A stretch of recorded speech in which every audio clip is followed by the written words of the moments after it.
house, boy.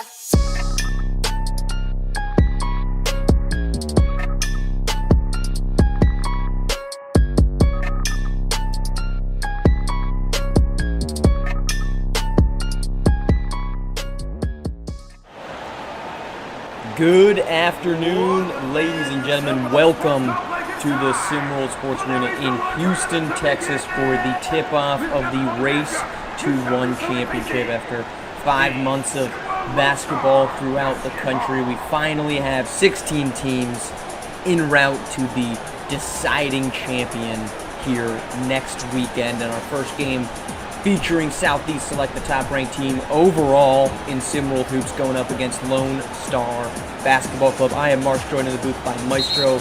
Maestro, for a game that features plenty at stake for a recently struggling Lone Star Basketball Club and a recently surging Southeast Select.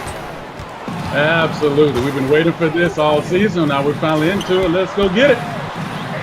Matchup of two recently named all-defensive players, Gabe Pope for Southeast Select and Derek Long for Lone Star Basketball Club, two 5 members of the all-defensive team. Trey Turner, man of 127 made threes, unable to get the first one to fall.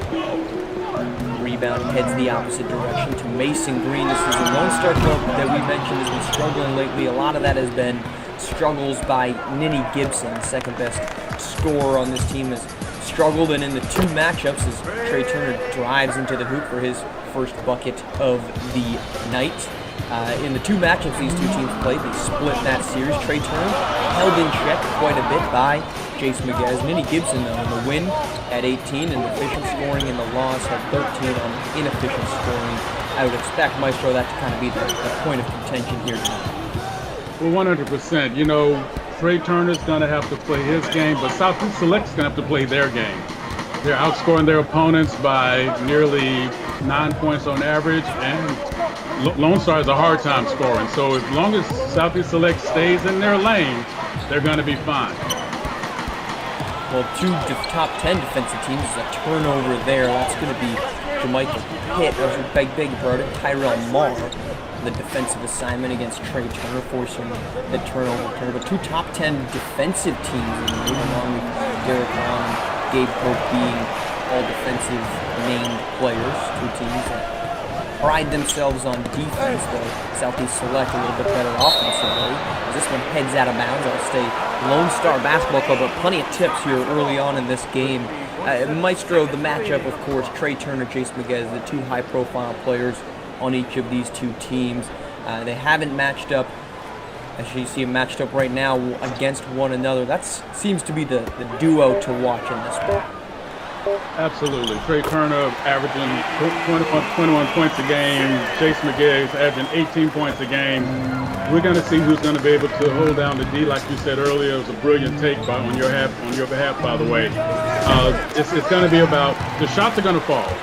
It's going to be about who's going to make the stops. And Lone Star Basketball, they've been outscored by their opponents all year, so need to find a way to turn those fortunes around. Offense has certainly struggled with negative point differential for a team that at one point looked like they might be contending for the top overall seed in the league. Instead, they end up at 8, I believe, in the last 5 games of the season. It's Jace Miguez, though, getting his first bucket of the night. Meanwhile, Trey Turner has already missed 2 jump shots. He's got the 1 layup. It's 4-2 early on here, approaching the 3-minute mark, first quarter in the first game of the Race to One. Driving to the rack, Gabe Pope. That one slithers through past Tyrell Marr. We're back to 4 points apiece. Gabe Pope, a deserving member of the all-defensive team, a polarizing member of the Saturday Showcase to come in a couple weeks, but there's no question about the versatility and the tenaciousness in which he plays on the defensive side of the ball. Absolutely, and on both sides of the ball, he does one thing very well. He plays with intention. He makes sure that first step is strong, whether he's guarding somebody or whether he's trying to score. Jace Miguez is second. That's a tough bucket that he gets to go, but he goes over Darius Stack Jr. Here's Pope, pick and roll with Stack Jr. Finds the 6'10 North Carolina native. Swinging around, though. That's going to be a deep 2. Trey Turner finally gets that to go. And we are getting exactly what we hoped for. Jace Miguez, Trey Turner, 4 points apiece here in this first quarter. Winner moves on, gets the winner of Showtime versus Bay Area. That's tomorrow night, the nightcap of the second quadruple header. That's a block there, though, from Southeast Select. Trey Turner can turn it on. That's why he's Trey Turner. He can make it happen, and once he starts making buckets, he doesn't seem to stop. So if he found it through this early, it's going to be a very interesting day. Here's Miguez trying to find a groove, step back, won't fall, rebound to Turner. Miguez struggling on the inside, has missed 2 layups, he's had a couple jumpers to fall. Pope driving on Long, can't get that to fall, but that will be a foul called on Derek Long. So the 2 all-defensive team players going at one another there. Gabe Pope potentially coming up with the advantage here. He'll head to the line, the Puerto Rican. Coming over, averaging 8 points per game on the season, but 1.1 steals per game, top 3 in Simworld Hoops. And part of that reasoning of his nomination to the all-defensive team. He's a guy after my heart. He likes contact. Let's get it. Let's get hit. Reminder, this is the first of 4 games today on this Saturday. Next up at 2:30 p.m. is the second game of our quadruple header. And that will be a showdown between Rocky Mountain and Bad Boys basketball. So the second 1 versus 8 matchup in the first round coming up at 2:30 today, 2:30 Eastern that is, 1:30 local time. Showdown of Justin Bell and Lorenzo Fino. Marquise, but certainly both teams are turning one off. Here's a potential steal, won't be. It'll be a turnover, rather a jump ball. And a little fisticuff, some jawing going on right here. And the emotions there, Terrell Pearson getting in the face. I believe that's Mork Thomas who's checked in. Can't be mad at that. Can't be mad at that. Don't leave it out there. You can't be mad if you made the mistake. That's just very simple. Mork Thomas getting an early check-in for Jace Miguez. A surprising move here from Coach Duncan Woods. Driving to the rack there. Foul going to be called on Yardley. I believe that will send Pearson to the line. At the line for the Southeast Select. Marsh, on that Miguez move, you notice most of this season, Miguez starts slow, peaks in the middle of the first half, comes back down toward halftime. Same thing. So his halves look sort of like two mountains, right? Maybe the coach is trying to get ahead of that, give him a chance to kind of get settled, give him a chance to come back in a little bit on fire. Maybe he can maintain it this time. First free throw good here from Pearson, and you're certainly onto something there. It's a group here that at this point in the game, as Trey Turner takes a seat as well, you might be looking to try to build up the big minutes in the second half, I think, when your game is really going to be on the line. That you don't want to fall behind too much in the first quarter and look at a big deficit for the second half, but you would expect to see big minutes likely from both Miguez and Turner in the second half of this one, considering an early rest in the first quarter. 100%. 100%. Play it smart, play it good. Alley-oop there for Lone Star. Cuts it to 10-8, and worth noting, Southeast Select, the #1 ranked team in Simworld Hoops in free throw attempts, 8 per game. They've already got 4, so halfway to their league average. Here's a three-pointer. That won't fall. No triples to go yet from either side in what has been exactly what we've expected, a defensive showdown. Yeah, and Phil, optics are pressing a little bit, March. I feel like they are they're rushing through the shot instead of relaxing into the shot. That makes all the difference in the world. It might just be an eighth of a second, but an eighth of a second makes a difference when you're making a shot or just bouncing, going long off the rim, like most of these shots have been doing. Gibson's halfway down on that jumper late in the shot clock. It certainly now is not the unsurprising time for somebody to be pressing, but an easy hop in there from Baldridge over top of Mork Thomas. A 10-inch advantage there in height for Baldridge, taking full advantage. You know my favorite word, Marge, leverage, leverage, leverage. You got to use it. Need to take advantage, and they do, but here's Ninny Gibson, gets that to fall.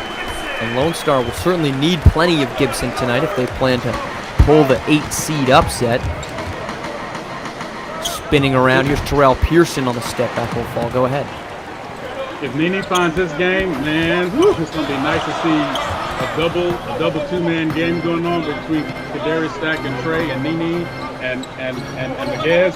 That's going to be nice.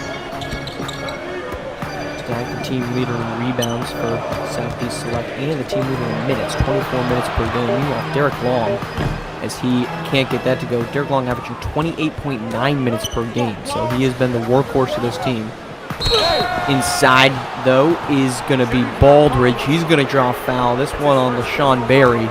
And this will be the 5th and 6th free throws of the first quarter for Southeast Select. Again, the league leader in free throw attempts. They get to the line 8 times per game. They're on the verge of getting that. Unfortunately for them, they are worst in the league in free throw percentage at 77% yet so far.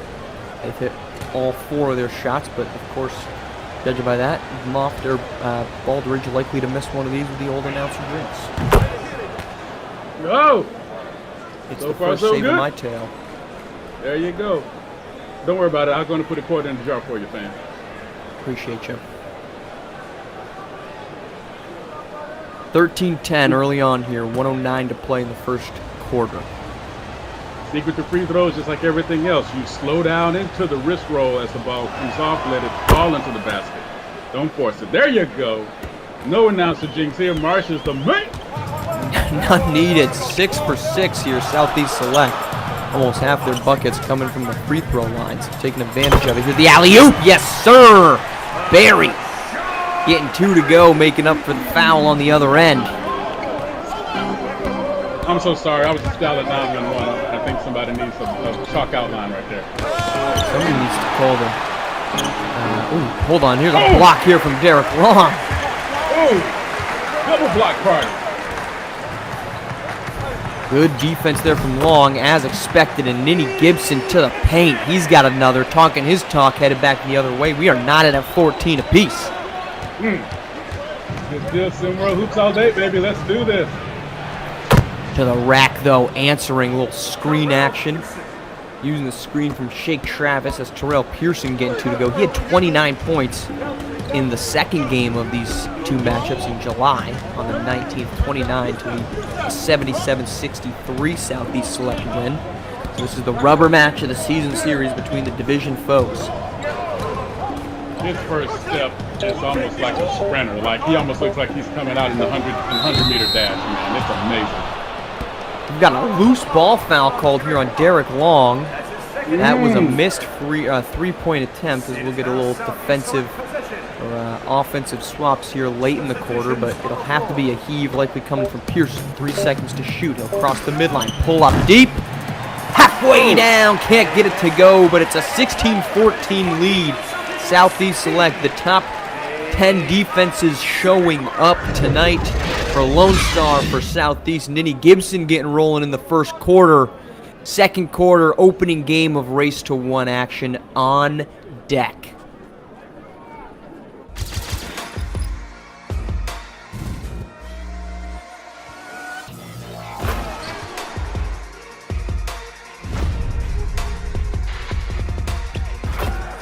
And to make it 2-possession game, and they will! Definitely gonna have to go elsewhere. Oh! Ho, ho!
back for the second quarter defensive matchup. It's Jace Miguez, 2 of 7 in the first quarter as a result of that, but it's a 16-14 advantage for Southeast Select. Ninny Gibson, an efficient 6 points, 3 of 4 shooting. Every member of Southeast Select getting at least some playing time in that first quarter. Second quarter underway as we are not seeing a return here of, or we are seeing a, no we're not. Jason Miguez still on the bench here for Lone Star. He's been on the bench since the midway point of the first quarter, but a turnover there. That's Mason Green getting his hands on it. Also no Trey Turner out there for Southeast Select. So the big stars not out there. Mason Green is going to tie this thing up.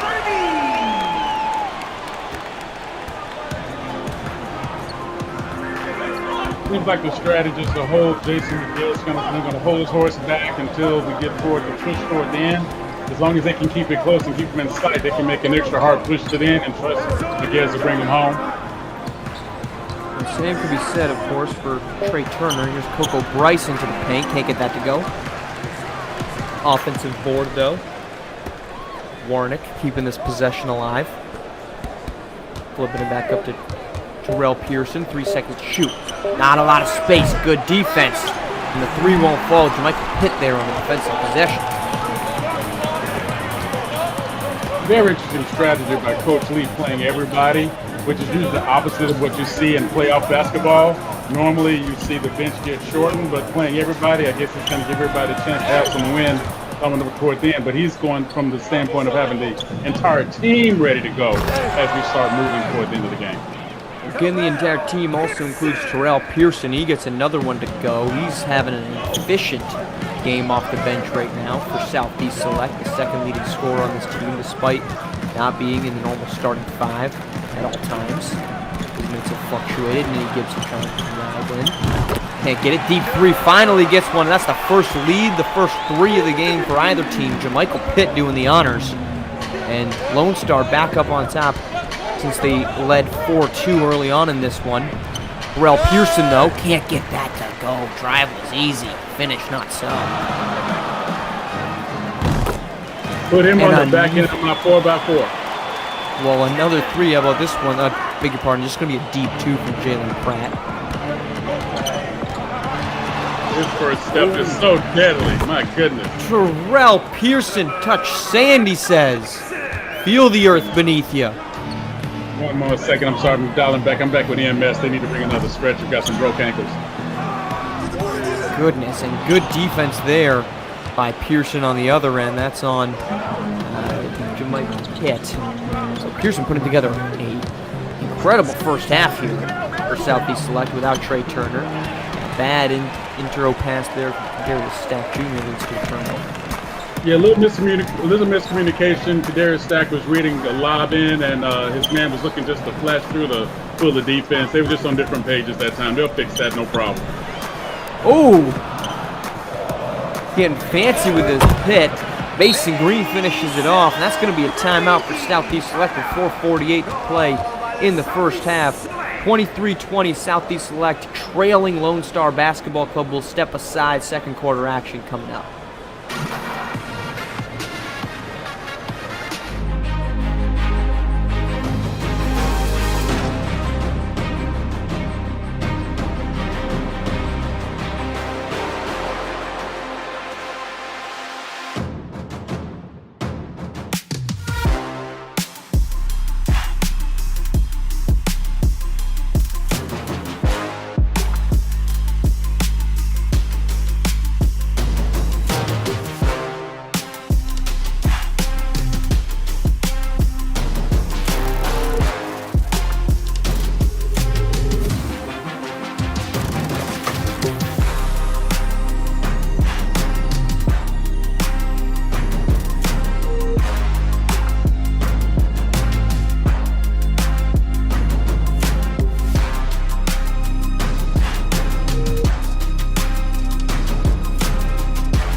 We're back in Houston. Southeast Select trailing Lone Star Basketball Club. Lone Star trying to pull the upset as the 8th seed. Between each game, of course, will be the post-up, so stay tuned between our first, second, and third games, or rather after each of those, we'll have the post-up. So stay tuned for that ahead of our Rocky Mountain versus Bad Boys basketball game. Maestro, we're through the first half, or the first half of the first quarter.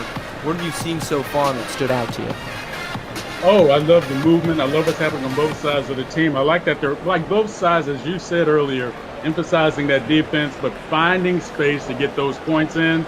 And by the way, if those secondary players, I hate to call Nene Gibson a secondary player, it feels kind of weird, but if him and Pearson, you know, if those players that are coming off the bench start finding a space to play and make a difference, oh man, it's going to be like the last couple of weeks of the Sim World season. It's going to be hot every night.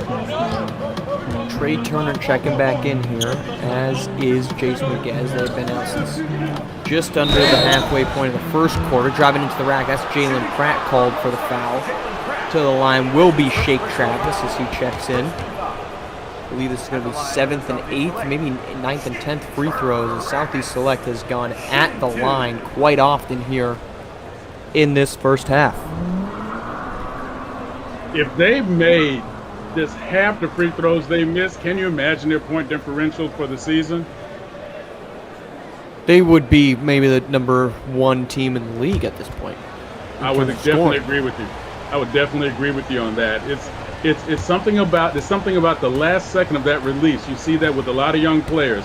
They flick that wrist just a little too hard instead of letting the ball float from their hand and fall into the basket. It sounds so simple, but it's hard to do when you got that energy going. Well, there is the first miss. Shake Travis doing the honors. Mork Thomas checking in, along with Tyrell Marr.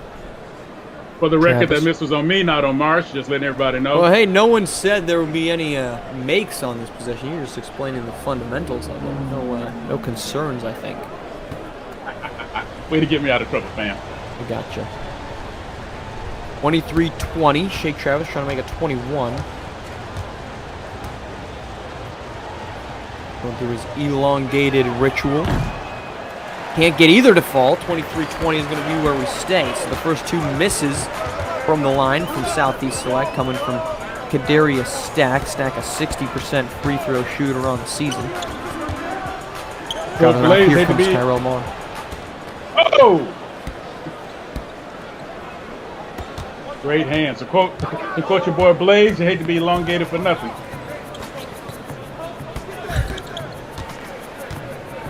We're going to let that one ride. Here's Warnick driving in. Can't get that to go. Good defense by none other than Derek Long. He'll bring it up. Inside Jace Miguez. Miguez had a beg your pardon, that's Mason Green, and he has a great finish there on Trey Turner. And a 5-point lead suddenly for Lone Star, their largest of the game. Nice little Euro step there in the paint. Not bad. Here's Warnick. Southeast trying to free up Trey Turner. He's been quiet. 4 points. 3 ball going. Gets it. The league leader gets it to fall. His first 3 of the game. And they're back to within 2 here. Just what Southeast Select needed is to get Trey Turner rolling after he sat for much of the first quarter and the beginning of the second quarter. Miguez trying to get free to answer. Screen comes from Long. A little half spin. Into the paint. Miguez trying to get it to go. That's going to be turned aside. Derek Long, the follow, won't go either. Tipped out, is going to stay down here. That one ends up going off of Kadarius Stack as Keandre Baldridge will check in for Warnick. Stack really coming together here on the defensive side of the ball. 2 blocks per game. He's got a couple of them here in this second quarter alone. He stays so active. His hands always are up. He's always in the lane. I just love what he brings to the defensive side of the floor. It's just impressive, as we just saw there. Block there. That one's Gabe Pope on Mork Thomas. Yep. Thomas started early in the season for this team, but shooting just 23% from the floor. Has made just 1 3-pointer. Shoots 3.8% from deep. A very inefficient score. now driving to the rack, getting it to go, tying up the ball game. That's Shake Travis going to work on Jace Miguez. And we're back to 25 apiece. A quick 5-0 run here from Southeast Select. Pope hounding Thomas. I think this is my third Southeast Select game. I love the way they pass the ball, man. They really know how to move the ball across. The Lone Star is showing us something here tonight, too. 4 seconds to shoot, 3 seconds. That's Jason Miguez, can't go. Derek Long the board, trying to get it up on Trey Turner, won't fall. Defense here. Lone Star Basketball Club, no lack of second chance opportunities, though they have not been able to take advantage of it. You have to turn rebounds into points or change possession. They have to. They are on the wrong side of the scoring ledger all season. You can't be that way now. You don't have a second chance here. You just got to get it done. Derek Long, Mason Green, a little two-man action, getting over to Morton Thomas here. Thomas guarded by Trey Turner. Nowhere to go. Turner just snatches it from him. What hands? Turner wanted to finish the possession. He does. Rising it up on Morton Thomas. 7-0 run now for Southeast. Should we call Medicaid or Medicare? You got robbed and buried at the same play. Well, I don't know what to do about it. Thomas has been on the receiving end of plenty of highlights, unfortunately. His good defense there from Gabe Pope, and Jason Miguez's struggles from inside the paint continue to plague him. Going after Thomas, Shake Travis unable to make him pay again. Thomas has been used and abused here in this first half. You might have to phone a friend in a minute. You hurting your team if you let that happen. Here's more Thomas deep too, won't fall. No surprise. Derek Long though, the board kick out. Tyrell Marr off the front rim.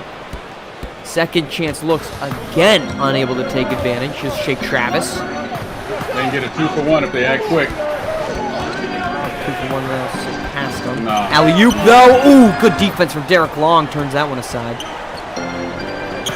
Chance to hold for the last shot if they'd like to. This one looked like it kicked off the foot of Keandre Baldridge. It's going to be Southeast Select ball now. Baldridge to Turner. Turner guarded by Thomas. 3 seconds in the first half. Spins. Pull up, layup. No, Derek Thomas the turn away. And just like we ended the first quarter with a 2-point game, we're headed into halftime with a 2-point game as well. 27-25 Southeast Select. Quiet night from Jace Miguez. We saw Ninny Gibson sit for much of that second quarter, Maestro. And it's a Lone Star team that's now staring down still that 2-point deficit. Got to find a way to get the bucket in the basket. Or, you know. They need to put the ball in the hoop for sure. Jace Miguez has been inefficient. Trey Turner came alive a little bit there in the second quarter, but he's been relatively held in check, or at least not as explosive as you might hope. It's Mason Green and Derek Long doing a lot of the work. Meanwhile, for Lone Star, is there a player you're looking for in the second half to come alive? I'd love to see Miguez. Like to see him play. Be nice. We bought a ticket. Let's see him, man, do what he do. Trey Turner, big part of the defense. There is your field goal percentage, 38 and 36%. Not a great offensive showcase, though we didn't expect that second half coming out.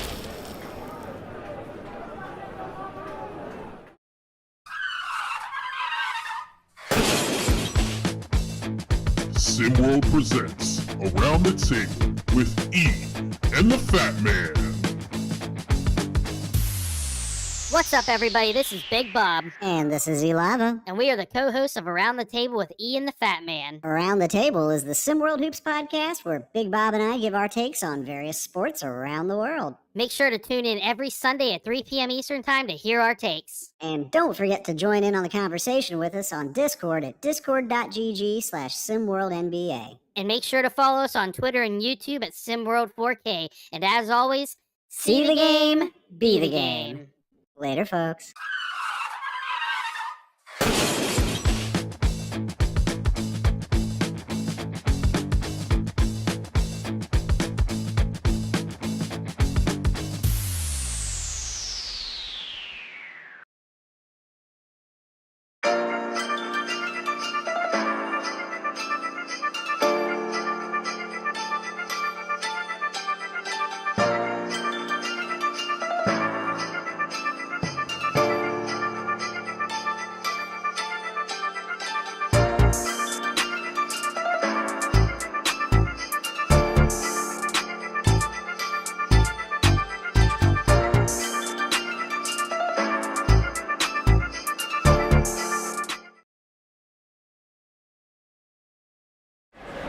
We're back in Houston.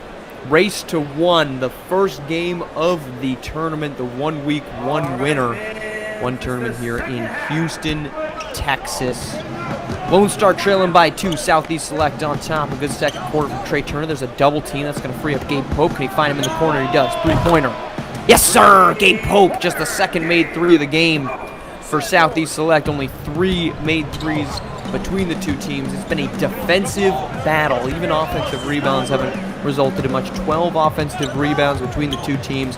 4 second chance points, all 4 of them for Lone Stars. Jace Miguez, though, driving in. An inefficient first quarter, but an acrobatic, or first half, an acrobatic start to the second, though. Got my Christmas gift. Free up Trey Turner. Turner had a sliver of space. Instead, he wants to go into the paint. Kicks it out to Shake Travis. Travis working on Denny Gibson. Played well in that first half. Screen comes, pull on 3. Yes, sir! Trey Turner, be careful. The burn man can get hot. 100%. His second made Once he 3. gets started, it's on.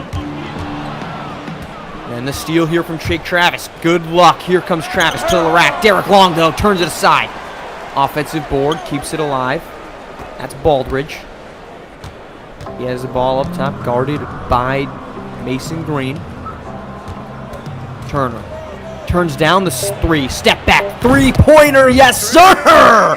Trey Turner, hands in the face over here on the opposing team's bench because they cannot believe the James Harden type step back from Trey Burner. Boy, when he gets on, it's on. Miguez to answer, can't do it. 9-point lead for Southeast Select. They've scored the first 9 points here in the second half, all from beyond the arc. Inside to Pope. Pope gets it. No, can't get it to fall. Would have been a double-digit lead had he gotten it to go. I love how it does not affect his defense intensity.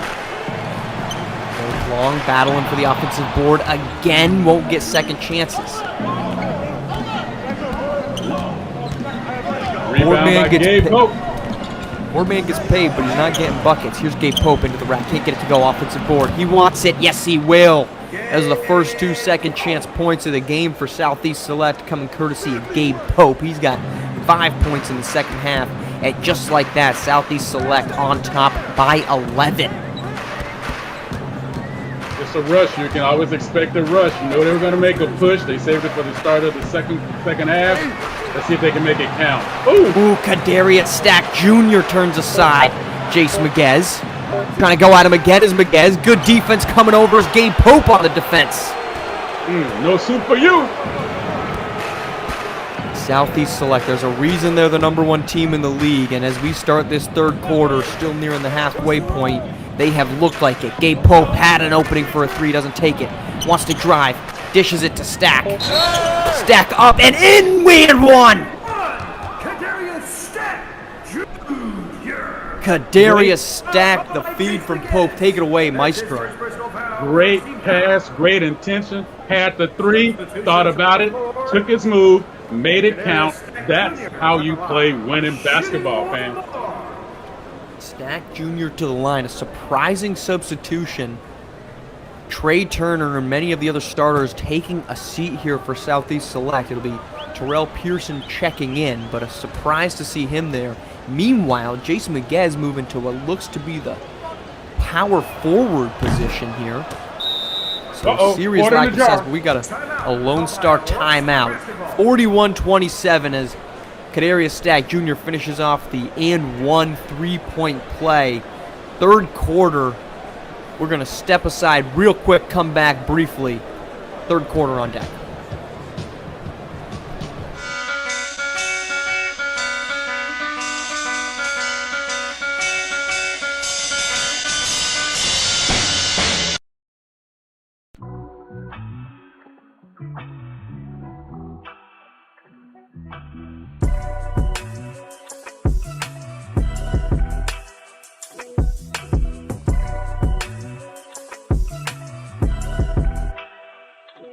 Coffee.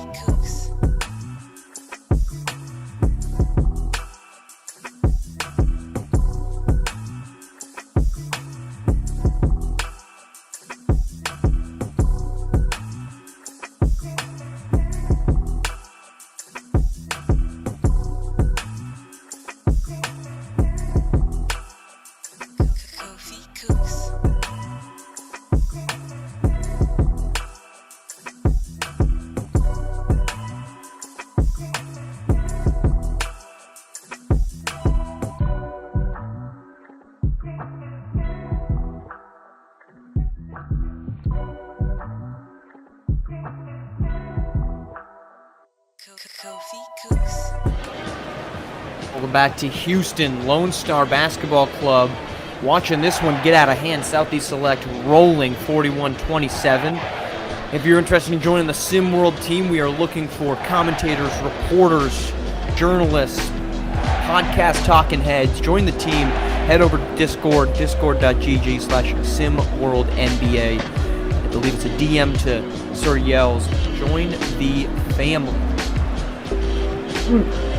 Maestro, You are an avalanche of a second quarter here, or a third quarter absolutely, here. absolutely, and you owe everybody a quarter because you know it's positionless basketball, like y'all tell me, and you said power forward, so quarter in the jar. But you're absolutely right. It was definitely an avalanche, and more defense to come. Oh my goodness, great. Inside, that's Pearson. He gets that to go. And he's been a powerful force for this group off the bench. Terrell Pearson, he's got 2 more. He had 6 in the first half alone. 8 now on the game. Jace Maguez is in, and he's going to be slapped aside by Warnick.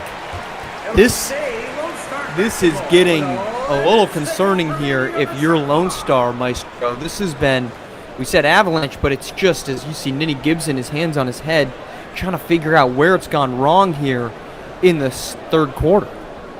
Can I give Coach Brad Lee a shout out? I have to give him a shout out on this one.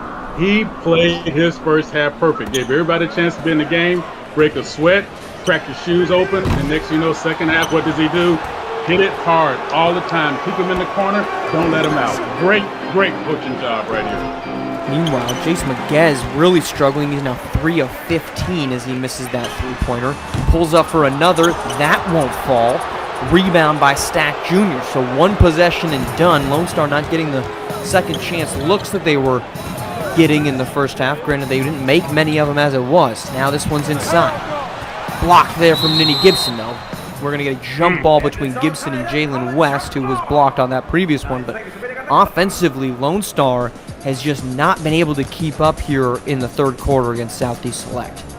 And that's what Southeast Select, making some not-so-smart plays. Like right there, that ball should have never touched the floor. As soon as you catch it, turn around, choose violence, man. As soon as he dribbled, Ninny Gibson used that speed, got in there and blocked it. That should have been 2. Maguez trying to get it on Warnick. He cannot. He's dealing with a 6-inch vertical deficit against Warnick. Here's Jalen West. That one's off the back rim and out. Rebound for Yardley. He's going to try to push in transition. He gets ahead of Stack.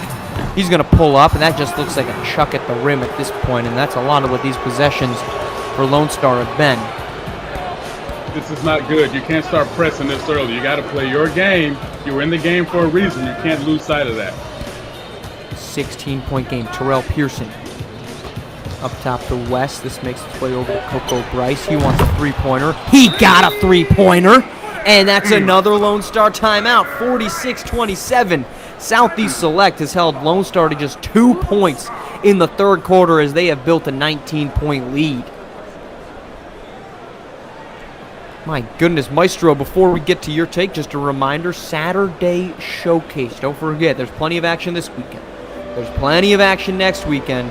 And then, of course, the Saturday Showcase, August 26th from the T-Mobile Arena in Las Vegas, Nevada. So you've got the next 3 weeks of high-profile SimWorld Hoops action. It all, of course, started today with our first of 2 quadruple headers, a little Tuesday action before next weekend's semifinals and championship.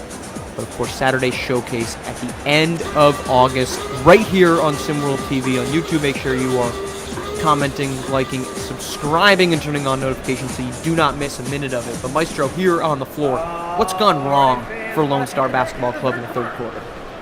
Starting to press, rushing their shots, not staying true to the game. They kept them in the first half, even though Coach Lee was shifting out his players in like hockey style motion. Lone Star stayed in there because they played their game. Once they got down by 6, I'm looking at a different team right now. They can't afford to do that. They need to get their head back in it and make this count. Use these next 2 minutes to get themselves back into at least a 10-point deficit. You made a good observation that first half as Jace Maguez misses this one again. He's now 3 of 17. You mentioned it in the first half. Red Lee playing every single member of this roster for Southeast Select, paying dividends as every man up and ready as that's a 3-pointer a big one from Justin Solomon, who gets some minutes in. That's been a big part of this right now, Maestro. Getting everybody in the game, getting them in the flow. They're up by 22 now in the third quarter. 100%. I played for a coach that would make us do hockey shifts. We would actually substitute 5 at 5 at 5. And I would do that the first half, so everybody was ready and warmed up and ready to go in the second half. And look, it works, man. They built on this lead despite Trey Turner, who was getting hot. Whoa, hold the phone. Rise and fire. Terrell Pearson taking flight. NASA, did we clear that one for takeoff? No, he's going to get fined. He's going to get a $100,000 fine on that one if he did not clear that before he left the ground. My goodness. Terrell Pearson. Maybe the most underrated player in SimWorld Hoops. Comes off the bench for this squad. Averages 12 points per game in just 16 minutes of action. If you want to talk about a guy that, if he was given a larger runway, no pun intended, Maestro, I think there's conversation that Terrell Pearson is a #1 guy in other parts of SimWorld Hoops. 100%. 100%. You know, Purdue and Vanderbilt are checking him out, but there is something that he has that you cannot coach, and that is speed. But he has something else on top of that speed. He has smart speed. I want him on the back end of my 4x40 100. I say it again. That dude is fast, and he's smart fast. He makes it count. 12 points, that's second on the team. 2.6 assists per game, that's just behind Kadarius Stack for third on the team. 2.7 rebounds per game, that's just behind Trey Turner's 2.9. Again, all of that in just 15.6 minutes. The Starkville, Mississippi native. Surprising to see a Mississippi State not potentially being his college destination, but here he is. There's finding Coco Bryce. Coco Bryce can't get him an assist, however. But Pearson, he has carried this team with Trey Turner on the bench, a big part of why this lead is, in fact, 16. Although Jace McGinnis, he's getting rolling a little bit. Couple buckets here. They're within 14. They need him. They need him. They need him and a little bit more. Nene needs to come back out for us. But I tell you something, if this keeps happening, that's it's the end of the bad fourth quarter. Indeed, it could be. There's still a chance here for Lone Star. They roll at the end of the third, headed into the fourth. 14-point game, 51-37. Does Lone Star have a rally in them, or can Southeast Select punch their ticket to next round on Tuesday? We're coming back. Fourth quarter of action in Houston.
Welcome back to Houston. A dominant third quarter from Southeast Select. 5 of 7 from deep for Southeast. 2 of them coming from Trey Burner, 1 from Gabe Pope. Terrell Pearson, I believe, added 1 in there. And that is a dominant lead. Pearson, he's got 11, 15 from Trey Turner. 3 of 4 from deep. 14-point game, however, despite this one at one point being 21, and now we're to within 12. A lot of that comes due to Jace McGinnis getting rolling there, Maestro, late in the third quarter. He's not playing well, 5 of 22, but 2 of those makes came late, I believe, on his last 2 shots. That gets him rolling. Ninny Gibson, who had a good first quarter, he was quiet in the second and third. Not out of the woods yet is Southeast Select. No, absolutely. As long as they play their brand of defense, keep the ball in front of them and do what they do, make these rebound counts for points. Absolutely, you're absolutely right. But they need to score, and that has not been their strong suit all season. Derek Long getting in. We got a 10-point game. Long, another piece of the puzzle, and this game was competitive early. Long was heavily involved. When Southeast Select started to pull away is when Derek Long was either on the bench or just not making his buckets inside. Here's Gabe Pope over to Loftus. Loftus, beg your pardon, Stack can't get that to go. Mork Thomas somehow coming up with the stop, despite being a solid 7 inches smaller. I beg your pardon, that'd be 10 inches if you're doing real math. Math is hard. It is when you don't major in it. Here we go. Good block, however, from Shake Travis on Ninny Gibson. He wants to try his hand. He won't. Instead, it's out top to Trey Turner. Screen comes. Attacking Green. Nowhere to go. 6 seconds to shoot. That's back up on top. Ball swings to Baldridge. Great defense from from Lone Star Basketball. Tyrell Marr with the steal. Trying to free something up. Going to work on Trey Turner. Can't get the layup to fall. Offensive board. Yet again, Lone Star Basketball managing to get second chance possessions. You have to make them count, especially right now. There's no more time left to kind of mess around and wait for something to happen. You got to make it happen now. What has plagued them throughout the game has been an inability to take advantage of those offensive boards. And here comes Shake Travis. A little late defense from Mork Thomas isn't enough to deter him. We're back to 12. I think they were looking for the kick out on that one, Marsh. I think they wanted him to kick it out because he had a man in the corner, and he just basically duped them on it. Smart play. It does feel like far too often players will think you're going to just go for the three-point pass rather than just take the easy two, and that's exactly what Shea Travis did, was take the two. Here's Long. Going to have to try a late one, and he won't get it to go off. Gabe Pope. Too much time in the possession. They have to get a good shot off earlier than that. 53-41. Kadarius Stack. Mason Green to Thomas. Thomas trying to get it to the paint. Up and won't go. Finds his way to get the board despite two 6'10" guys in there. And another second chance opportunity for Lone Star. He played like he was 6'9" on that play. Late in the shot clock. Again, nothing going. This has been, yes, second chance looks, Maestro, but they've come almost all late in the shot clock. Looks do you no good. Now, a little over 4 minutes left to go. You have to make every possession count for a point. Shea Travis to Gabe Pope. He'll have to fire this one up for a deep two. Won't go. Good defense there. Derek Long on the contest.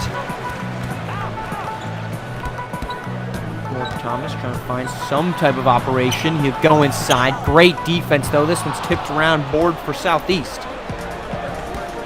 Select rolling. Gabe Pope. Pope's inside. Nothing going. Good defense from Mason Green. Trey Turner wants a three. Gets a three. There's a reason this man shot 66% from deep. He's got 4 tonight. 4 of 5. Up over 130 made three-pointers. A potentially uncatchable mark. Trey Turner continuing to add to the legacy, and just like that, this game was within 10, but the Southeast Select defense has locked up. Their offense has reawoken, Maestro, 56-41. Exactly what you want to see, exactly at this time, and guess what they're doing? Playing that defense. After every possession, I love when Gabe Pope is on the floor. What does he do? He takes those sleeves, he gets right up there into his man's grill, and make sure that you have to work to bring the ball up the court because the clock is on their side. Reminder to stay tuned for the post-up. We've got a quadruple header to take up your Saturday afternoon. What better way to spend a pre-football Saturday than tuning into Sim World Hoops? Post-up coming up next, then Rocky Mountain and Bad Boys right here in Houston for the second game of the day. Originators Beyond the Arc coming to you at 4 p.m. and then the nightcap, the quote-unquote home team, H-Town Hoopers taking on Yacht Club in a matchup of divisional rivals from the Tropic Division. H-Town Hoopers, Yacht Club, who've been playing well. Maestro, at this point of the game, you got a player of the game for us? Oh, you're the worst. You're the worst. I know who I want to say, I know who I think need the to answer's say. obvious. I think the answer's Yeah, obvious. yeah, I think it is too. But you know what? I'm gonna curveball you. My baby boy Trey Turner gave me a dirty tonight. I know I love Gabe Pope, but I have to give it to my boy Trey Turner just because it's a dirty. Wait, hold on. Bias. Hold on. Trey Turner is your curveball. He's made 4 threes. Hey, come on! Don't ruin this for me. That's my dirty right there. What was your curveball? What's the obvious answer if it wasn't Trey Turner? I almost said Gabe Pope just because I just like what he's doing. I don't need to rehash my feelings on Gabe Pope's offensive game. I don't need that. Don't tempt me, Maestro. Tyrone Moore gets the dunk. Come on, you want Bert? Don't tempt me. If you were going to go curveball, I figured you were going Terrell Pearson, but I think that the obvious answer is often the right one. Too often we get cute because it's that man. Trey Turner doesn't need to go watch it, see it fall. 59-43. And oh, by the way, you're absolutely right when you said Terrell Pearson. Man, I love his game. I just love what he's doing, and he's been the difference maker. He's been the glue for them tonight. Because when everybody else was down, guess who was filling it up? That's your boy TP. He was cleaning up the, you know what, my man TP was. Gabe Pope rising up to defer that one. Trey Turner, open 3. Does he get 6? He does! 62-43. Trey Burner in full force. He's full on burning the couch right now. I'm telling you right now, that's what he's getting done. Flashbacks ensue for you. Vietnam flashbacks. You mean last week? I'm not putting that on the record. Jace Maguez can't get that to go. Story of his night. Gabe Pope, the defense, and despite a little bit of a rally late in the third, early in the fourth, this one's going to be tucked away. Southeast Select, thanks to 6 made 3-pointers from Trey Turner. Now good defense from Burnman. 62-43 on top here late. Nitty Gibson somehow gets that to fall, and that'll be a timeout for Southeast Select.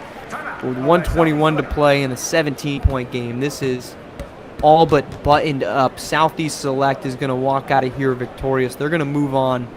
They're going to face the winner of Showtime Bay Area. That is tomorrow's 5:30 p.m. matchup. Of course, 4 great games tomorrow as well. That starts at 1 o'clock. Beast of the East taking on Run DMV. Make sure you're staying in lockstep with all the action on YouTube, SimWorld TV. Again, comment, subscribe, turn on notifications. It is the exclusive home to SimWorld Hoops and the Race to 1 here in Houston. And Maestro, anything that you're looking forward to for the rest of this Saturday? 3 more great games in store for us. Any picks you want to throw out there? Any upsets you think could be coming our way? Oh, man, it's hard to say upsets. I love seeing me some Originators. I think they finally got their game together. That's going to be nice to see what's going to happen with them. I know it's not a surprise pick. I'm kind of looking at them getting something done. But I'm feeling good about the Yacht Club right now, even though they're on the road technically against H-Town. I'm feeling good about what Yacht Club is bringing to the table in terms of how they've been peaking at the right time of the season. They really turned it on now that they've gotten all their big pieces in there as both coaches emptying the benches. The Yacht Club, of course, will be matched up tomorrow against H-Town, or rather tonight against H-Town, beg your pardon.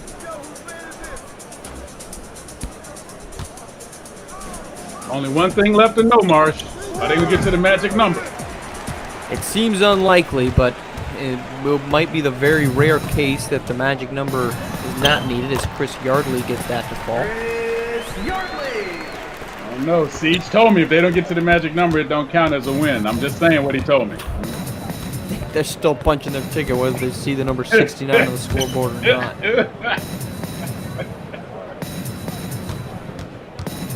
Here's Baldridge. He wants a turnaround fade. Can't get it to fall. Under a minute to play here. Southeast Select on top by 15. A competitive first half. We saw a 27-25 point game in the first half. It was a third quarter of dominance from Southeast Select. They built up a 20-plus point lead. Led by 14 at the end of the third. Lone Star got it to within 10 here to start the fourth quarter, but the defense for Southeast Select locked up. The offense re-arrived, and they pulled away with this one. It'll be cosmetic at this point, despite Yardley's three-pointer. Still a 12-point game. There you go. Let the clock go out. Well-earned win by Southeast Select. Be interesting to see how they're going to match up against the winner of Showtime and Bay Area, because now we're going to have two different styles of play. Styles makes fights, right? It will indeed. Southeast Select punching their ticket, a 62-50 win over Lone Star. Again, coming up next is the post-up. Stay tuned. For my partner in the booth, Maestro, our production team, thank you for joining us for Game 1 of 4. Don't go anywhere. More hoops action coming up next on SimWorld TV. As always, see the game. Be the game.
We did it. We sealed the bad out and the good in. Take a second and look around you. Go ahead. We have everything we've always wanted. We'll want for nothing. Excuse me. I really love it here. Thank you. We have all these beautiful avocados from Mexico, but where are the chips? I'm sorry? Oh, the chips. The chips are outside. Why are they outside? The chips are outside!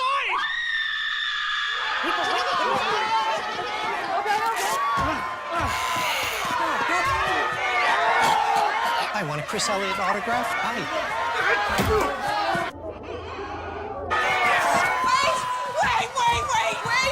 Please, avocados taste great on lots of things. See?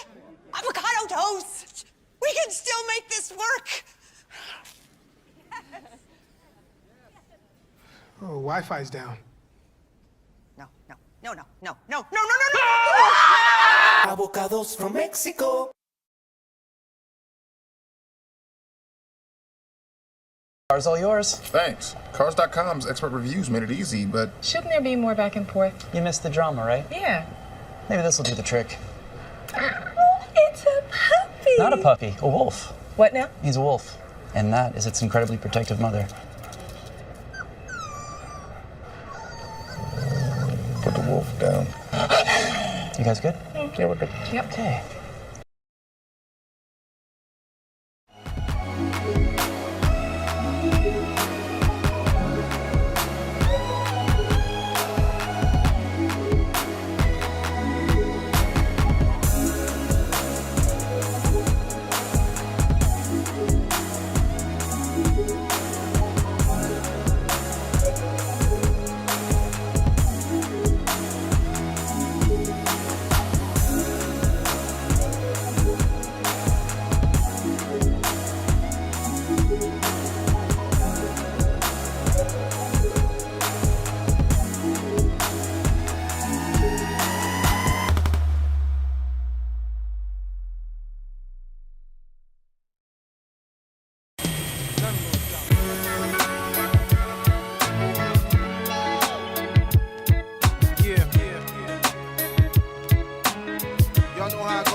Tell me a little something. Should I recall?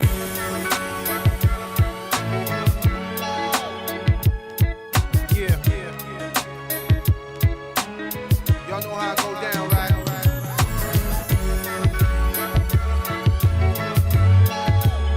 They always want to hold me down.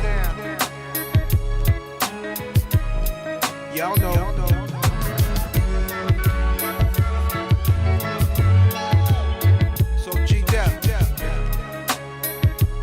Tell me a little something. Should I recall?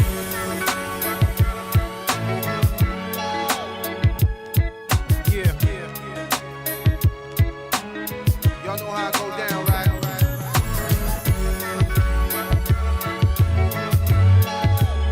They always want to hold me down. Y'all know.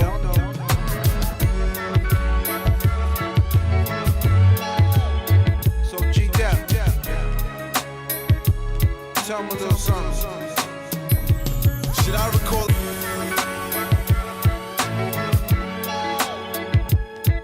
Yeah. Y'all know how I go down, right?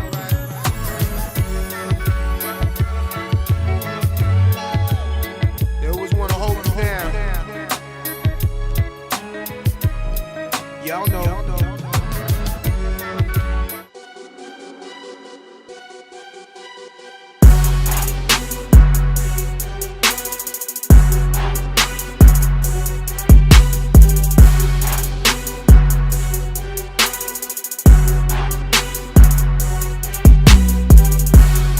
And then we were looking around, and we couldn't see anybody, right? And next thing you know, we see this truck coming down the middle of the dirt road on fire.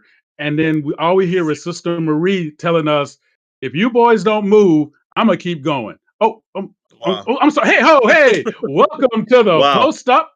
This Wow. is the maestro. This is the maestro, joined by my one and only, the the only superhero that lives in both the Marvel and the DC and the Hasbro and the Twitter universe, the Blazer, Rick Blaze. How you feeling tonight, fam? Good brother. Hey, it's playoff time. It's race to one time. I am excited. Hey, first game in the books. How it go, brother. Yeah, woohoo! I tell you, we saw two defensive matchups that was like something else, just what we expected. But you know what? You need more than good D. You need some good O2, and that's what we saw that happen. You tell us how you felt it went down tonight, brother. Well, let's say this. Again, we talked about Southeast Select and Lone Star. We talked about the struggles of Lone Star, obviously. Um, and we talked about, you know, that it was on a matter of time. We felt that they was going to come out. I felt these two teams, Southeast Lake and Lone Star, are very close in how they played. But like my grandmother used to say, the cream always rises to the top. Every single time, Marshall, the cream always rises to the top, and today was no exception. 100%. Trey Turner gave us a dirty, dirty look. You gotta love that dirty, dirty action, right? That's. Oh man, I'm telling you. And once he got hot, he stayed hot this time. It wasn't an up and down Yeah, thing.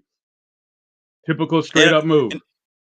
and this was a big win by Southeast Select because this was a trap game. Yes. This was a trap. I know this is the turning, but everybody can play, baby. There's no days off when you get to this type of basketball now with a race to one. Everybody can play. Everybody deserves to be there. And this was a game that Lone Star was looking to right the ship and get on a little run. And Southeast Select weathered that storm and they persevere. And Burner Turner does what Trey Turner does, and that's make a bucket. 100%. And oh, by the way, I've said this, I've said it, I'm gonna say it again. What was cool about the last, I'm gonna say 3 weeks of the season, it was already playoff basketball. We talked about how many teams could have been in it and could have been out of it. And Mm-hmm. we saw that happen on the regular. So if you weren't playing playoff basketball then, that's what got a lot of us worried about certain teams that were number one that are no longer number one. We're not going to mention any names right now, Originators, but everybody else, though, was playing and fighting for their life. And this is how you get the payoff the very first week when you're one and done. You're one and done. And that's what we saw tonight or today. Sorry, with Lone Star. Yeah, and shout out to the whole Lone Star team. Shout out to Coach Woods. Lone Star has some of the best jerseys in Sim World. I know that means nothing right now when you lose. I understand, but your jersey and your stadium, your jersey and your where you play at venue looks really, really, really nice. I think this team has a lot to be proud of. It didn't end the way they wanted to end. They've been on the slide, and they about to lose a lot of good players, such as Derek Long and others. So they got to rebuild. So Coach Woods got to do some rebuilding. But he got James McGuess, and so he has some things to work, some pieces to work with. So I'm interested to That's see right. how they rebound and get ready for next season. And speaking of coaches, before we leave this game alone, I'm going to have to give it to Coach Lee. Coach Lee got everybody a chance to break a sweat, got everybody a chance to come in, put it on, get it down, do what you got to do. And then that way, guess what? It was just a basketball game, and that's the way they played. He used the depth of their bench to perfection. If it was a Mm-hmm. meal, I wouldn't want to finish it because I want to look at it some more. It was so damn good.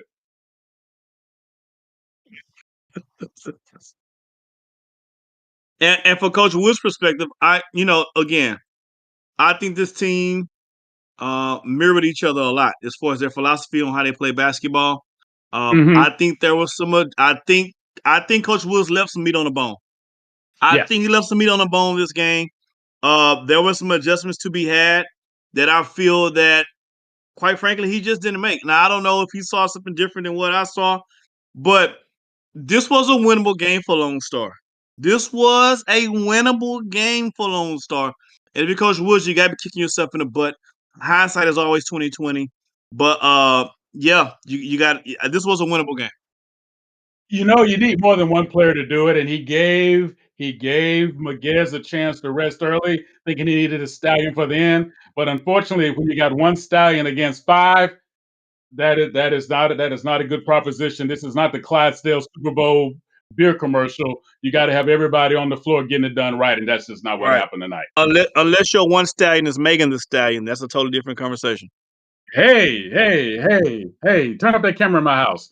So, talking about my house, you need to let me know something right now. I'm going to ask you because I love about these one and done situations. The one thing I love about postseason basketball, same thing that I don't like about postseason basketball when it comes to this level of game, the one and done. One and done is great, and one and done sucks at the same time, right? Because can you imagine these two teams sort of playing a best of 5, a best of 7?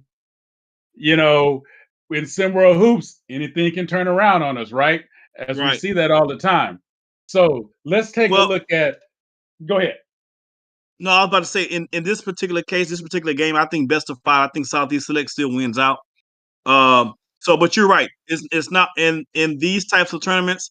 It's not always who is the best team. It's who's the hottest team, who plays better Yes. in a shorter period of time. Yes, absolutely.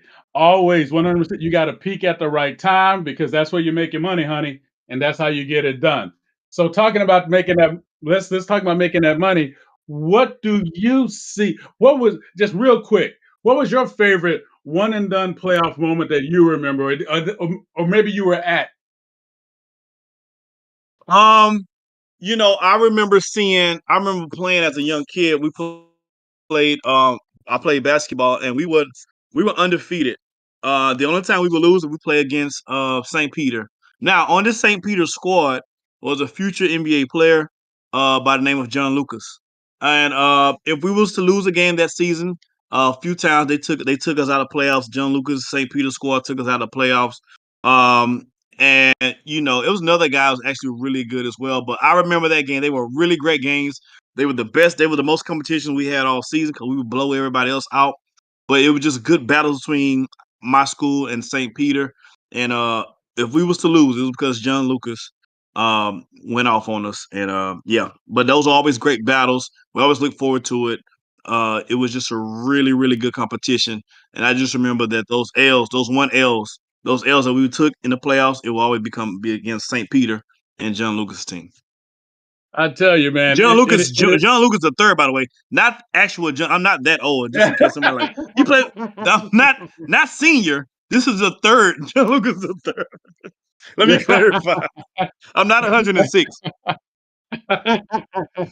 Well, I Jesus. tell you, one moment that sticks out to me, and because I'm going to say this, I was lucky enough to be there. I wasn't playing in the game, so let's don't get started. I was long out of college at this particular point. I was at the Christian Laettner Grant Hill Pass. That was at that game when that went down the way it did. I think it was. You Oh, were help me out there? here. It was Duke. I think they were playing. Oh, help me out. I think they were playing Kentucky, and I think it was the Elite Eight, right? It wasn't the Final Yeah, Four. I think it you was were the Elite there? Eight. I was actually there because a little Wow. brother of mine, a little fat brother of mine, that was his very first year. That was his very first year with Duke.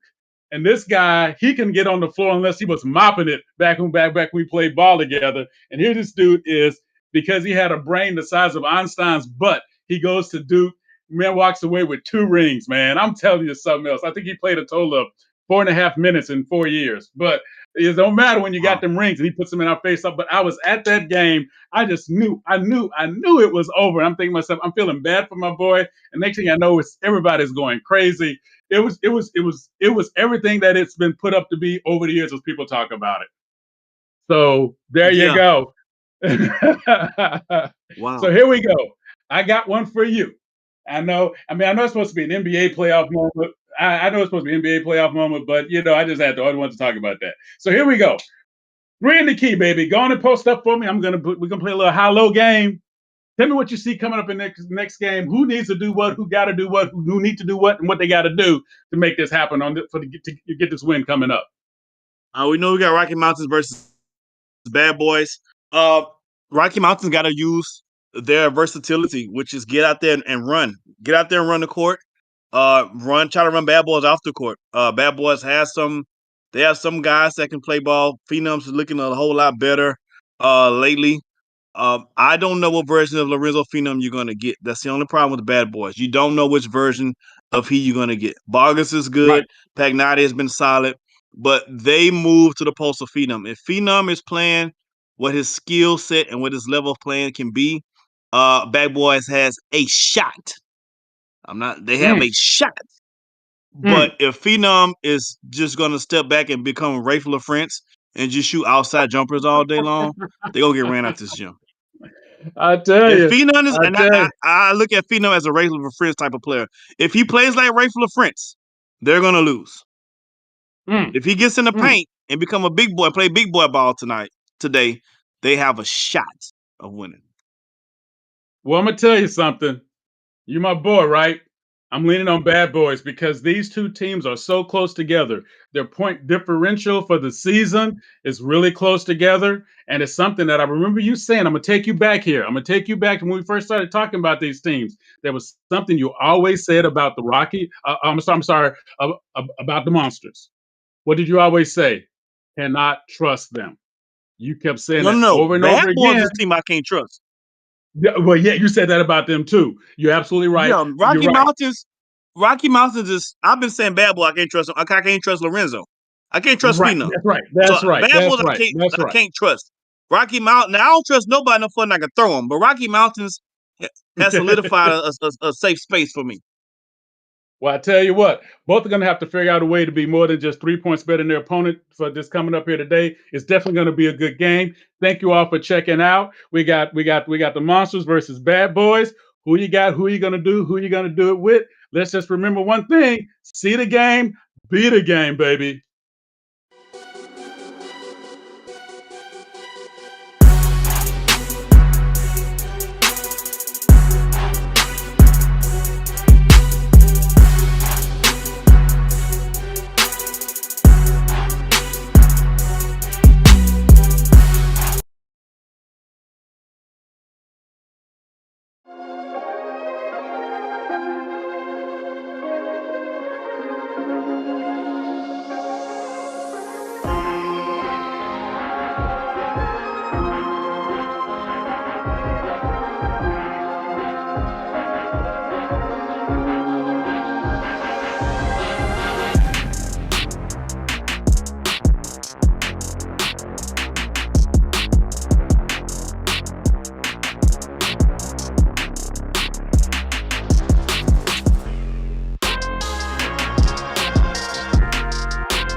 All right, welcome back, everybody. We have your second game here on a playoff Saturday. Rocky Mountain taking on Bad Boys, a 1 versus 8 matchup, but numbers don't matter, only the results on the court over the next 32 minutes to see who's going to advance here in the race to 1. We're set to tip. You've got E. Lava behind the mic, and I am joined by my friend, my weekend podcast partner, Big Bob, and we're underway, Bob. Yeah, we are. I'm excited for this game to see what happens. Rocky Mountain, they're one of those teams where they've been who they are all year, and people just kind of don't talk about them. And they're the #1 seed overall. I mean, they have the best record in all of SimWorld Hoops, but we still don't talk about them enough. So I'll be excited to see if they can put it all together today. Definitely not regarded in the same league as Southeast on the other side of the bracket, who advanced earlier today. And here's Lorenzo Phenom, the star of Bad Boys, going to work, and he drains that little jumper. Looks good there.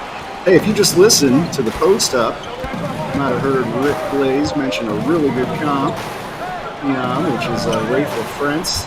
I also think Charlie Villanueva, a name I know the producer Raniel will appreciate. It's a good comp for the talented Phenom who gets the scoring underway here. Drive inside, but that won't go. They're really going to need everything that Phenom has today to be able to pull this one out. I think they're going to need some outside shooting as well. And Bad Boys, a good outside shooting team. Then again, so is Rocky Mountain. But getting it done, the interior. 4-0 lead quickly for the Bad Boys. I mean, we've seen how quickly leads can disappear. Yeah, we certainly have in this game. It's been a great season in SimWorld Hoops. We got a lot of parity. This is really where the rubber hits the road. Elimination games and stepping up right to it right there. None other Kenneth Gaffney, 17-year-old, 6'1" guard out of Flagstaff, Arizona. Averages a team-high 4.5 assists a game, but gets it done himself there and gets monsters on the board. Really expected a lot from him this season. Obviously, we haven't seen the type of player that he really is. I feel like he was the best, one of the best pure point guards coming into the season, and he just kind of took a back seat to pretty much everybody on this team. So it's kind of disappointed in what he's done this year, but hopefully he can pull it out in the race to one. Bell with a little step back, can't get that shot to go. It's going to be an interesting battle all night, I think. Randall Vargas going up against Kenneth Gaffney tonight. Just saw them exchange a little bit there, but there, wow.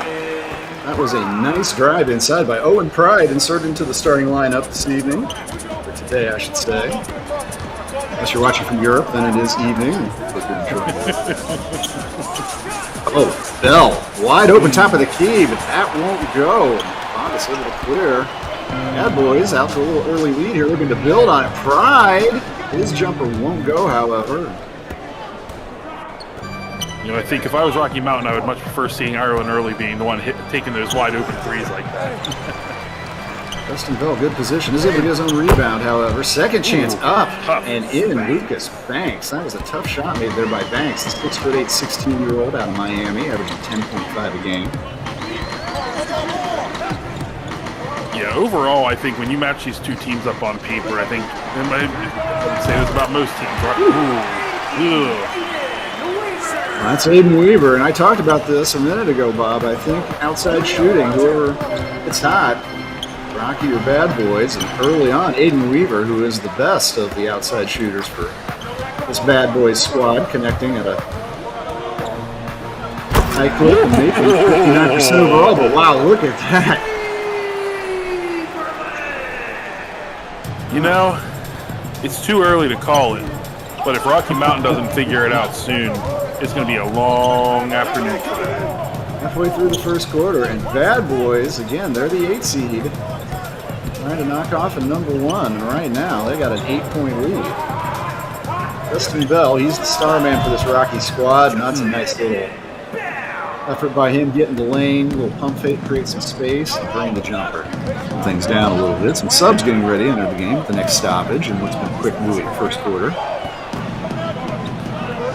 Almost gave him a little too much space, but always just didn't feel comfortable taking that shot. But gave it back to him, and then he did. But look who once again has it down low. Malcolm Chamberlain, star of the show here early on. Chamberlain, an imposing 6'8", 245-pounder, the Frankenstein of Frankenmuth, Michigan. 6.5 points and 5.5 boards per game, but he already got 6 early on in this one. I think, if I'm not wrong, did he not start on Showtime this season? Did he not start in the off season?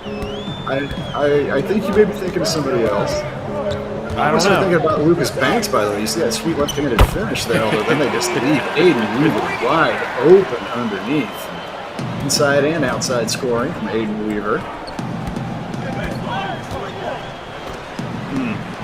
I feel like Rocky Mountain's just really not even trying to play their game right now.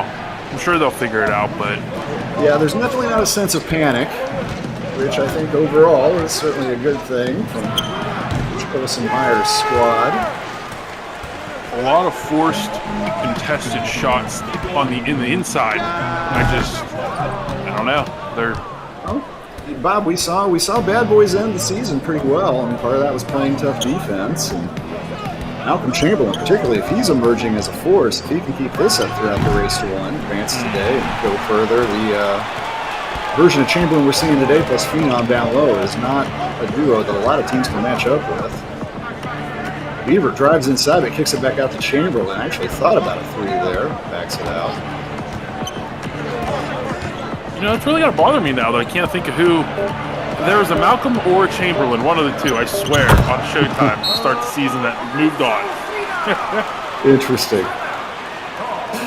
Well, Phenom gets the bucket, timeout on the court, 10-point Bad Boy lead. We're coming to the close here of the first quarter. Don't go anywhere. We're going to be back after a couple quick messages.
Ten-point lead for Bad Boys squad, looking to pull off an upset here on day one of the race to one. Being led by their interior duo, Malcolm Chamberlain, some highlight dunks and 6 points for him. And Renzo Phenom, 4 points, 3 boards, 2 assists, his all-around game shining through. And double-digit advantage for Bad Boys. Some subs in the game now. Yonker. One of those things. When you see Rocky Mountain, you're naming a couple of them. When you see Rocky Mountain Monsters backups coming on, it's like another starting lineup. Tough shot there. Won't go down. More Washington. Boys going to work. And to build on advantage, we're coming to 1 minute to play here in the first quarter. Pagnati on the court, takes the shot, and nails it. Oof. Pagnati posse definitely in the building tonight to see the 6'1" Chicago guard and his squad. And so far, they like what they are seeing. Oh, look at that behind the back pass. Well, there have not been a lot of bright spots tonight for Rocky Mountain. Lucas Banks has really been playing well. 6'8", but he's kind of a big wing. Averaging 10.5 points, and he is the 34th ranked overall player in SimWorld, but scoring showed off a nice pass right there. Won't be rewarded in the stat sheet, but does get Rocky to the line. Yeah, this is, well, we got 11-point lead right now. It'll be real interesting to see just because, it's Rocky Mountain doesn't necessarily have that guy on offense. They share the love a little bit. The whole team shares the love. I feel like they don't have that guy, so it'll be interesting to see who steps up to close this gap that they have right now. As much as anybody, Justin Bell, who's on the bench right now, kind of fills that alpha role for the Monsters. And Zane Davis, the guard out of Idaho, it's both free throws, cuts the lead to 10. For me, again, I think we need to see some Ireland early explosion here to see them come. Instead, you see a Sam Bowers explosion, attacks the rack, stuffs it home, kind of puts an exclamation point. What's been a fantastic Bad Boys first quarter here, Bogus does. He does not play like he's 6'1", I'll tell you that. No, well above the rim, and can't finish at the rim there is Rocky. More frustration for them. Plenty of time here for Bad Boys to get a good shot off. Jones with the turnaround, but it won't go, and Hank's able to secure the rebound. Last second heave here for Davis, but that won't go either. Up by a dozen after one. 8 seed. Bad Boys looking to pull off the upset here in the race to 1. Come right back. We got second quarter action when we return here to SimWorld TV.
Clinic put on by Bad Boys in that first half, shooting 73% from the field and holding Rocky to just 27%.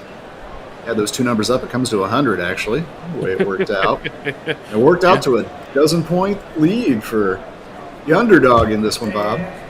Yeah, and you were mentioning how you kind of see Justin Bell as that alpha for Rocky Mountain Monsters, and he currently sits at a lowly 1 for 7. Half the team's shots, he's only made one of them.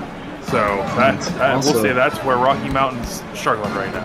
He's also currently sitting on the bench, and maybe a little bit of time-related motivation going on there. But 3 on the way. Pagnotti drains it. Wow. Tested, clean. 15-point lead now for Bad Boys. And the Rocky fans here in attendance definitely shocked. Answer 3 on the way. Won't go, but look at that. Wow. Skying above the rim and putting it back in. That is 6'7", 16-year-old Booby Walker. What an impressive finish from Walker. Only cuts the lead to 13, but maybe gives him a little bit of momentum. Tough shot from Pagnotti, won't go, but once again, Malcolm Chamberlain rebounds it and puts it back in. Chamberlain, so you have to go to the bench himself, but he's not looking tired at all. He's playing well out there. And Zane Davis gets in. That's just a 2. Deep 2. For Malcolm Chamberlain on that last play, when you're going up against Zane Davis, when you're Malcolm Chamberlain, it's going to be an easy 2 for you every time. Yep. Well, he fought to get good inside position to get that rebound and get that mismatch. Right now, he has a mismatch again, but that time Pagnotti didn't see it, so he's going to take a little jumper. Tried to shoot over Davis that time, and couldn't get it to go. He's missed his last couple, Pagnotti. Despite him missing that last one there, I mean, he is the perfect complement to Lorenzo Phenom not being on the court, which Lorenzo Phenom has been off since a little bit early in the... Ooh, what a block. Well, guess who got that? Malcolm Chamberlain applauds his own work there. Despite Phenom not being on the court, Pagnotti is just such an explosive scorer that it doesn't really hurt Bad Boys too much. It should, but it doesn't. Daniel Garcia enters the game. Pagnotti arrest. Jumper here from Kenneth Gaffney, who's re-entered. Oh, Lucas Banks continued to play well, but he couldn't get the putback to go. Oh, transition bucket. No tired legs on Malcolm Chamberlain. I think he's walking on clouds out there, actually, the way he's playing. I'm glad he's having the spotlight when the lights are shining brightest. Absolutely. But if you were Bad Boys basketball, though, would you not have Phenom on the court the entire? Oh goodness! I don't think you have to bother. Look at Malcolm Chamberlain taking over. Do not come into Malcolm Chamberlain's paint, ladies and gentlemen. You won't like it. You won't like what happens. And once again, good just couldn't defense. quite get that. Actually, nice save by Walker to keep that in bounds. The turnover, but the way Malcolm Chamberlain has been playing, I think maybe Bad Boys think they've got a nice 1-2 interior punch here that can just roll things down on the perimeter. And so far, haven't been able to prove them. Otherwise, we haven't mentioned Daquan McDougal tonight. Yeah. So what you're saying is Malcolm Chamberlain is better than Lorenzo Phenom. That's what I'm hearing. I'm not going that far, but tonight he's having a night. Now, Booby Walker, now the 16-year-old, drains a three there. Lead back to a dozen, which is it's been in a while, but look at that from Pagnotti. Putting the work in. They need it. They need it. And out called for the Rocky Mountain Monsters, but for the Bad Boys, Coach Sonny Jackson newly took over the squad just at the end of the season, but maybe he's fell into a dream situation. He's got his team playing well. We got a break in the action. We're going to take a quick break, too. Don't go anywhere. 14 Bad Boys lead, 4:25 to go, second quarter.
All right, we are back, and Bad Boys snuck into that 8th playoff seed, looking to make it count. They lead by 14 over the number 1 Rocky Mountain Monsters. It's been a tough night so far for Justin Bell. It's been a quiet one for Daquan McDougal out there on the court. You just saw as Booby Walker back to the bench. Wholesale changes. Monsters. Justin Bell back out there on the court. And let's see if his second stint results in anything better. He attacks here, creates space, but once again can't finish. 1 for 8 now. Yeah, they absolutely to the basket. Weaver, 7 points now for Weaver, 3-pointer, and a couple buckets down underneath the hoop, and everybody getting the job done. Bad Boys here in the first half. Still plenty of basketball time to go. 19 and a half minutes. Oh, and there you go, Justin Bell. Maybe that'll get him unglued. We'll see. They absolutely need him to if they want to come back and win. Top-ranked player on Rocky Mountain, the 21st overall in Sim World, 6'6", 215-pounder, and foul there on McDougal. McDougal getting on the board. He's on the stat line now, E. Exactly. Lorenzo Phenom and Malcolm Chamberlain have definitely won the battle inside with big Daquan McDougal. McDougal, 6'9", 190-pounder, just 16 years old, averaging 0.9 points and 6.6 rebounds a game. But Chamberlain and Phenom, who gets the first free throw down. Chamberlain goes to the bench. Just own the paint tonight. Bad boys. Yeah, McDougal, speaking of McDougal, though, I mean, you say he's only 16 years old, and I mean, he's already huge. He's 6'9", 191. Put on a little bit of weight. He's probably going to grow a couple inches over the summer. He's going to be a monster in SimWorld Hoops next year. He's going to be a scary player in the future. Davis attacks. He should have taken his first chance. He kind of hesitated. Gave enough time for August to come back and get in defensive position. Garcia out there with August in the backcourt. And now Garcia's going to take a long three and drain it. Seems like 18 is the lead now, Bob. Biggest in the game, and it might be time to start seeing a little bit more panic out there from Rocky Mountain. Yeah, the bright lights definitely seem to be a little too bright for Rocky Mountain right now, and there's players on Bad Boys just really stepping up. There's Justin Bell finally. I think he's found his confidence now. Yeah, no, he's not backing off the aggression, which Rocky's going to absolutely need that if they're going to get back in this game. 2.5 minutes to go now in the first half. Garcia, this time he's trying to work it inside, gets a tough shot up and in. Zane Davis had pretty good defensive position, but big finish from Garcia. I think Garcia may have doubled his season average so far on his points. Bell, nice shot he's there from feeling Bell. himself now, for sure.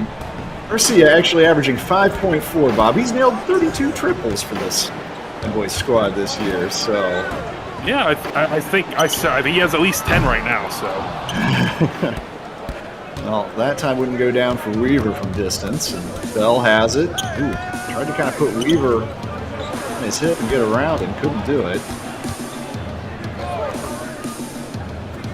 Good ball movement there.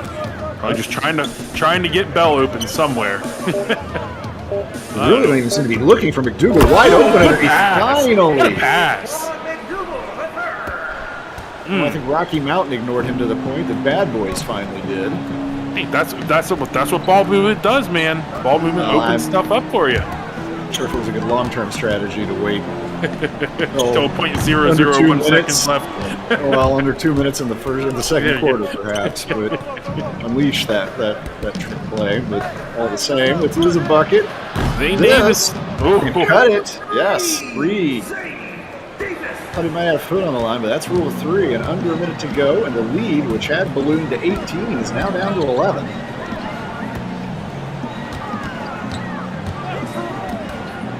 You think he cut it under double digits, but look at Lorenzo Phenom, but he can't finish. Gets his own rebound, back up and in. Effort from Lorenzo Phenom, the future Michigan Wolverine. Look out, Big Ten. He's going to be a load.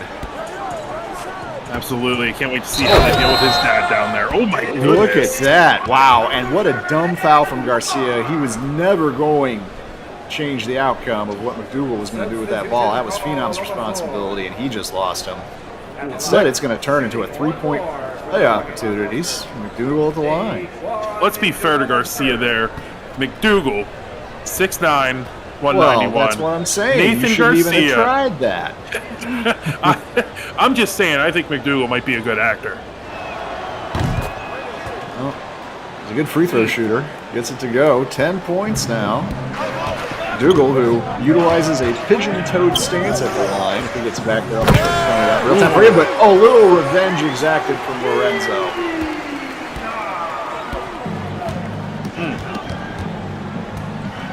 Yep, that's about all you can say about that. Steve. Well, Bell has it. There is about a 3-second difference, shot clock and game clock. Bell's going to try to go to work on 2 defenders. Can't get it to go. Phenom rebounds and he can dribble it, brings it up, gets it in Pride's hands. Oh, terrible defense by Davis. Easy 2. There wasn't. Yeah, my bad. I did not mean to say. I'm just throwing everything at my guy Zane Davis tonight. I'm so sorry. Well, the Monsters chucked that last shot before the buzzer, but well off. They are well off their form in this one. Double-digit lead. The underdog Bad Boys looking to knock off a #1 seed. Grab the headlines here on the first day of action.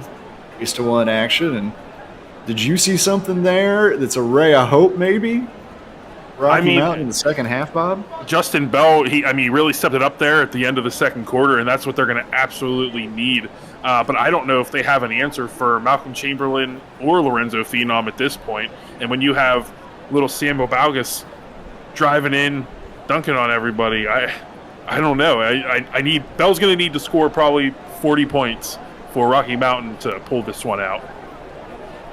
Well, it's been done inside and outside offense and defense. There you see it, a staggering 70% from the field while holding Monsters to just 41. We'll take a quick break during halftime, but don't go anywhere. Second half action when we return.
All right, we are back. Bad Boys in control, but still 16 minutes to play. Have the ball here. Phenom, good position inside of the good defense from McDougal. Does not matter. What a finish from Phenom. Phenomenal. Phenomenal Lorenzo Phenom. Comes too easy. Comes too easy. 16 points. Justin Bell. Tough first half from Bell, but he can explode at any moment. And he's feeling it right there. Gets a clean look. Can't take those iffy shots when you're down 15 points, 16 points. Price has it. Nice inside look for Weaver, but he couldn't finish, couldn't come up with the rebound. Walker out there to start the second half. Lucas Banks had some nice moments, and he's got the ball right now. Oh, good defense shot, by Chamberlain. Yeah, Chamberlain did everything but block that shot early. Making life difficult there on Ireland early. Ireland early. Just a tough game for him too. He's also been really quiet. Absolutely. I mean, he's arguably your best. I mean, he is the best three-point shooter on this team, and One of the best in the game. Yeah, and he's just not doing it tonight, and that's gonna hurt. Oh, good block by Phenom. It was a two-hander that he got on that one, like a volleyball block. Didn't get that one, however. Nice persistence from Walker. We really need to see a lot more from Booby tonight. If I keep saying tonight, I know somewhere it's tonight. No, right? I know. I've done that myself. For some reason, well, it's all the spotlights here, I think. It just feels like prime time. This is prime time. You know who else is prime time? Lorenzo Phenom. He has taken this game by the horns. Willing bad boys. 16-point advantage. 5:51 here to go in this one. Well, saw a number 1 seed advance in our first game. Chance we're going to see a number 1 knocked off here in this one, unless Hockey can get it together. But want to remind you, we have more action coming up later today on SimWorld TV. 4 o'clock Eastern, approximately. We're going to have the Originators, Beyond the Arch. You're going to get to see PJ Wagner and Tyson Simpson going head-to-head. That is, I mean, they're not going to be defending each other much, but in the big picture, that is one of the more dramatic kind of head-to-head individual battles we're going to see in this race to 1. Wrapping things up today, 5:30. I'll be back behind the mic for this one. H-Town Hoopers stumbled a little bit late, and they're taking on Surging Yacht Club. And that should be another good matchup there. So, 4 games today. Got 4 more coming up tomorrow, too. Hope you can tune into all in here on SimWorld TV. This is all win or go home, folks. This is what you played for all season, to make this final 16, to make this race to 1, and only get 1 shot. Right now, Bad Boys making the most of theirs. They came out, took an early 19-9 lead by double digits in the first quarter, and it's just sort of been more of the same since then. 16 now, midway through the third. You know, our brackets aren't looking too good right now. No. We at least got that first one. This is going to blow up a lot of people's brackets. There's no doubt about that. We had both these guys win the first. We had Rocky Mountain win their first 2 games. Ireland early. Reigns at 3. Maybe he overheard us. How about him needing to get involved? It's on the board there. Jones drives inside, tries a tough little. I think he got that up with the left hand in the end. August able to down the rebound. Yeah, Jones has it tough. again. Can't let Bowles be the one down there picking up rebounds. In pride, he should have finished there. Yeah, where Malcolm Chamberlain hanging out right now. So need to see a little bit more from him to help Bad Boys pad this 13-point lead. So he's doing it all on the defensive end of the side of things, but offensively we need a little more. Gaffney tried to take that inside. I thought he was going to maybe kick that back out to early in the corner, see if he was continuing his hot shooting from deep, but not to be. That boys set things back up.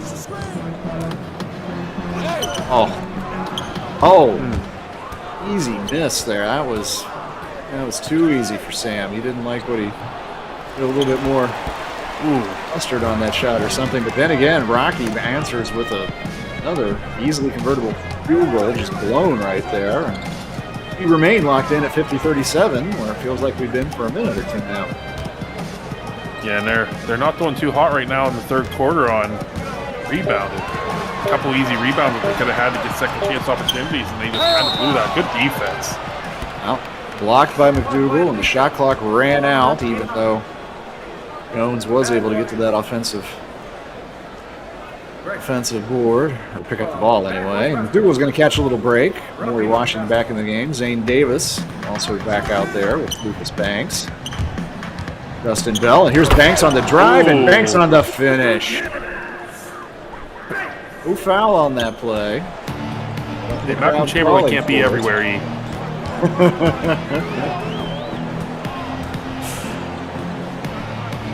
Lucas Banks, I mentioned him, he's had some nice moments. Bogus again drives it side, and this time he gets the finish, left-handed off glass. Tough shot. And when he's making those shots, it's going to be a day for him.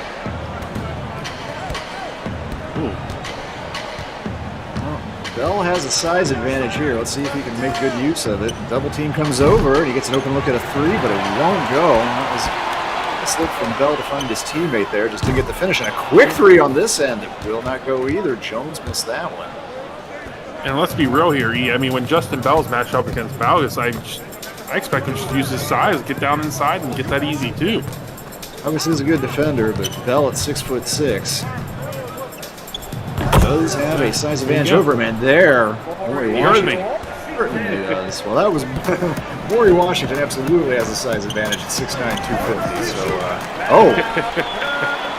Malcolm Chamberlain once again, and he this is a few times tonight has just beaten everybody down the court. In spite of being 6'8", 245, you don't expect him necessarily to have a good 40-yard dash time like that, but he's done it several occasions here versus Rocky Mountain. Big three by Zane Davis.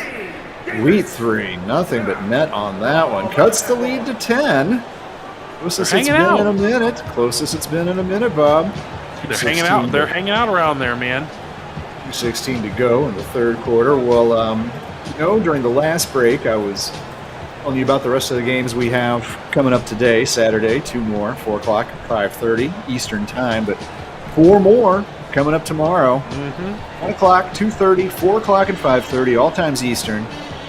East of the East, Run DMV, our first game. Then it's G5, Gotham 5, taking on Reigning Trays. Then it's Best Coast Ballers against Asia Pacific, and I want to see that one. I'm not calling that one, but I'm going to be tuned in for sure. That Asia Pacific team, you have them advancing a few rounds, do you not, Bob? I think I have them going through the first round. But then I have them running. Yeah, I have them running into the Yacht Club.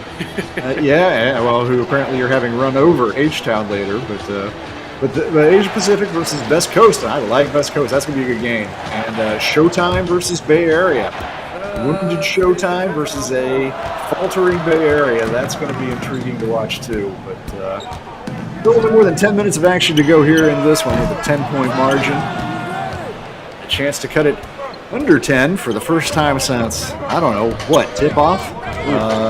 It was early in the first. Early in the first. And look at that. Kenneth Gaffney absolutely does. That's his 24th made three of the season. He's not a prolific three-point shooter, but he can connect from out there, and that is a timely shot from the captain.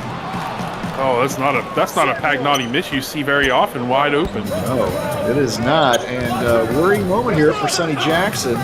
This is only his 5th game in charge of Bad Boys, by the way. He took over at the end of the season. His team, which had been in control, this league could be cut down to 4 or 5 points. Going for 4 here, and does it is Zane Davis. Lighting it up from outside. Idaho, Zane Davis. I'll tell you what's really hurting Bad Boys right now is all the double teams are calling right now, leaving somebody wide open somewhere.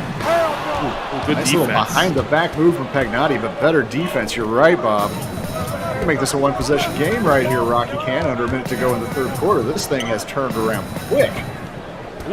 Or with some luck, it could be a tie game. Or it could. Oh, I'd love to see that. That'd be fun. Zane Davis, that's how you make it happen. Well, you're down to nothing on the shot clock in Washington. You know what? He actually had that a lot more dialed in than I expected. What would have been Maury Washington's first made three-pointer of the year? It's definitely not who you want back there shooting that three. No. Work by Bogus. Just couldn't finish. Yeah, but can't finish, Bogus. 15 seconds now on the shot clock, and Gaffney still a chance to make this a 1-possession game as we head into the fourth quarter, and all the momentum on the side of the Monsters.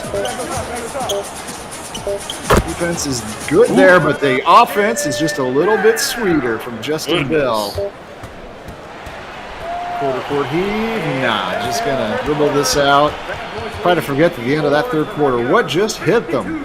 About a 2-minute span, 10-point lead has disappeared. We got a ball game, folks. Rocky Mountain Monsters looking to complete the comeback here against Bad Boys. 8 minutes to play when we return to Symbol TV. Still waiting for a big smile out of you. You're up 2-0.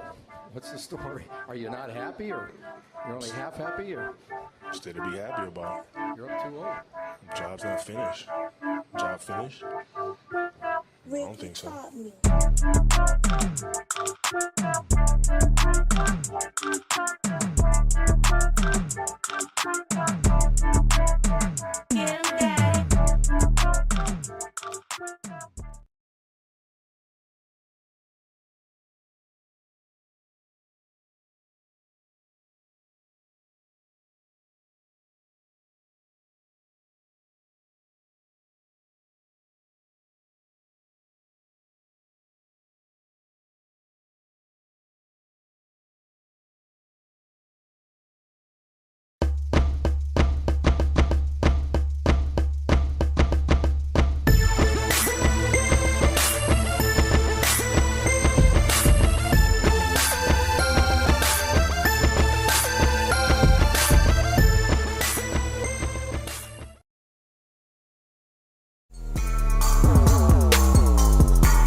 Welcome back to what's turned into a really good game here at SimWorld Sports Arena in Houston. 2-point lead for Bad Boys, and they've led the entire game, I think. But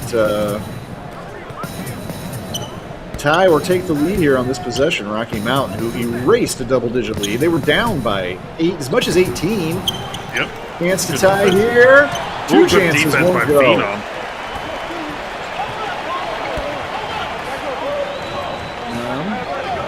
It up to Pride. 16-year-old Pride. Third it into the starting lineup tonight, and it seemed to have worked early on anyway.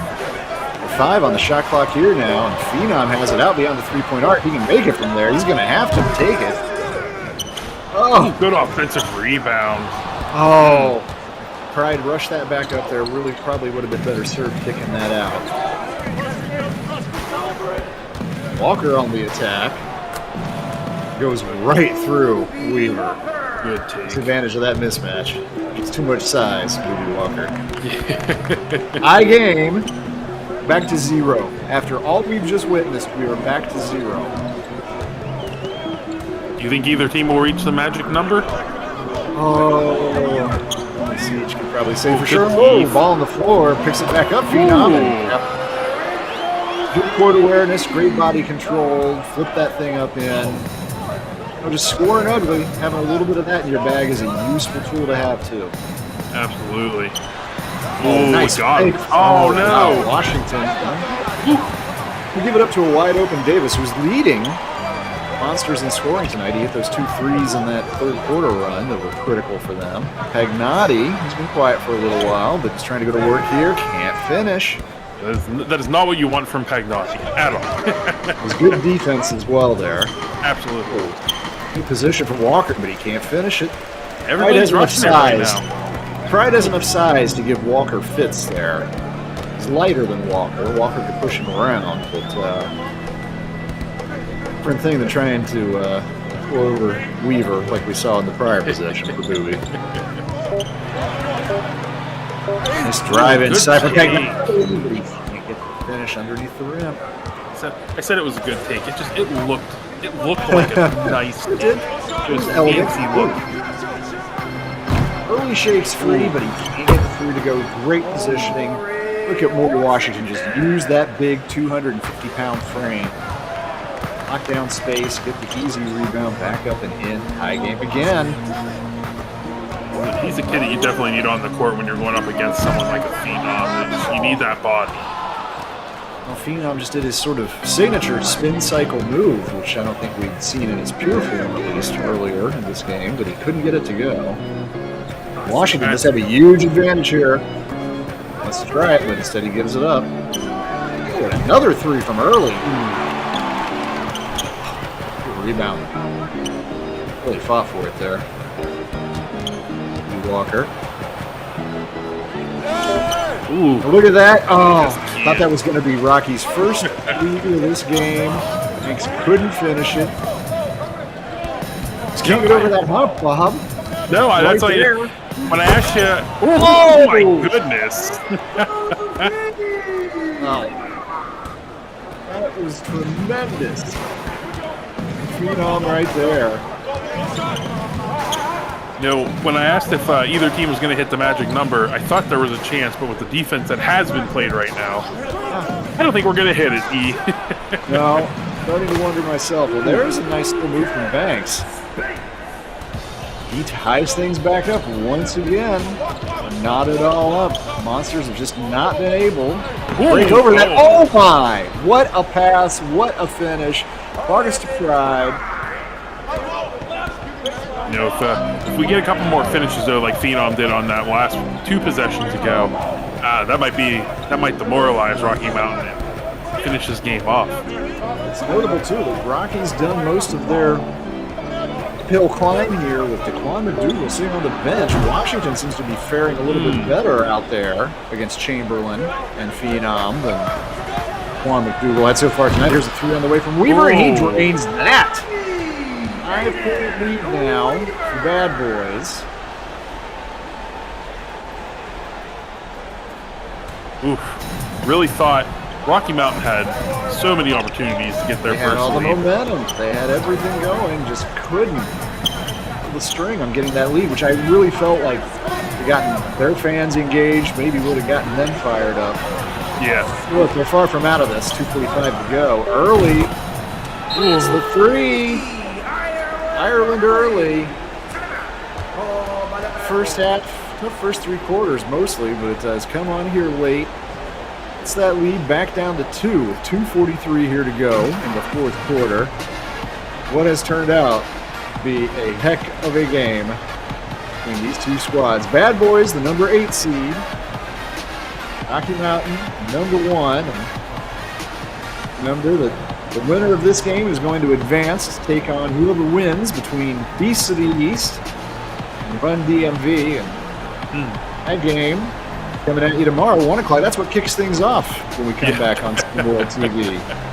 Sunday, we got another 4 games. Get all 16 teams play. We're just going to have 8 remaining after this weekend. And remember after that we're coming back once again on Tuesday until the next round. So I want to remind everybody out there to please follow us everywhere.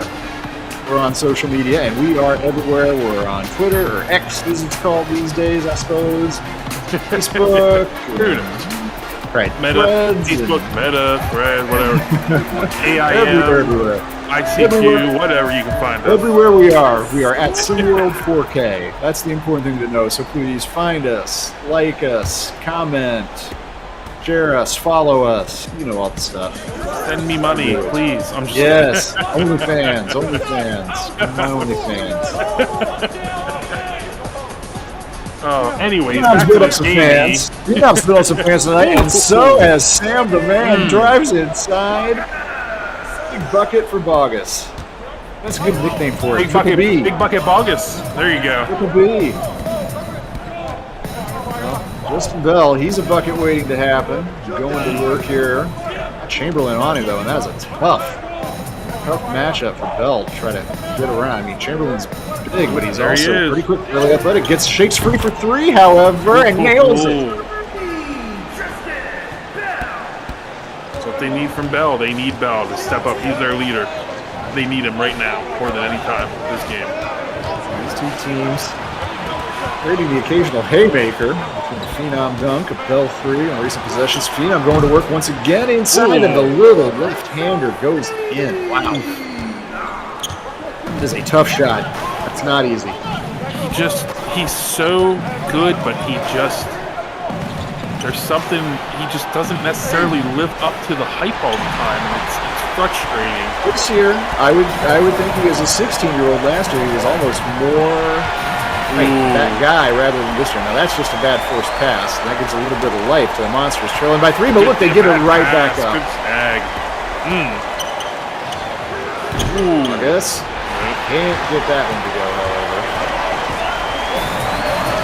All right, 3-point game. We're coming up on the final minute here. Fans on their feet. Bell with the jumper, and he brings it again. Started 1 for 8, Justin Bell, but never lost his confidence. He found his stroke. 1-point game under a minute. Now, double team. He gets it out to Sam. Can't leave him. Oh, that was a big shot, but he couldn't bury it that time. Banks finds Gaffney inside. Still can't get that first lead. Still can't get that first one. Trailed the entire game and still trails. 3 seconds now. Renzo Phenom has it. Tries a tough shot. Can't get it to go. Is there a foul called there? Foul is called. I was waiting to see the signal. I wasn't sure what happened for a minute. Dougal is called with his foul. That is going to send Phenom to the line, and you know. Oh, it was a tech. It was a tech. It's a technical. Oh my! Wow. I didn't realize what was happening there because I never imagined that was a flagrant foul. At first, I wasn't even sure a foul was called.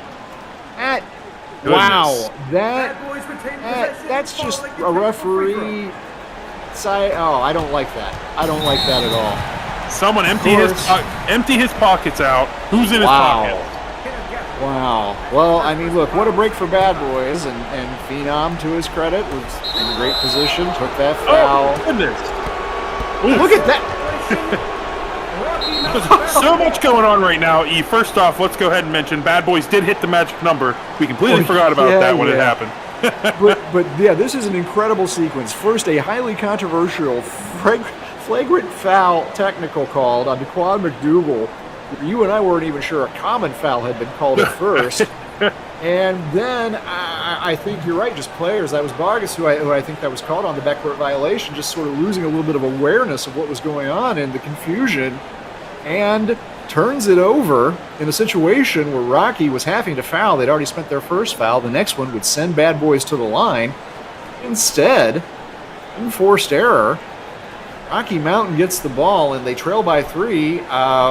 Not enough time really to get a 2-for-1 possession here, unless you want to chuck one first touch, which I don't think would be very well advised. But I don't think you necessarily have to go for a 3 here. Certainly if you find Ireland early or Zane Davis open, I think you give them the green light. But otherwise, if I'm in charge, if I'm Coach Olson Myers, Rocky here, I will very happily work 5 or 10 seconds off this clock to get a nice good look at a 2 and put it in and foul after that.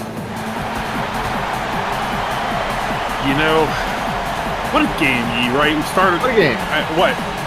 We had an 18-point lead by Bad Boys basketball. 18 points. 18. And here we are. 3-point game. A dramatic, great game where one team has never trailed. Bell just working it down, trying to get in that paint area, takes it up, can't score.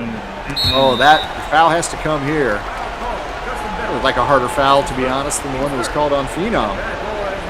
And it is. That is another tech. Oh, no, it's not. It's not. I'm sorry. You're reeling in here, buddy. All right. Well, hey, come on. I'm just getting caught up in the madness that's been going on here the last minute. For a second, I thought actually they were upgrading that. I thought that was a fairly hard foul. But Bad Boys, that's a big one there. Shot Vargas, Triple B, looking to put this thing away. And high point advantage with 7.9 pretty much does. Monsters are going to call a timeout and try to work something up here, but I hate to say it because I want the storyline for this game to be Malcolm Chamberlain exploding and the great game that Phenom had, and the fact that, Quan McDougal was just kind of quiet, and Ireland Early was quiet for most of the game for Rocky, who never led in this game but had so many chances to take the lead. But instead, it's going to be that foul call. It's going to be that call, and it is. It should be. It's and you can actually see some of the fans in the stands are still irate about that, and they should be. Common foul, maybe a technical, a flagrant. Wow, controversial to say the least. Yeah. It's also going to obscure the fact that we're about to see a number 8 seed topple a number 1 seed, which is also a storyline. Rocky Mountain comes into this game 23-8. Coach Olson Myers, since taking over, had been 13-4. Instead, it's going to be Sonny Jackson in just his 5th game, seeing Bad Boys, a 16-15 squad, advance to the next round of the Race to 1. Yeah, I'm not sure if I think it might have been Scott Foster out there that made that call. So yeah, 7.9. I mean, look, the main thing here is whoever gets the ball in the inbound, turn and shoot the thing. That's the. I hope that was the instruction. That's the need, and Early does just that and drains it.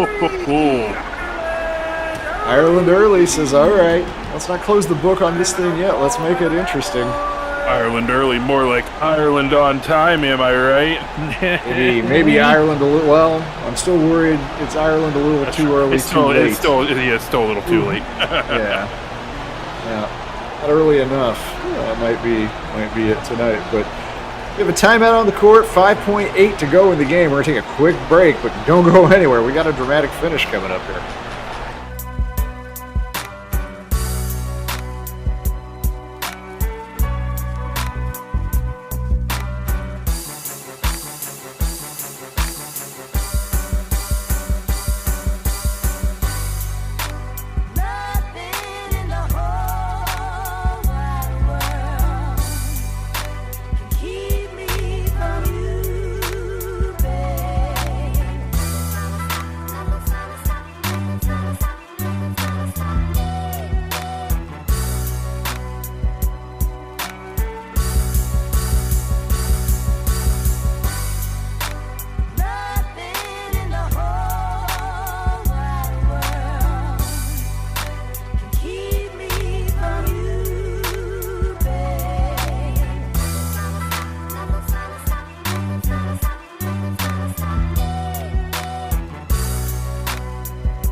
Still a game here in Houston.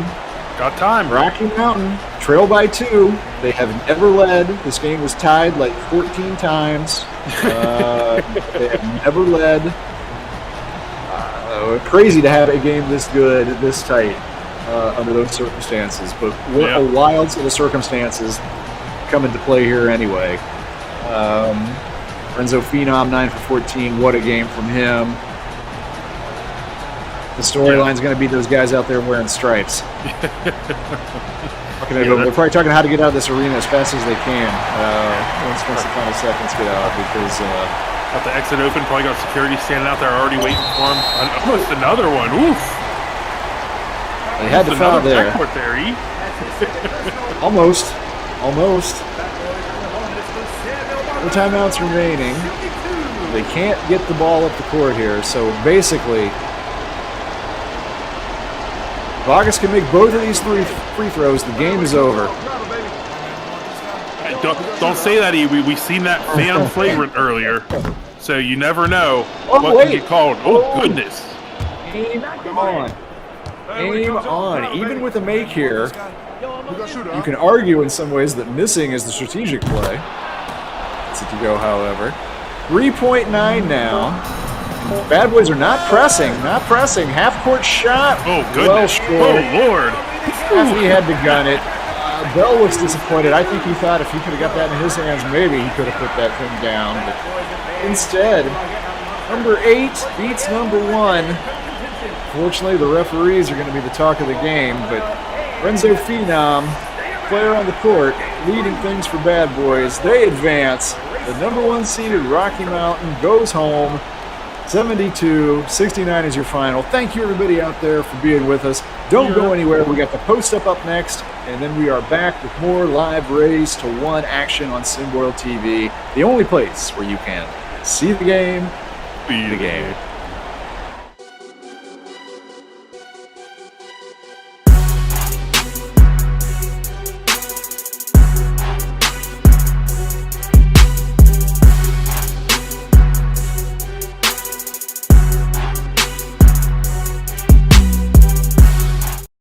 Ladies and gentlemen, we are back here with a special edition of the Post Up. It is your host, LOB, and my right-hand man, Rick Blaze, the color man. And look, I'm one of those people that, look, we just watched the game.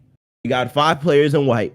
We got 5 players in brown. But I think the story of this one is neither of those 5 guys. We got the people in the white and black out here making probably one of the most controversial calls in Race to 1 history, and we've got everything that you need to know. So let's get straight into it. Rick, what are we thinking here? I mean, a flagrant one to end it there.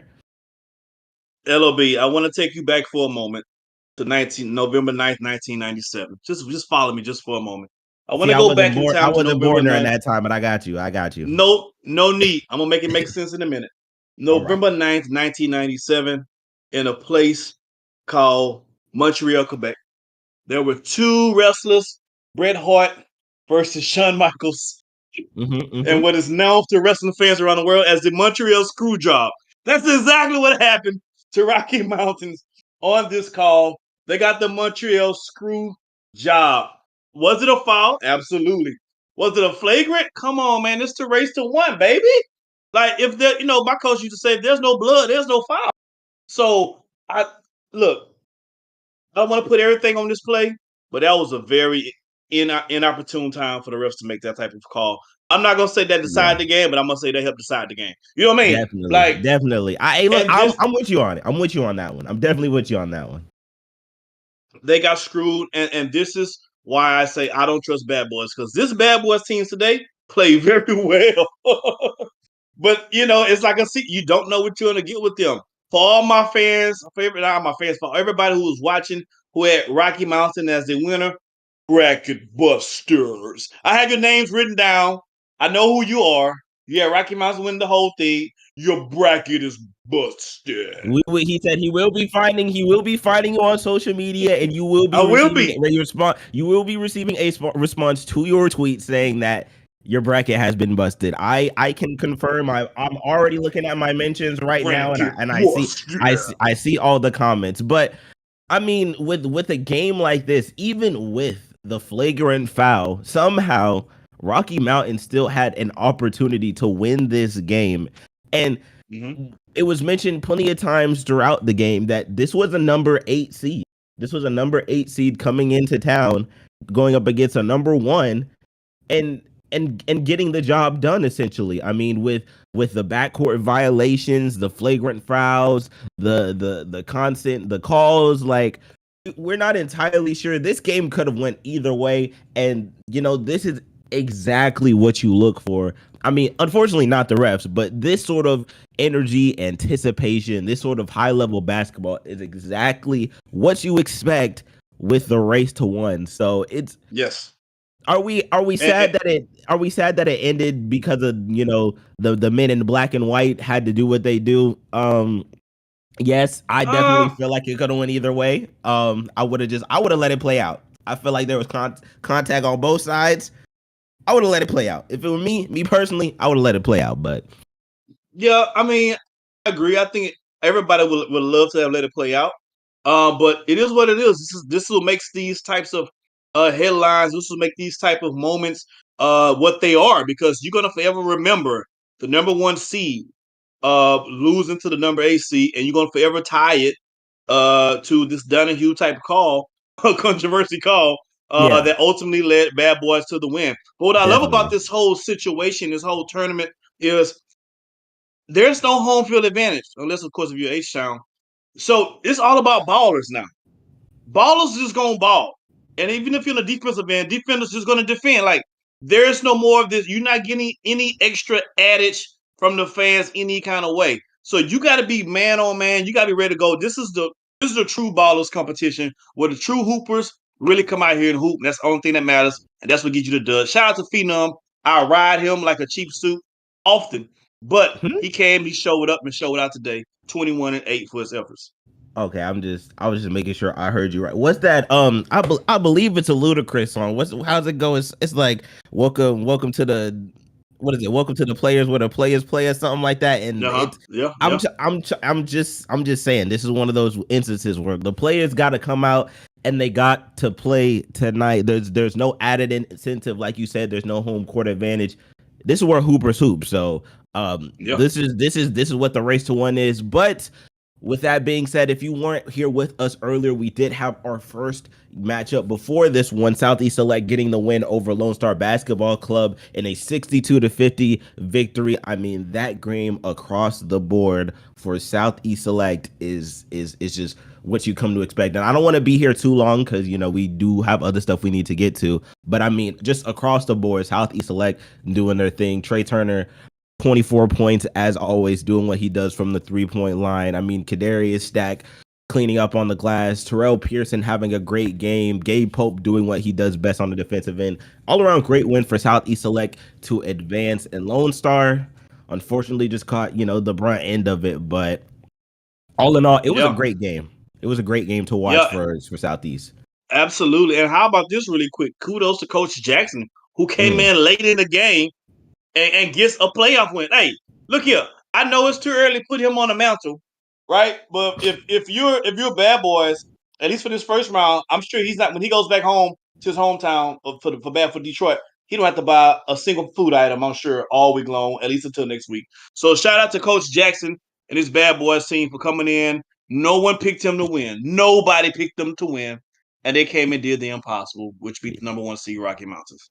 Well, he came in there and did his thing. And speaking of which, we talk about moments, whether controversial or not. There are big moments in big games that just, as fans, that have us glued to our seats. Our eyes are locked in on whatever screen we're watching it off of.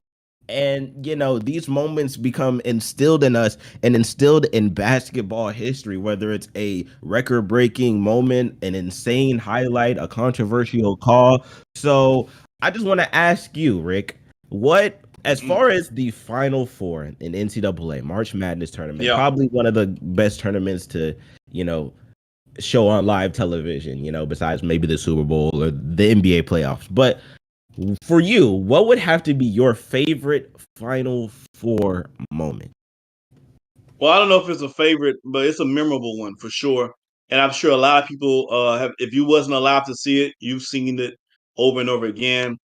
The Chris Webber timeout call where there's no timeout. But before we get to that part, I was just really excited because you had a group of guys playing at Michigan who looked like guys that were from communities where we're from.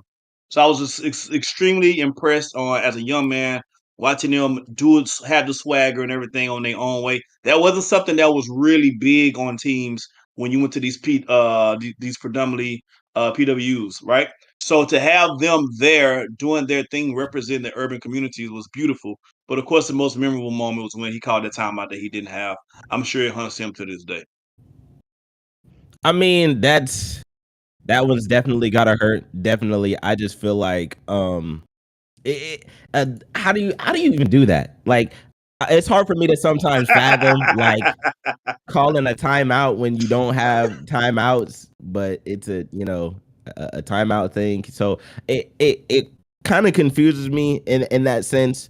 But if I had to pick one, Oh, go ahead. I'll let you finish. No, I was gonna say that some of that might go following the coach, right? The coach has to tell the players coming out the huddle. We don't have any more timeouts.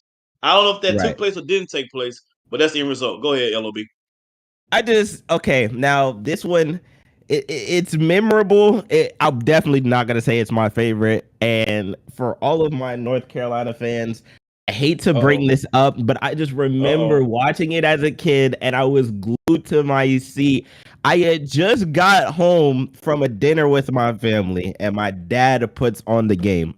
And our family is North Carolina. I live in a house divided. My mom's North Carolina fan. Dad's a Duke fan. So my mom was already happy that they was in this position.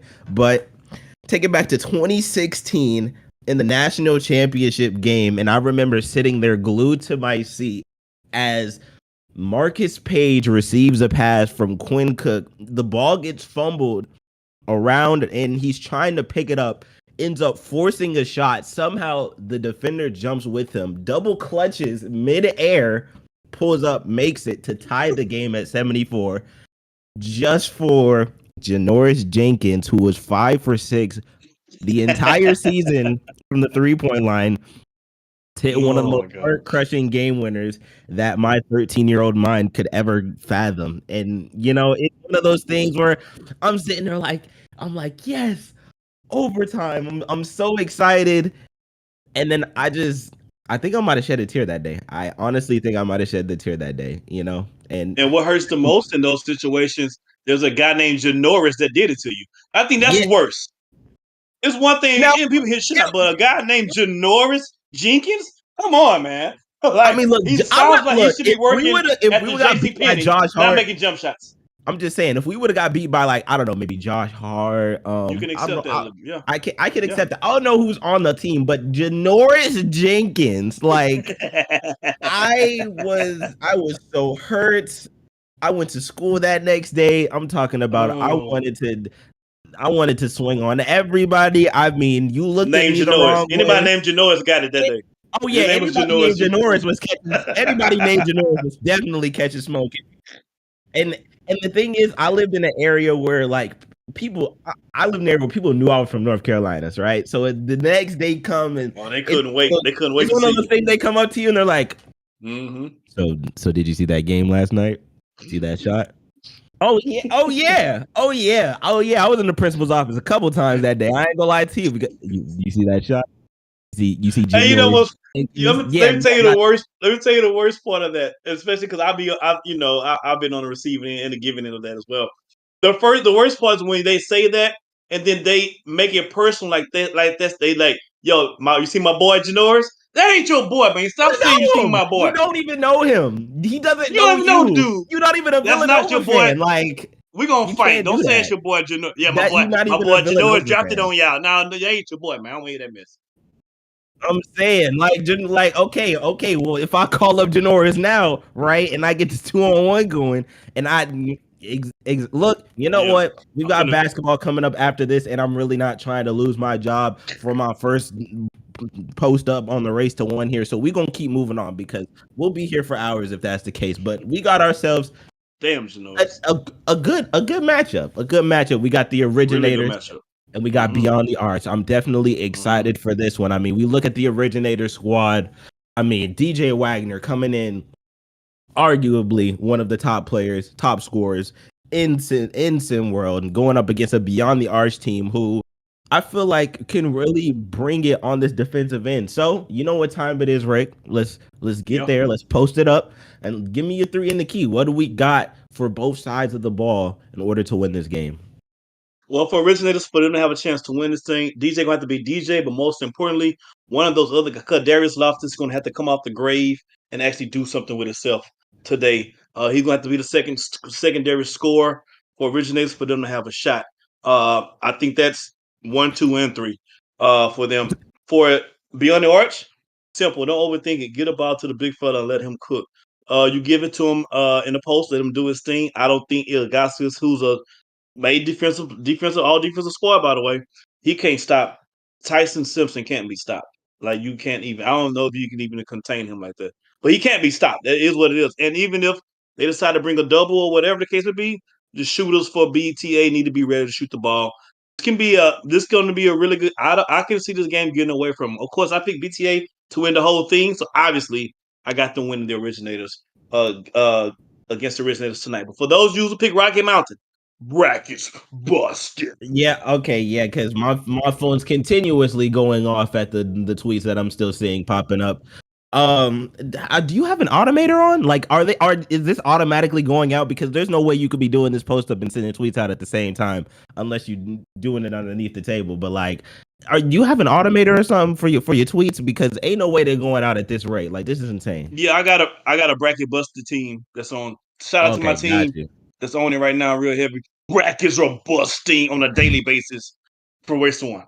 Well, we'll see if more brackets get busted after this game here. Coach Alyssa Dodge matching up against Coach Kusa in this one. And this should be an exciting matchup of race to one basketball. Don't go anywhere after this. I appreciate you all for tuning into this edition of the Post Up. I am LOB with Rick Blaze, the color man.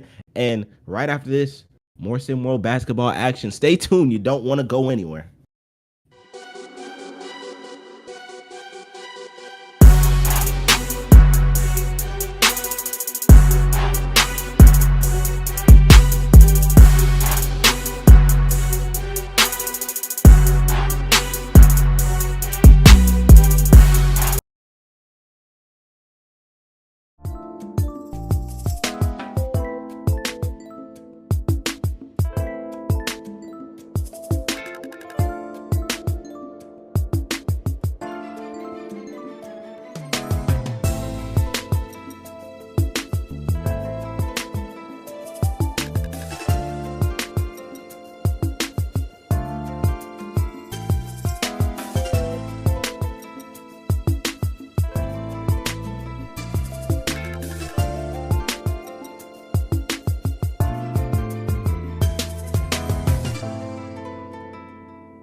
Hello, everybody, and welcome to Game 3 of our Race to 1 coverage today on SimWorld TV.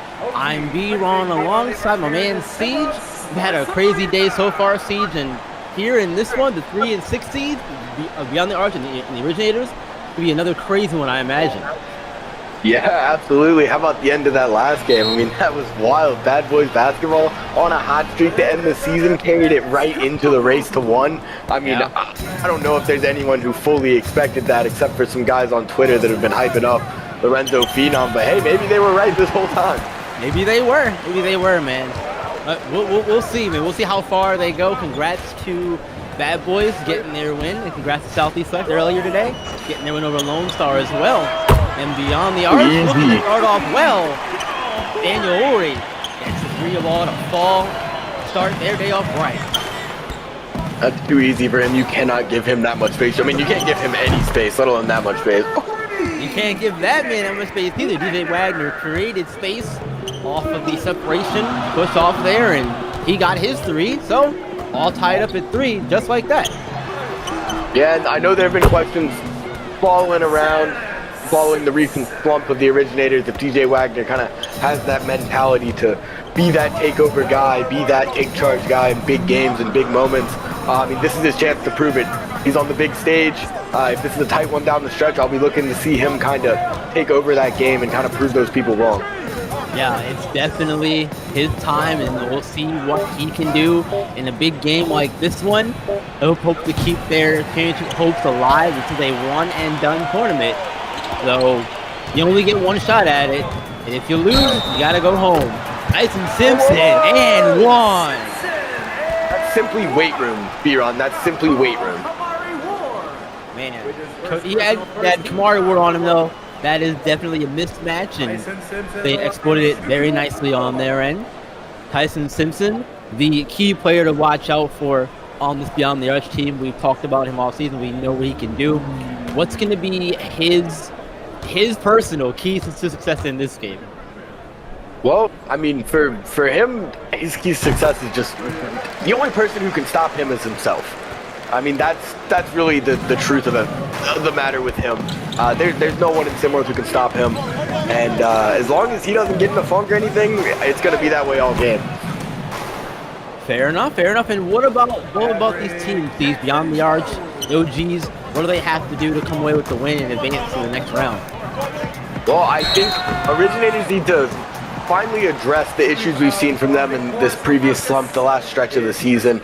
There were a few things that I think got kind of exposed. One was this man right here, Victorious Ilgauskas, all defense, but the past few games, it's been getting exploited a little bit. Teams been running smaller lineups, kind of pulling him out to the perimeter, exposing he's a little slow on his defensive slides, things like that.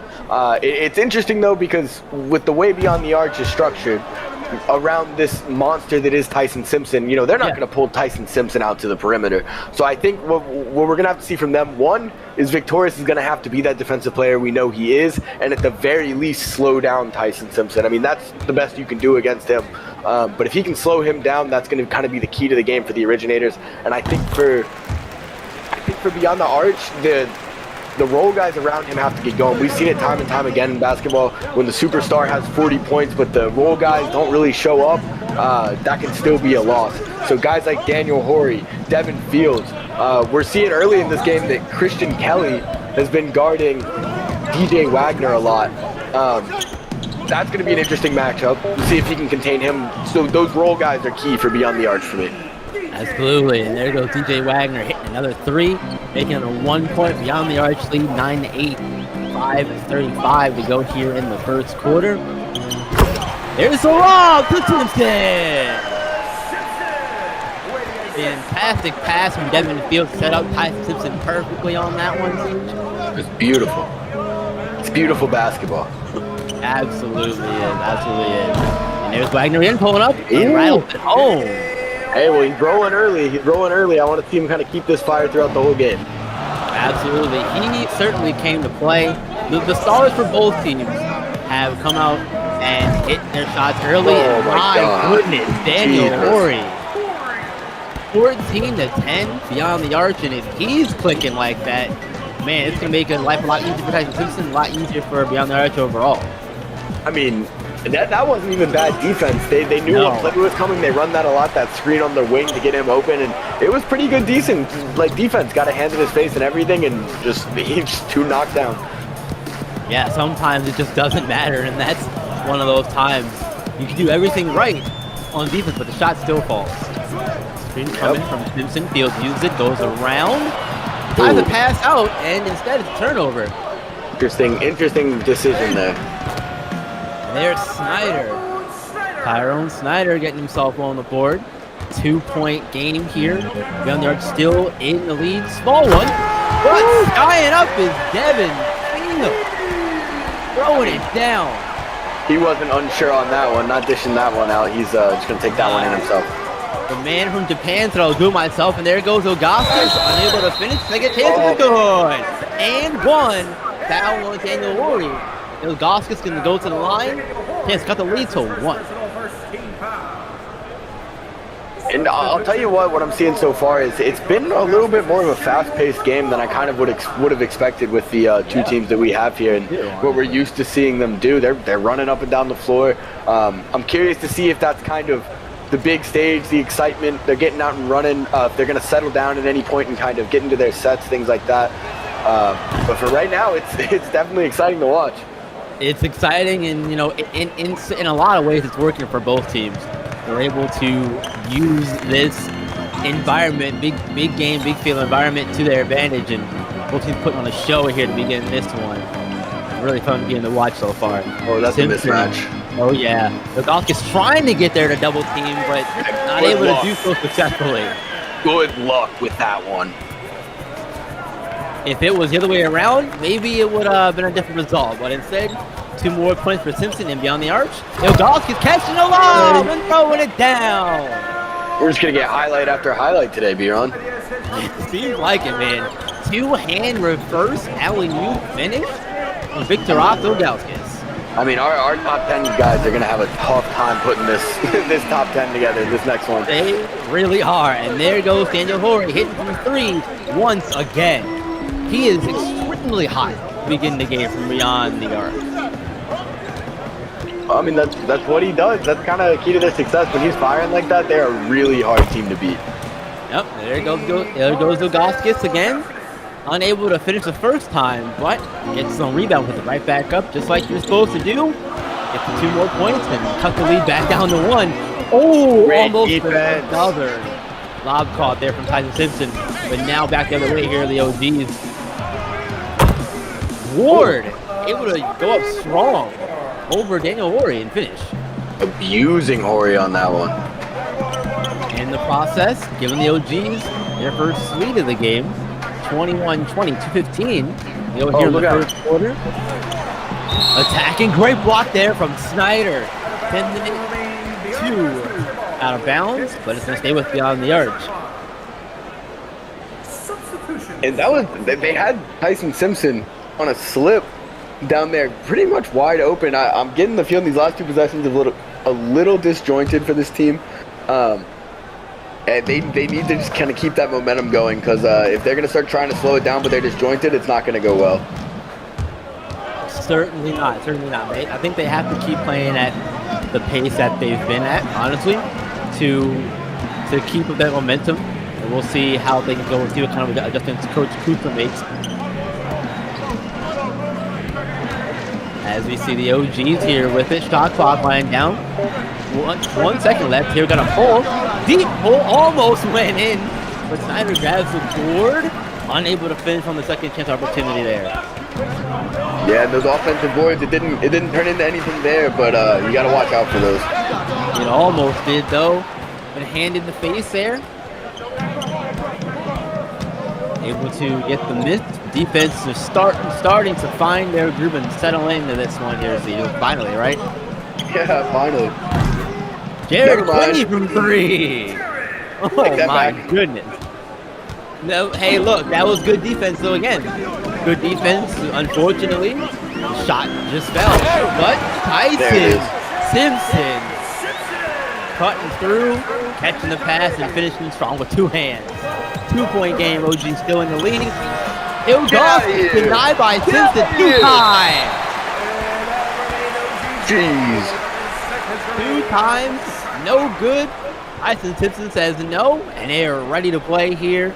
Both teams are bringing it. Kevin Sullivan and Jace Daniel checking in. Man, what a phenomenal performance we've seen from both these teams to begin the game. Defenses, especially here in the last few minutes. And we're seeing these two big men that we talked about being a key matchup in Big V and Tyson. They're really going at it today. Yeah, they really are. This is going to be so fun to watch. 20, another 3. That one, no good. Big old Kevin Sullivan lugging down the court. Trying to keep up with Tyson Simpson is going to be a challenge for him. I think that might be guys they want to exploit now that he's in the game, and they're going to go right to it. Simpson unable to make the first one, gets the rebound, pass out to the corner, 3 ball, no good. And you gotta hit those shots when you get the opportunity. Big lights are on right now. Tyson finds it open to the DJ Wagner with the poster on Nick Bowie. 2 more points and 1 here. Wagner going to the line for the free throw. 3 points the old-fashioned way. Team second. And he heard what everyone said, and he's here to play today.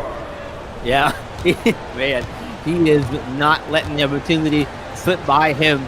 It's a big stage for him and really all these players here in SimWorld Hoops in the race to 1. Everybody's watching you, especially all the colleges. Gotta look forward to the next level. You get yourself in a spot to have a good chance of success at the next level, and this is a good place to do it here in the race to 1. Green Club winding down, and no in the post. Responding with 2 points of his own here. And that is going to end the first quarter of play. An exciting one to be sure. 27-24. Originators out in front. Come back for the second quarter here in SimWorld Sports Arena in Houston, Texas.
Welcome back. Second quarter action here, everyone. 27-24. OG's in the lead, and I believe we have Yells on the sideline. I had a chance to speak with Tyson Simpson before the game. Yells, what you got for us? Yeah, I did have a moment to talk to Tyson Simpson before the game. He said he heard all the talk about this matchup against the OGs and all the big guys that they have on the team, Victoris Ilgauskas, Kevin Sullivan, and such. He had one simple response for me when I asked him about the matchup. He said, "Watch this." Back to you guys. Well, hey, look, we're watching so far, and he's been playing extremely well. 14 points in the first quarter alone. But that man, DJ Wagner, is firing off cylinders as well. The stars are out here, Siege. No question about it. They showed up, the lights turned on, and here they are. Here they are ready to play. And how impressed are you with Tyson Simpson's play, especially with all the talk given Ilgauskas and Snyder, and how effective they've been as a unit defensively? I mean, I don't know if like surprised or shocked is like the right word, because I mean this is Tyson Simpson we're talking about. This is the guy that we know, and it's been said before. Even the best defenses in the league, the best they could do is slow him down, and we say that for a reason. We say the best they can do is slow him down. Tonight they're not even slowing him down, so I'm not surprised. I'm glad to see it because it's a joy to watch him play. That's for sure. Yeah, that makes total sense to me. That's fair. I will say I'm also not surprised for the same reason. It is Tyson Simpson, one of the best bigs in SimWorld Hoops this season. So, that's surprised to me. And there's James Daniel committing a foul on Nick Bowie. So Bowie's going to go to the line for 2 free throws here. We talked about the OGs coming into the race to 1. They were on a big losing streak, and then they got the win over SimWorld Atlantis to end their season. How big do you think that win was coming into the race to 1? They had a little break coming into it, so I had a chance to, rest a little bit, recover a little bit. How do you think that has impacted them coming into today's game, Siege? Well, I mean, look, there's 2 schools of thought. You talk about it a lot when you talk about, a playoff that has, a best of 5, best of 7 kind of series. There's the one school of thought that, like you said, they got to rest. They got to kind of freshen up, get their legs back under them. All of that, and then there's the thought that maybe that they needed to stay hot, maybe they needed to keep playing, and I'm sure they practice and things like that. Right now it looks like it's serving them pretty well. It doesn't look like they're too off their game having that break, but we'll just have to see if come late game if maybe their conditioning isn't quite as up to it as it used to be because they have gone however long without playing. That's a question to find out in the 3rd and 4th quarter. Absolutely, yeah. Jared Quinney scores for the OGs there. Speaking of, a long time playing, Beyond the Arch, they haven't played a game since July 2026. They won their game against SimWorld Latin America, so they've had an even longer break. They didn't play at all in August. So do you think that, it's going to be the other way around, maybe, because of their long break?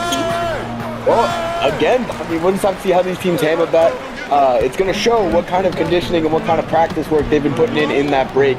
As we get towards the end of the game, are the players going to be, more fatigued than usual? Are they going to still be conditioned, ready to play? Right now, both teams look like they stayed in shape, looks like they stayed ready to play, and it doesn't look like it's affecting either of them at the moment. Yeah, it sure doesn't. On the inside there, can't get it to go. Great defense from Sullivan. And here come the OGs with it back again. 20 in the corner. It's good! Great shot from Jared Quinney. And, one of the things here to notice, Siege, is that as great as their play has been, they're only up 5 against Beyond the Arch. Yeah, I mean, while that's true, Beyond the Arch needs to be careful here because they're looking real good, and Tyson Simpson's not on the floor right now. So they got to be real careful with how they handle this. Got to get some buckets after work. There's one right there, yeah. At the very least, they got to stay with him while Tyson's on the bench so he can get a rest. Yeah, exactly. I think that's going to be one of the biggest keys for Beyond the Arch, for me anyway. How can their bench perform where the other players perform when Simpson is not on the floor? As we've seen it plenty of times this season where when he's not on the floor, sometimes they fall apart. Nice. What a huge step back 3 there from Kadarius Loftus. I mean, they're hitting everything right now. They really are. And I think that question mark goes for both teams, though. In different ways. How can their other players perform when their star either isn't in the game wasn't performing well. Now, luckily for the OGs, Wagner is performing very well to begin the game, but he's not going to be in the games at all times either.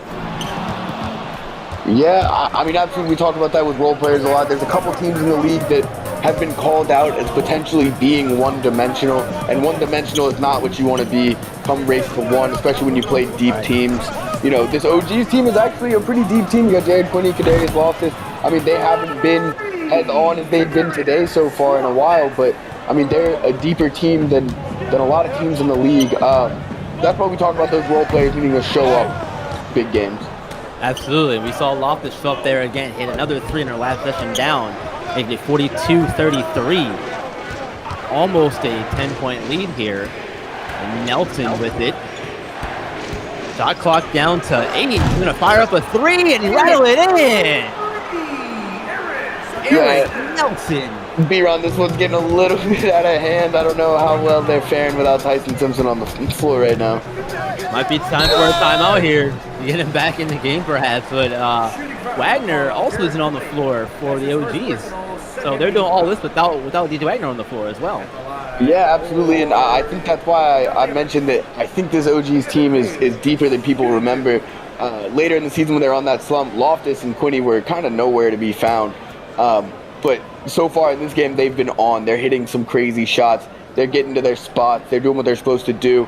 This Beyond the Arch team, they've got some good players around Tyson Simpson, but yet this season they haven't really had a guy other than Tyson who can take over and score in bunches. Daniel Horry is probably the closest thing they have, and even him, he's a lot of times relying on other people to create space for him and or him coming off a screen, something like that. And for that reason, I think with both stars off the floor, for the rest of the game, the Originators are almost certainly going to fare better when both stars are off the floor. Fair enough. Both teams made some subs. Neither of their stars are on the floor. But the OGs have a 10-point lead, 45-35. 2:50 to go here in this one. Matty Jones. Shot up, no good. But on the glass, it's Snyder. Draws a foul on the layup. That's his first. Going to the line here is Rico Tyrone Snyder. You see him with the dodge there. Animated on the sideline. As she always is. Yeah. She is a coach that coaches with passion. We saw some of the things that some said were a little bit out of pocket, you know, after a couple of those losses. Out of character, more so, in my opinion. Out of character, out of pocket, however you want to say it. It was it was passionate, that's for sure. That's the word I'm going to use to describe the way she coaches and some of the things she says. I love it. I mean, I think that can be a very fruitful way to coach if you can get your guys to buy into it. And so far today, it's looking like she's getting them to buy into it. Yeah, honestly, they bought in. In my opinion, they bought in all season pretty much, and she's been around. This is her second season here in Summer Hoops, and she's confident in herself. She knows what she's doing, and I think that this season it shows that. Then let's not forget, folks, this OGs team, they were a 1 seed at one point. The Tyson Simpson back in the game says, "I'm back." Yeah, B-Ron, I mean, they were a 1 seed really not that long ago at all. Yeah, so, you know, despite the fall that they had, which wasn't a steep fall. Oh my goodness! Kamari Ward! What is your frustration, young man? My goodness! On Tyson Simpson? Are you kidding me? Oh, and that, I'm gonna be honest, that's a backbreaker right there. Beyond the Arch needs a timeout. That's a backbreaker. Yeah. Timeout. That's the number one play in a week sort of thing too. I think. I feel like, oh my goodness, Kamari Ward. Man, Simba, you've been throwing that one for a while. Ilgauskas with a one-handed catch. Oh no! Oh no! It's starting to look a little ugly here, Steve. With a minute and 40 left to go in the first half of play. I mean, that I'm gonna be honest. That dunk was demoralizing. That dunk's demoralizing. Your star player, arguably the best player in the league, and he gets yammed on like that. I mean, that's yeah. Maverick Jackson Jones hits a three of his own. 53-39. OG's turning it on here late in the first half. There's a foul on Jackson Jones. So slowing the game down here a little bit, I think. BTA needs that just a minute to, breathe or something, reset yourself, and the free throw is a good opportunity to do that at least. I mean, I'm going to be honest with you, B-Ron. I think Tyson Simpson needs to touch the ball on every possession here going forward. And I don't just mean when he's in the game.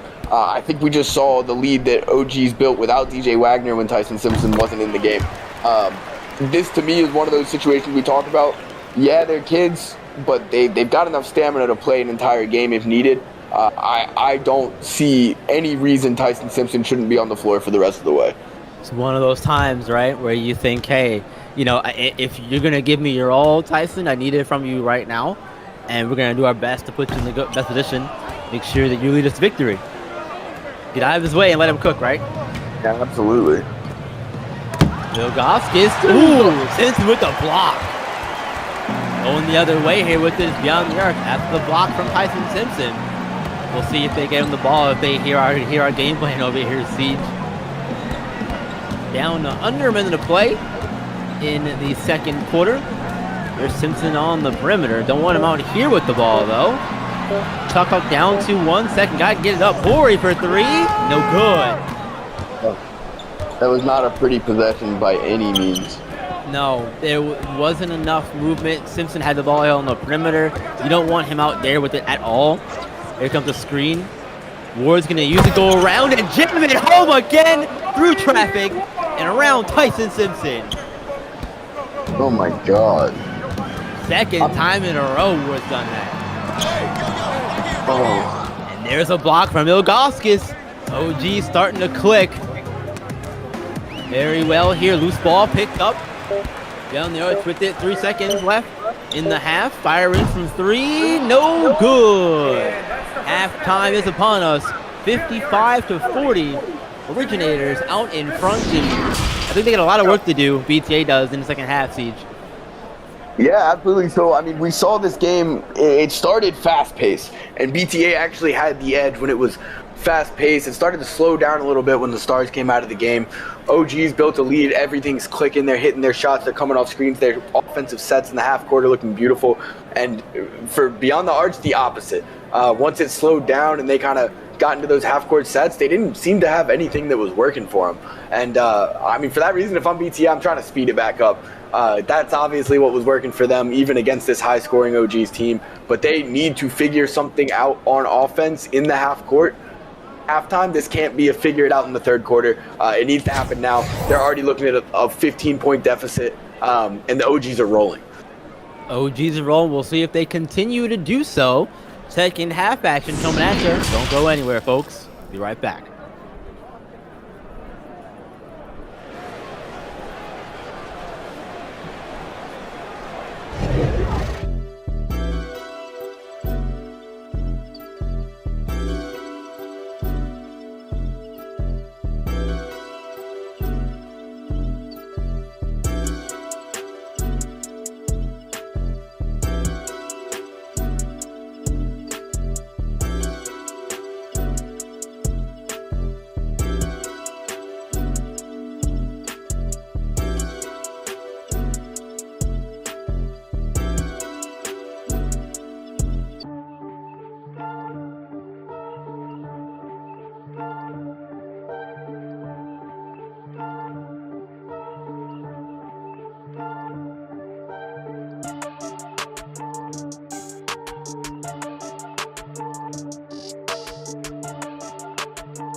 We saw an exciting first half, and now we got a second half to play. We'll see who's going to win between the 3 and the 6 seed, Beyond the Arch or the Originators. Second half action coming at you here in just a few moments, and you talked about it at halftime, Siege, about what BTA has to do. What about the OGs? They're up right now, 15-point lead. What do they have to do to keep it and walk out of here victorious, move on to the next round? They got to keep doing what they're doing. I think slowing the game down has worked for them so far. That doesn't work for them. Man. I want Evan Fields. I want to see them continue to be aggressive. Some of the shots we saw Quinny take, some of the shots we saw Kadarius take, they were aggressive. They're confident. Keep that confidence. Those dunks we saw from I can't even talk about it. The dunks we saw from Kamari Ward were completely unbelievable and confident. I mean, going up against like the strongest big in the league and just yamming on him. They just got to keep that confidence up. Do what they're doing. Keep rolling. Absolutely, and there goes Maverick Jackson-Jones using the glass, the floater as well, hitting it to go. Man, it's been, like you said, they've looked extremely confident. This is the best we've seen them look in quite some time, and what a time for it, honestly. Race to one, this is when you need that. And there goes Tyson Simpson getting himself more points. The team leader in points in the first half, and see if he continues to be that leader for them. Give him a second. They're going to need a lot more help from the other teammates, but I think they need more on the defensive end as well. But it's tough to stop them when you got making shots like that. DJ Wagner getting through, making layups like that. Great job from Wagner. That was great defense, better offense. We say it all the time, but that's exactly what that was. Yeah, it's so tough to play good defense like that and have the shot still go in. It's demoralizing, and to use the word you used earlier, Siege, in a way. Yeah, it makes you feel like what can we do? Like what can we do? Exactly. If you're gonna hit threes with hands in your face, you're gonna hit contested layups, you're gonna blow right by us to the cup like that. I mean, it's almost like what do we do? Yeah, absolutely. And their last three baskets have come inside the paint, be it on the floater or the two layups here from Wagner. That's another miss from beyond the arc, 61-44. Nogalskis inside to Snyder, throwing it down with one hand. No respect, no regard for human life. Not when you're that big and under the hoop like that. Nah, get out of his way. Get out the way. Yeah, get out of his way. Look, one of those times, just don't even jump, man. You just give him the points and let's fight another day, I guess. Simpson, double team, came a little late, but it didn't matter. Hook shot doesn't go.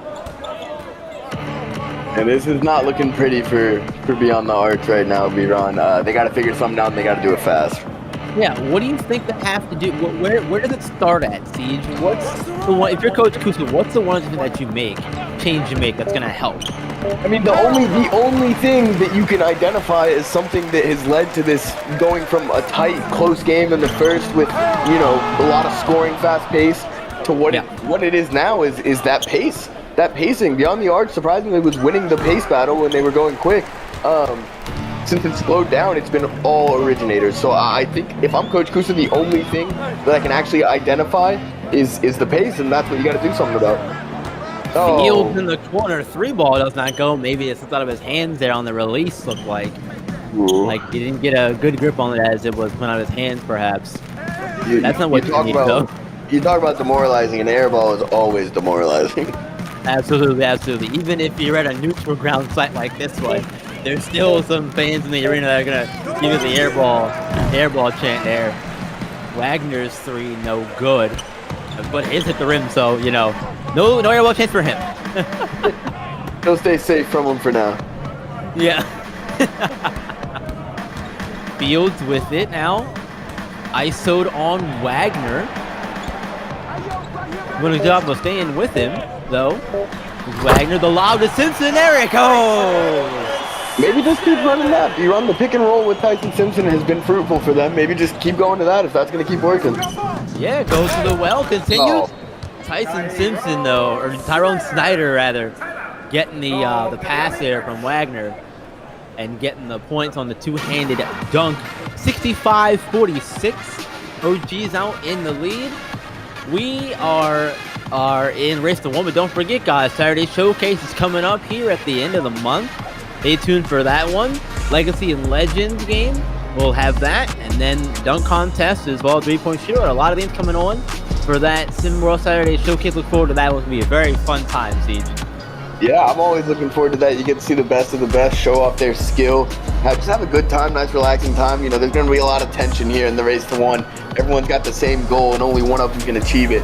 But the Saturday showcase is a little more relaxed, a little more fun. Yeah, you still want to prove you're the best at what you do, whether that be dunking or shooting or, playing against the best of the best. But it's a little bit more relaxed. It's not quite as high stakes. So it'll be fun to see all of our favorites in the league kind of get to show off in that atmosphere. Absolutely. It's always a fun time. Last year, it was funny in the dunk contest, dunking in Tim's. So, hey, man. You can't beat that, right? Hey, maybe someone will dunk over a Kia. I don't know. You never know, man. Gotta tune in for it. And still hang around in this one, though. I mean, 65-48. OG's out in front, but we saw a comeback earlier today in Rocky Mountain. They were trailing the Bad Boys and were able to make that one a close game. Unfortunately, we were not able to win that one. But they need a lot more help. You know what the key factor in comebacks is, though? Stops. And no matter how good their defense seems to be, they can't come across a stop. So that's going to have to be rectified immediately. Well, they're going to have to string together consistent stops, too. Because it's one thing to get, a stop here, a top there. But got to string them together, and you got to get points on the other end, too. Quinny attacking, unable to finish there. There's one. Yep, there's one. And there goes Nick Bowie. One-handed jam, as it's a 17-point game if my math is right. Quick math, Keith? Just quick math. That's good quick math. That's a second stop there, B-Ron. Some more quick math. Second stop. Can they make it 3? We'll find out. But there's Nick Bowie once again, getting himself another bucket on the inside. Another dunk for him. His transition buckets are huge. Especially when you get stuff like that. That's how that should go. Every time, Steve. Every time. Oh, you got to rotate. We got to see better rotations there. Ilgaskis. Oh! He was going for the reverse fillet, jelly lay. I mean, they fouled him, which I think was a good foul, but I was surprised to see him not just go straight to the rim with that. Yeah, I was just going to say, didn't need to do all that. Just go with 2 hands and yam it down. But regardless, see if he can get these 2 points here. Yeah, it won't matter, I guess, if he makes the free throws. Gets the first one to fall. As we'll see Wagner exit the game. And replacing him is going to be Eric Nelson. You know how I feel about free throws, B-Ron. They're free, man. Dude, they're free. They're free. I don't care how big you are. They're free no matter your size. Gotta make them, and Ilgaskis makes them both. So the fancy schmancy layup doesn't hurt them at all, as they get the 2 points anyway. Magic number Siege 69-52. OG's out in front in the third quarter, no less. Yeah, if this already wasn't ugly enough for Beyond the Arch, you got him at the magic number first. So I mean, this would be quite the comeback, but there is time. There is time. There's plenty of time. Plenty of time. Imaginary means nothing here in race to 1, right? Well, I don't know if I go that far. Great defense there. Ooh. Taking the charge. Ahern getting caught for the charge and coming the other way with it now. OG's back in possession of the ball. 1:25 to go here in the third quarter. Lopez on the inside. Over to Nelson. Using the screen. Shot clock down to 5 seconds. Gotta get something off here quick. And here's Snyder on the inside. Mismatch. It's third. That's what in the biz called barbecue chicken, Siege. Barbecue chicken? Easy buckets there from Tyrone Snyder. Good defense from Ilgaskis defending the mid-range jumper. Their defenses looks much better in the second half, Siege, and they're really putting it on VTA right now on both sides of the ball, in my opinion. I mean, they're putting on a clinic right now, and I think especially after that last game we just saw, Bad Boys pulling up a monstrous upset over the Monsters. They don't want to be that next team to be on the upset list. Yeah, my bracket's been busted so already. I'm sure many of you has as well. And wait a minute! Busted! Devin Fields, though. Hang on a second. Or Dino Ahern, my apologies. Dino Ahern getting that ferocious dunk to go there. Final 10 seconds of the third quarter taken away here. Ill-timed pass. Not quite on the right page there between Nelson and Ogoskis. Kamari Ward's going to check back in for Eric Nelson. The final seconds of the third quarter ticking away. 71-54. Fourth quarter coming up, folks. A lot of work to be needed for BTA. We'll see if they can make it a close one here. Fourth quarter action coming up.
Well, fourth quarter time, folks. 71-54.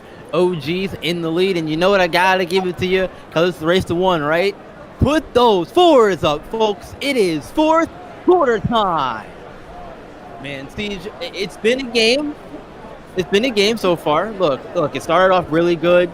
You know, OG's found their rhythm, and the second, third quarter were really carried over here into the fourth, and right now they are on cruise control. But BTA, they have time to get them to, you know, get out of that. So, you know, it's got to start somewhere, and Tyson Simpson doing his part, 20 points. Evan Fields has 10 of his own.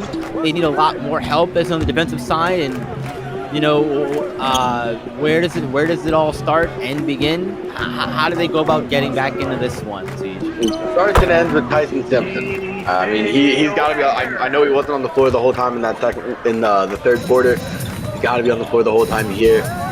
It's a mentality thing at this point. We've seen crazier comebacks than 19 points in the fourth quarter. That being said, there's no time to waste and figure it out. It's got to start now. The stops have to start now. The scoring has to start now. Everything, they've got to get it in motion right now. This is the moment. You've played the whole season. This is win or go home. So at this point, it's a mentality thing. Absolutely agree with you 100% there. And 3 seconds. That'll work. I was waiting for a shot by violation, but instead it's a 3-second call on Wagner. So BTA is going to get the ball back, and it'll go their way. Haven't seen a lot of those kind of mistakes from him, or really from the OGs, a lot this game at all, see, really. No, they've been, like we said, they've been putting on a clinic. I mean, for BTA, they're hoping they slip up at least a little bit, they can take advantage of, because otherwise it's going to be a tough one to pull out here. Yeah, absolutely. And there goes David Duffy, going right by his defender and getting himself an easy 2 points there. Ilgauskas looking to operate. Free throw line jumper. Good. Ooh. With the little step back. Right? Look, he was trying to show up his layup bag earlier. I would have had the mid-range jumper, jumper like that. Step back as well. But there's Daniel Ori hitting again. And they're chipping away at it, down to 16. Yeah, that's the only thing you can do is chip away at it. Oh, loose ball. Marriage and goes from 3, no good. All right. And grabs the board. Got to chip away a little bit more here. There you go. Yep, and there goes Duffy again. Scoring again on the inside. Here we go. 75-61. Starting to look like a game here again, everyone. If you left, I'm sorry. Come back. And if you're still here, thank you for sticking around. It's been a really, really fun day so far. And there goes Wagner hitting once again one more game after this one. And that's going to be another fun one as well. See, it's been a great, great day here in Houston. 3 ball from Ori, no good. All right, so you got to get a stop here again. Yeah, need a stop. Wagner, though, taking it inside, getting the bucket. And the defender was shading Wagner, and he just took it. But yeah, sure, I'll go that way. Yeah, even with the length that Christian Kelly provided, trying to guard him, it just was not enough. Whoa, no! David Duffy, unnecessary, but you know what? It worked, I guess. Maybe just trying to hype the team up. He's at consecutive buckets here now. Maybe, yeah. He's been hot through that few possessions. It's worked out for them. Floater alert from Wagner. It's good. David Duffy throwing the foul. Foul called on David Duffy with his first personal, first team foul. I'll have to check those points, but I'll leave that. Give Wagner 20. Let's take a quick break. Come right back. Substitutions on the floor. I got it. Take a quick.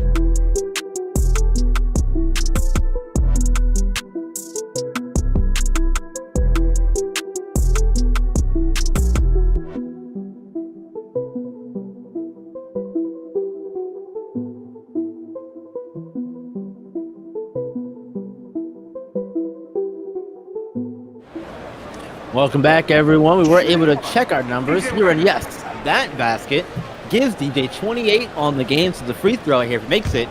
We'll give him 29.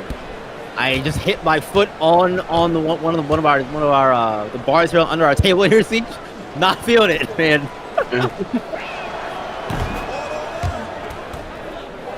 Wagner is feeling it. He stepped up here for sure, and I'm very, very pleased to see his play here today, and he's proven that he's ready for the bright light, Siege, for sure.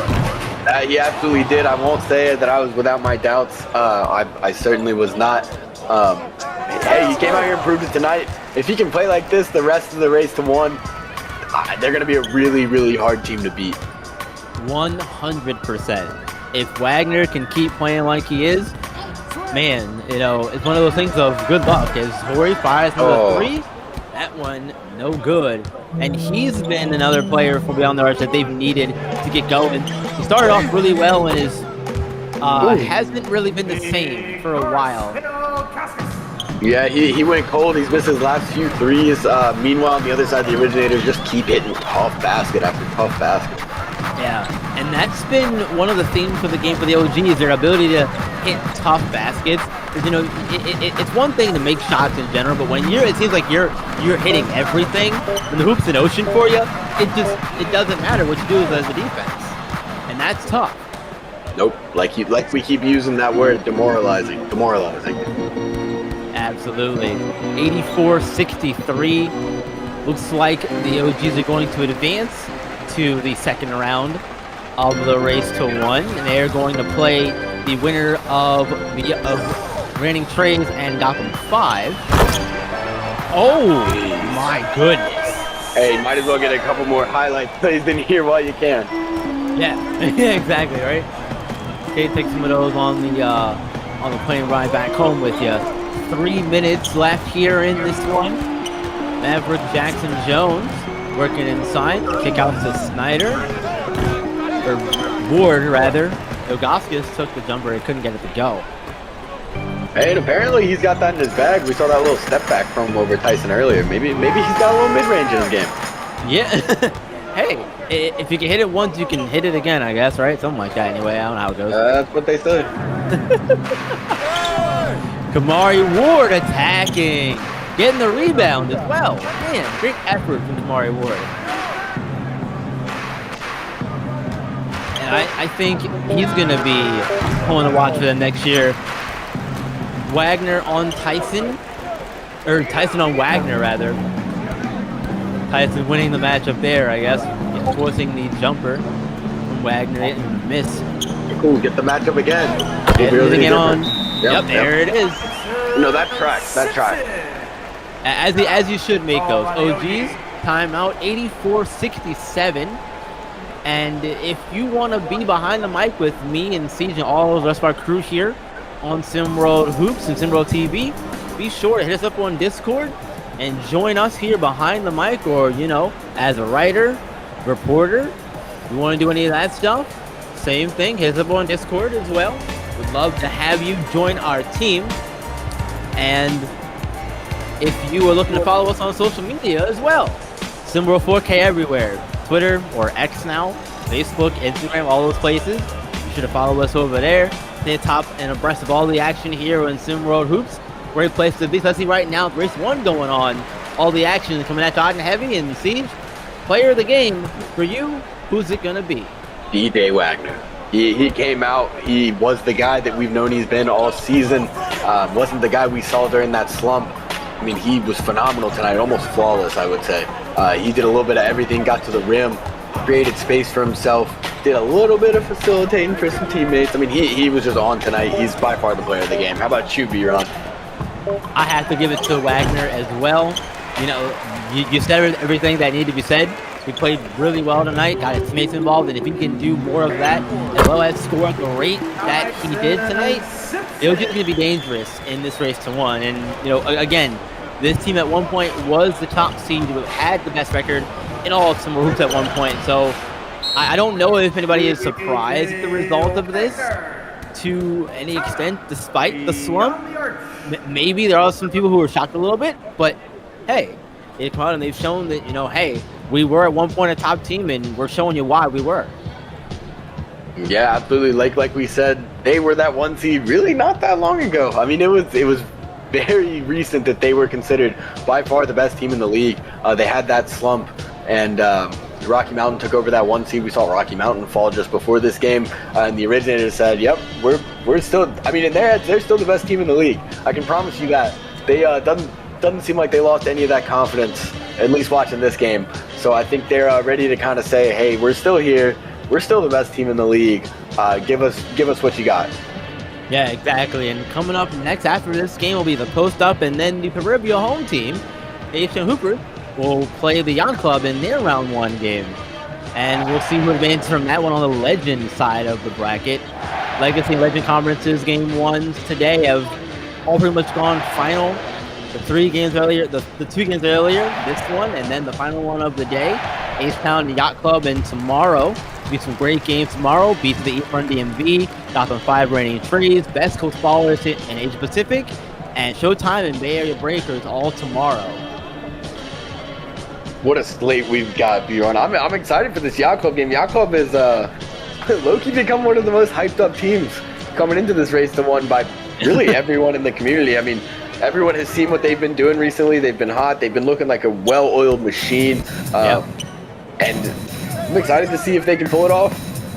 Me too, because that would be another upset. I personally picked the Yacht Club to win that one. Hopefully they can pull out the dub and move on in the tournament, because they like you said, they looked really good over the last few weeks of the regular season, and they played like we expected them to really the majority of the season, but they turned it on late, and that's great for them. Perfect time to do it. Yeah, they got hot at the right time. Absolutely, and that's what it's all about here. Getting down to the race to 1 in some cases. You got hot at the right time, that'll help you out a lot. Hey, look at Bad Boys. Look at Bad Boys. They're hot at the right time, and they just took down who a lot of people had picked as their champions. They were my champions. Now they're going to be watching champions. Rest of the way, Wagner, 3-ball, good. 34 points from DJ Wagner as the crowd starts to exit here. Gonna get themselves a bit of a break before the next game gets started. As Nishan Blazin attacks and gets himself some more points. 20 seconds left here. This one is all but over.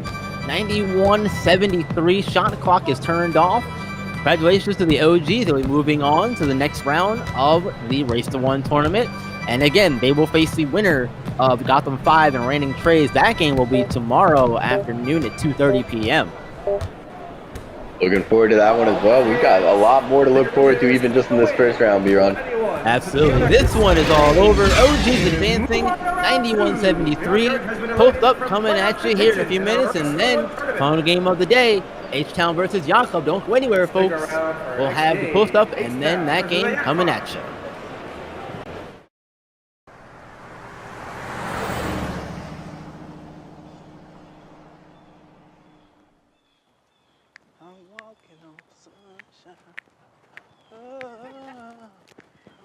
Hey, what's up, baby? Good to see y'all. Y'all looking great. Thank you. Y'all ready? Yeah, we ready. All right. Let's see what you got here. Oh, you got them sitting on them big boys? Ooh, yo. Bro, that's clean. Yeah, I knew you like it, man. I knew you like it. I just got one problem, though. What's that? It's a goddamn robbery, man. Can't be riding around here with 20... You trying to be incognito. Man, that's all I can This ain't gonna work, bro. What we doing?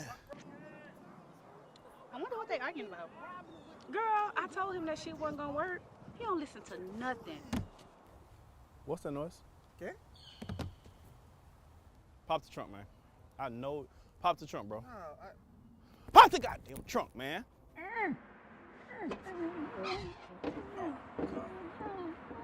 I'm serious right now. How you gonna steal the car and then keep the dude in the car that you stole the car from? Excuse me, I'm sorry for my friends. By the way, you have a very nice ride. I really like it. Can I just reach around you and grab the shotty really quick, really fast? Thank you. Thank you so much. And a few of these bullets. Let's go. Man, I told you to be inconspicuous. Shh. Don't go nowhere.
I'm in that dasher with a vixen. You don't wanna see us blitzing.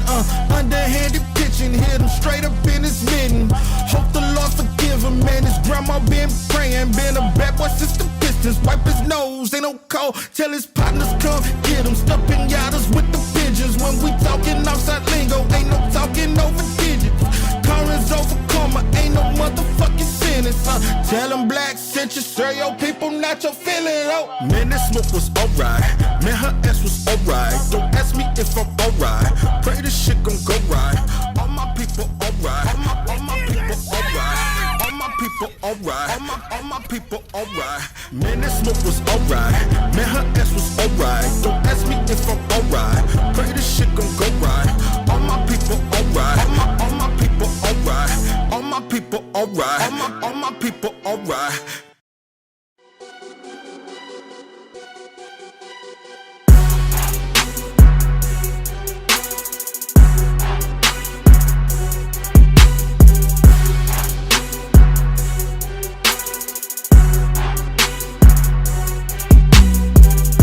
said, I got what you need. He said, but.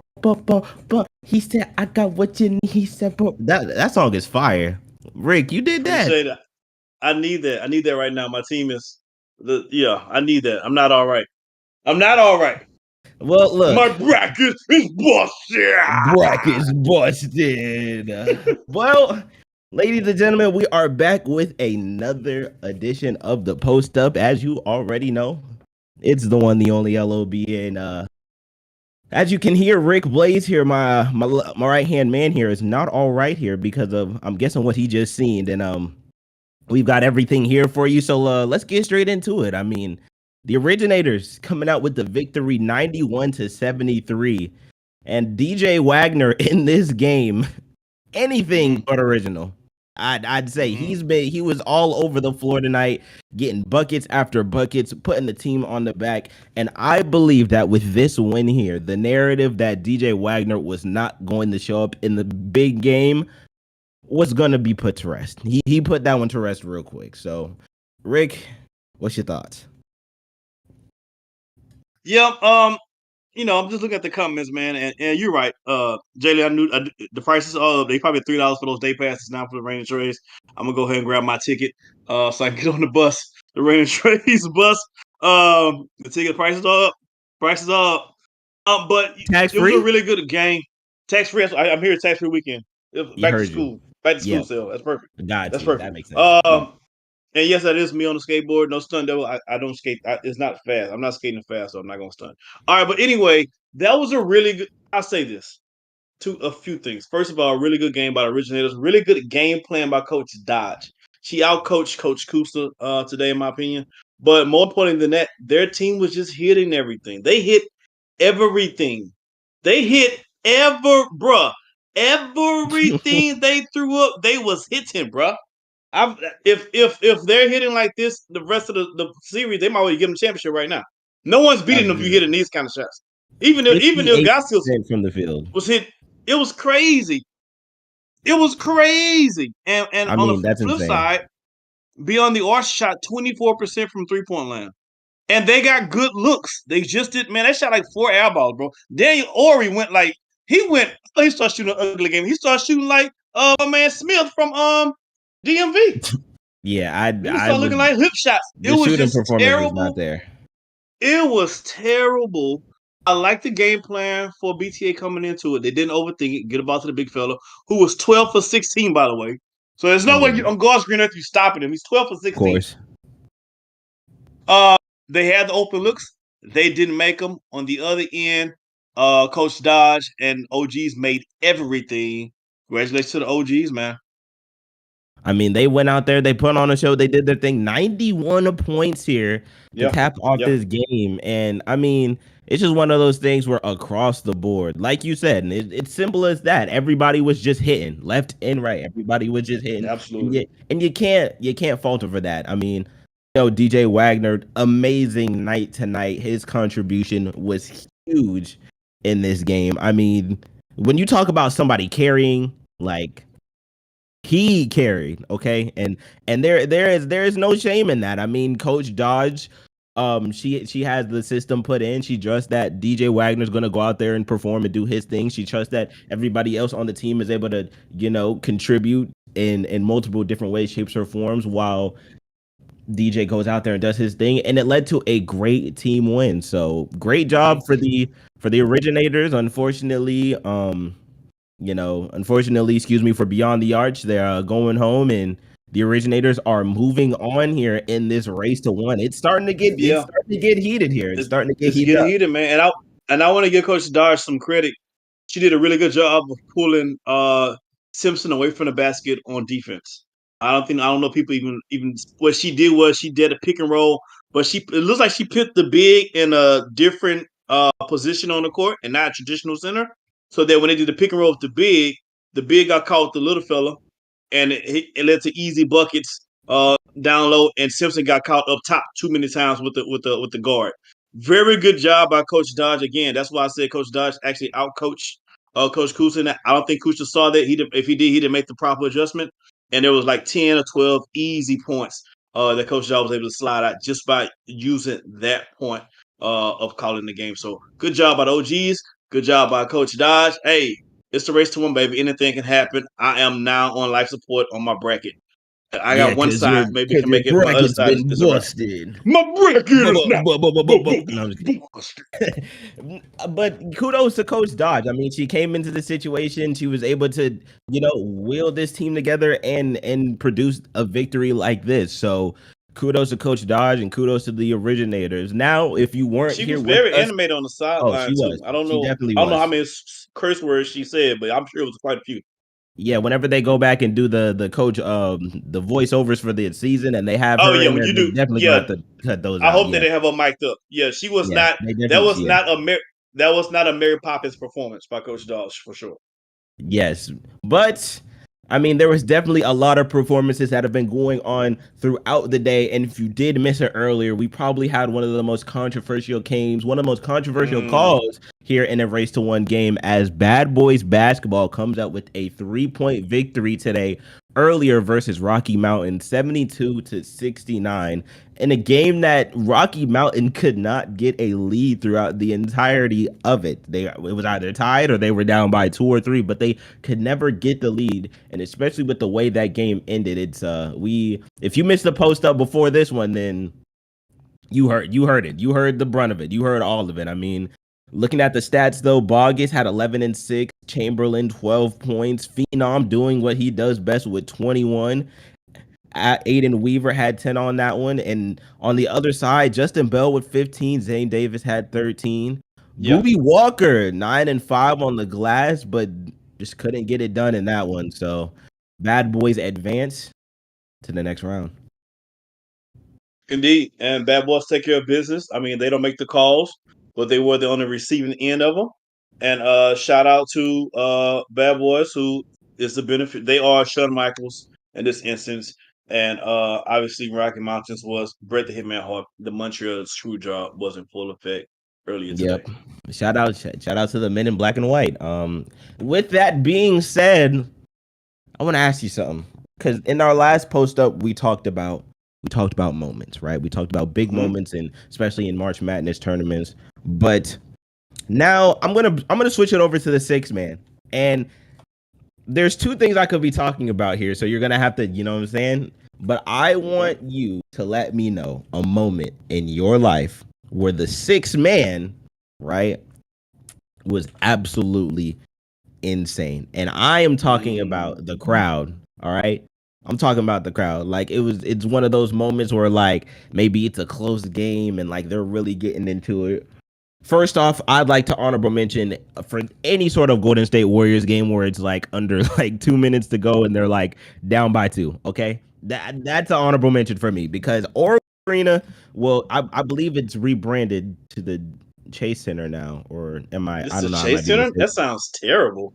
I believe it's been rebranded. I'm not entirely sure. Someone might have to fact check me on that. I think recently it's been rebranded. But any sort of Golden State Warriors game down 2, Steph Curry's on the floor and he hits a 3 and that crowd goes crazy. But that's an honorable mention. But I'm gonna give you mine later. But you can go ahead and go.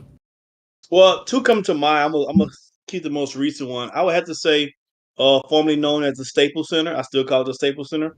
Whatever the Lakers are calling it now. Is it the Forum? I think it's like, what is it, Crypto Whatever Arena? they're calling it now. Yeah, whatever it is. Whatever it is. But I think that's always the best 6-man because there's always a who's who in the crowd. It's always, I go back to that game. I think it was a playoff game, or maybe it was a regular season game. Anyway, when before, what's my man number 15 for LA? They just signed the deal. The young man. I can't think of his name right now. Hayes? No, number 15, the guy who just the coming out party. He just had the Caucasian guy. I'm trying to be politically correct on the show. Oh, Austin Reeves. Austin Reeves. I was thinking of somebody else. AR-15. AR-15. There we go. I'm remembering the time in one of the games where he got some eye contact with a couple of girls, and he went bananas after that. He saw the girl. I think he fell into the stands or something, chasing after the loose ball, and one of the girls grabbed him on his butt or something, gave him a little wink, and that boy went off after that. I think the legend of Austin Reeves took off. Yeah. After the butt grabbing incident in the stands. So shout out to LA, man. Always a good time when you're out there in that area. I feel like for me, a pivotal moment, especially with the 6 man, it's got to be Madison Square Garden. And I remember vividly because I constantly go back and watch this video on YouTube, but it's like the most hyped crowd reactions, and it's 2 plays in specific where Carmelo Anthony is I believe is against Chicago, and he comes down and he knocks down a 3 and the crowd goes wild and he ties the game to send it to overtime. And then at the end of overtime, he knocks down another 3-pointer in order to give them the lead by 1. And like just listening to it, absolutely insane to hear it. It's crazy. It's big. So I'm definitely believe Madison Square Garden. And you know what's crazy? They might have lost that game, or they might have only won 20 games this season. The Knicks doesn't win. But I will say this: when it comes to crowd, during that Linsanity area for the Knicks, that was crazy. Oh yeah. The crowd was definitely playing a part. I just didn't mention the Knicks because they don't win. They don't play winning basketball. And the other team I was going to think about mentioning was the Sacramento Kings back in the Bloody Divac era, the Jason Williams era, where they had the cowbells in the stadiums. It was crazy. Of course, the Lakers still beat them, but the crowd was banana. So yeah, I stayed away from the team that didn't do much winning, but yeah, those are really good choices as well. True. And I do see the comment, Jalen, you are correct. MSG usually is a 6-man for the visiting team. Typically the other team that comes into the stadium is doing well. But that's besides the point, right? We'll see if the 6-man, how many people show up in attendance for this game coming up tonight. We've got ourselves a big one between H-Town and the Yacht Club. Now, the Yacht Club, I do feel like there's a lot of bright young stars on this team. I mean, the comboing of Bianca and colors. I mean, with the comboing of Max and Bianco, the way that Tamir Johnson, Jay Lasser has played in these past couple of games, and this team all around has just, proven a lot more than people thought coming into the season. They really turned this season around. And as far as H-Town, I mean, when you got guys like Aaron Payne and Tyrell Thompson and Suge Carter out there putting up buckets every single night, this should be a really balanced game, I feel. So with the time that we have, let's get there. Let's post it up. And we got the 3 in the key. What have you got for us? And so for Yacht Club to win, they're going to have to hit their open shots. They're not much of a 3-point shooting team, but they're going to have to hit the mid-range. They have to go midi to death. Don't go inside on big fella, because big fella Payne don't play no games like that. Don't get embarrassed. So just hit your middies. If you're H-Town, you're going to have to keep up with their speed.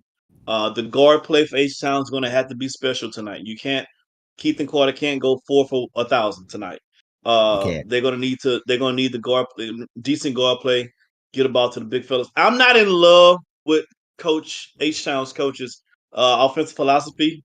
I'm not in love with it, but hey, if it works for him, more power to you. He goes a little bit more down to the post with Thompson, which is cool, but I think he has an advantage from the guard perspective. They can put the ball in the basket. We shall see. Of course, I'm going to go with a hometown H-Town. Some of you guys picking Yacht Club to win the whole doggone thing. I do have those receipts. I'll be looking and I'll be watching.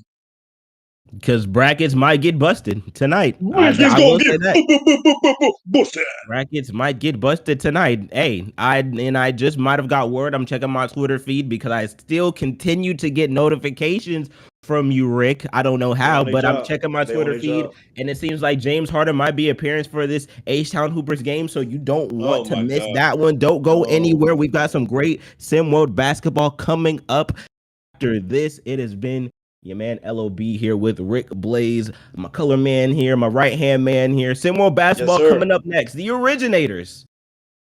Excuse me, not the Originators.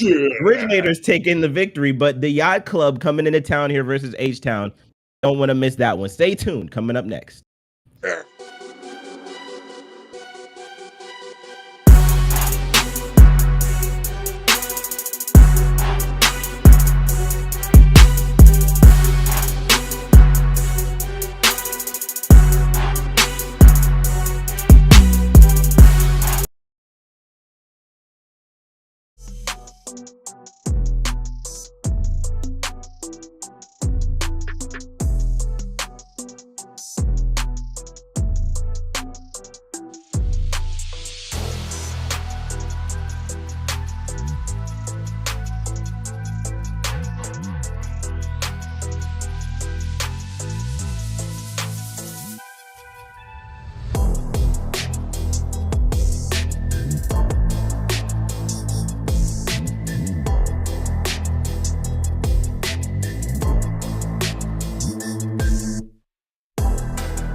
Playing jazz. Playing jazz.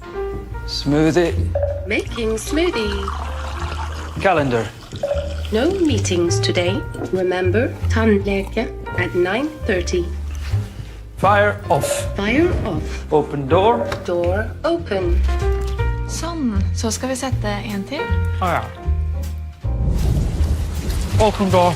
Wrong voice command. Open door. Wrong voice command. Open. Open door. Repeat that. Open door. I didn't understand that. Hey, open door. Play on the floor. Get over the floor. Open the door. Wrong Open the voice door. command. Error. Hey, there. With a rock. Open door. Open door.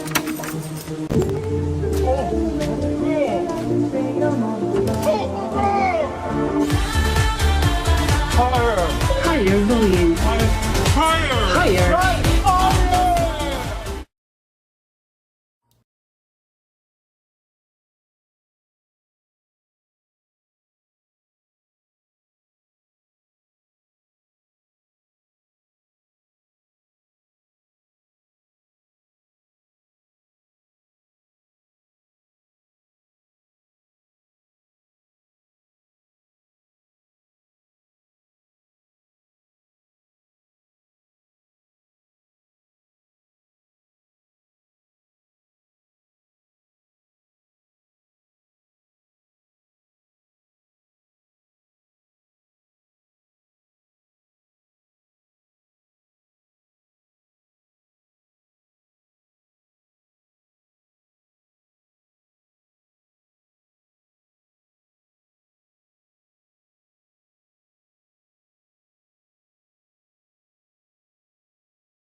Hey everybody, we are back here on Single TV with our final game of what has been a fantastic start to the Race to One here on Saturday.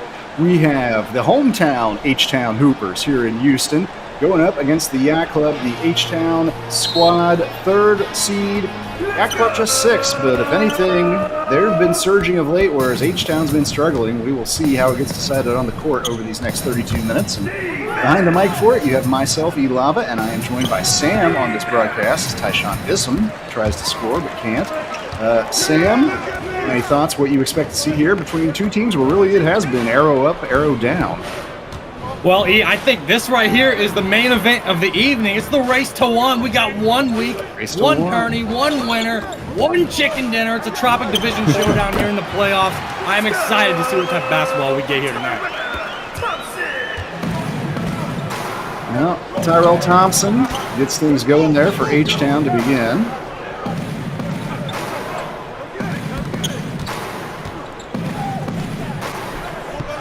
And the Yacht Club, led by Jay Laster, Dominic Bianco, and the big man in the middle, Adam Max. He missed the first few games of the season, but once he came back from an early suspension, has made a big difference for this squad. Able to get anything going here early. Like you said, E, Adam Max had a little conduct issue at the beginning of the year. Had him suspended for a little while, but one of the most skilled bigs we have here in Seminole Hoops, standing at 7 foot tall, averaging about 11 a game. Adam Max has been huge for this Yacht Club team, especially here late, trying to get their push into the race to one. Well, looking to get on the scoreboard right now is the Yacht Club. Bianco drives inside, but can't get it to go. Slow start for the Yacht Club. Well, we've had a variety of games. We've had some close ones. We've had some blowouts today. See what this one brings. Right now, it's H-Town in control, but they can't convert either of 2 attempts on that possession. Bianco gets the rebound, quickly brings it up the other way, dribbles through the entire defense, but cannot score. Like you said, E, we've definitely had some crazy ball today, some questionable calls there in the Bad Boys Rocky Mountain game. Wild one we had there. It's been a great day here. So crazy, in fact. We had to stop letting fans here into the SimWorld Sports Arena here in Houston. It was getting way too packed. We got people tailgating in the parking lot, and one, Dominic Bianco, tailgating in the paint. Yeah, that gets the Yacht Club fans who came out from Miami and Florida to watch this squad something to cheer about, gets them up off their feet, and sends Dominic Bianco to the free throw stripe. Bianco, 7th ranked overall player in SimWorld. He's a 6 foot, 180-pound guard and averaging 16.2 this season. He's staying at home too. Gonna be a Hurricane playing for the University of Miami. It's all about the U, and Dominic Bianco. I mean, I'm sure the most pro guards aren't guarding Dominic Bianco. Got one of the quickest first steps you'll ever see. Uses that same quickness to rise up and throw it down. We've seen him have some of the craziest dunks this year in SimWorld Hoops, and likewise right there on the jump shot, Vincent Magic, also one of those guys. But Dominic Bianco, the engine that drives this Yacht Club team, he is their go-to guy. Did not love that shot there from Magic on that possession. A tough 3. Rattled out. Jay Laster's going to try a 3. Had to defend it all over him, and he airballed that thing. That was a tough shot. A little bit ill-advised, too. These teams may be working out some nerves early on, Sam. I mean, that's a kind of a rare ill-advised shot there from Jay Laster. He's shooting 48% from the field, 45%, sorry, from 3. One of the more efficient guys here for this Yacht Club team. Surprising contested 3 there, airball. Run around from Vincent Magic, but he's way short on that. Barely drew iron, and we're still stuck at 4 for the Hoopers. 3 for Yacht Club early on. Big Adam Max going to work against Aaron Payne, but gives it up down low.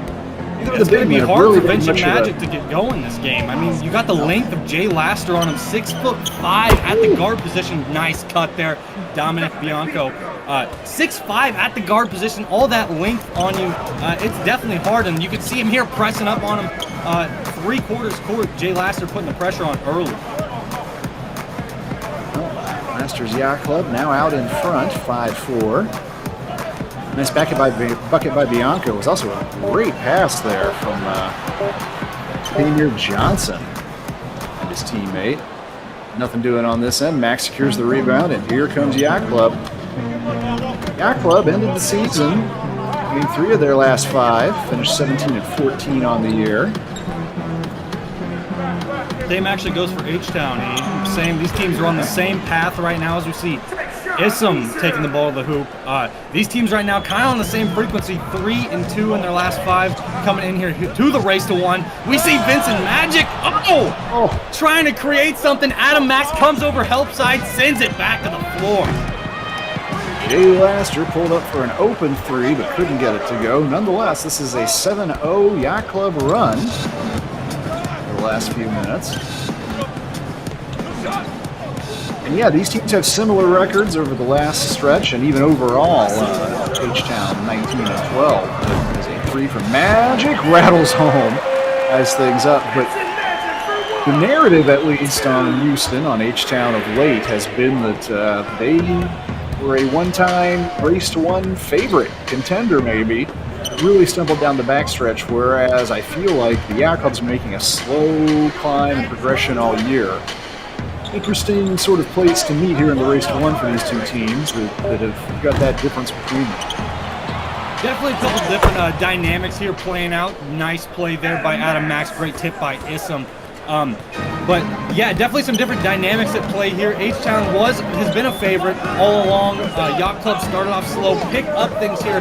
No, like I said, no small thanks to Adam Max coming back. I mean, both these teams are in stride night right now. And like I said, this is the main event of the night for me, E. I think this is going to be the best hard-fought battle we get tonight. Well, Tyrell Thompson with a hard-nosed bucket right there. Locks things back up at 9. We're coming up on 2 minutes to play. We haven't even had a stoppage yet in a fast-moving first quarter that's also been featuring defense, and we just saw some more of it right there. Magic trying to take advantage. Oh! Tried to find Thompson underneath the bucket, but just lost the handle, it looked like. Oh, nice pass from Blaster. The highest flyers in the SimWorld game, 6-foot Dominic Bianco, can definitely get up and did right there to finish off that connection. And Yacht Club, 2-point lead with 1:42 to go in the first quarter. We're going to take a break as there's a break in the action, but go anywhere. More SimWorld TV Race to 1 when we return.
Tight game, defensive game. We're in the final game of Tip-Off Saturday. We're in the Race to 1 in Houston, SimWorld Sports Arena. And H-Town does have something of a home court advantage here. They've definitely got a lot of fans, but it's not necessarily helping them around the rim.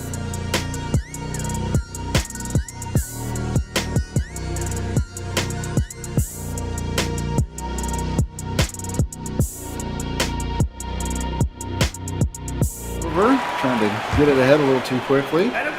Yacht Club on that possession. The bright lights of the Race to 1 are getting to me. 16 teams enter, 1 team leaves. After all that hard work of the regular season, just to get to this point, it's tough to go out after 132-minute game, and that's why we see a lot of effort being put out. All 4 games today, really, even in the ones that didn't end up that close. And these two teams, I think you're seeing their sort of will to win and drive and knowing what's at stake here coming out in 2 ways. And number 1 is the defense, and number 2 is they both just feel a little bit tight to me here at this first quarter. Definitely seeing it on the defensive end. We've seen a bunch of help side blocks on both ends of the floor. We saw Aaron Payne have one down there for H-Town. Adam Max had a cup, maybe one or two here for the Yacht Club. Rizzo Davis Wright still getting in on the action. These guys are playing hard tonight here.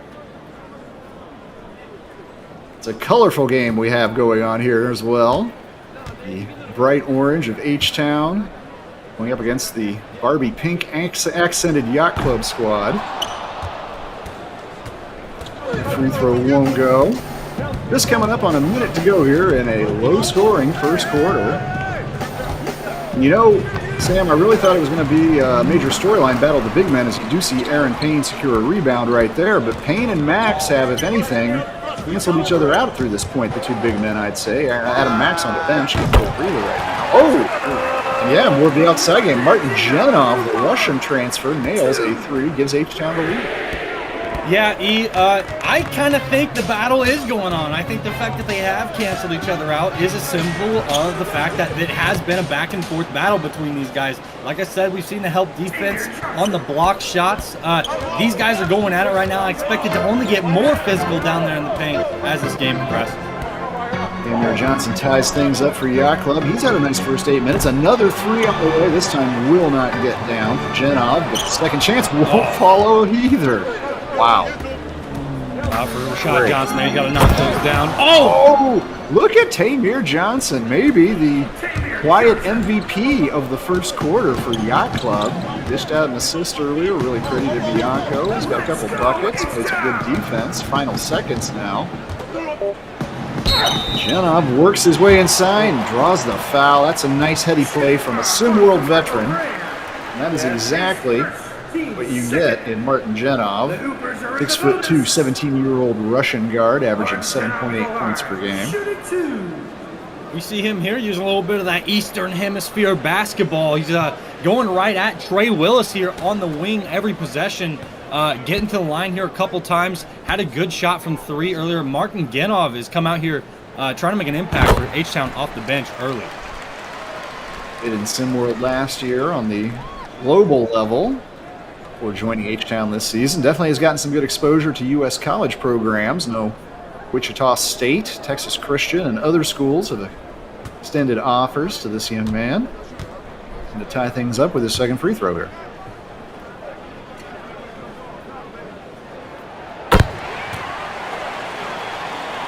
Well, let's see if the Yacht Club can hit a heave here at the buzzer. If not, we're going to have a very deserved tied-up game between these two teams. The 3 seed and the 6 seed going at it here in Houston.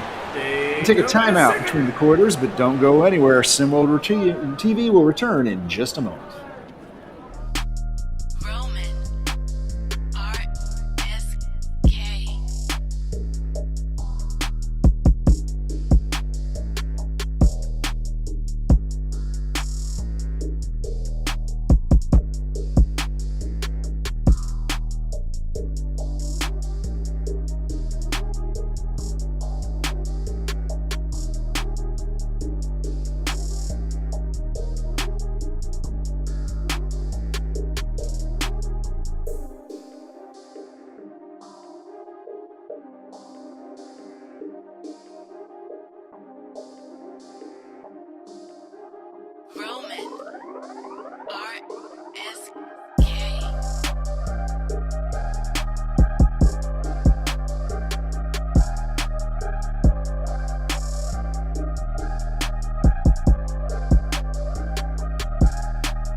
We are back.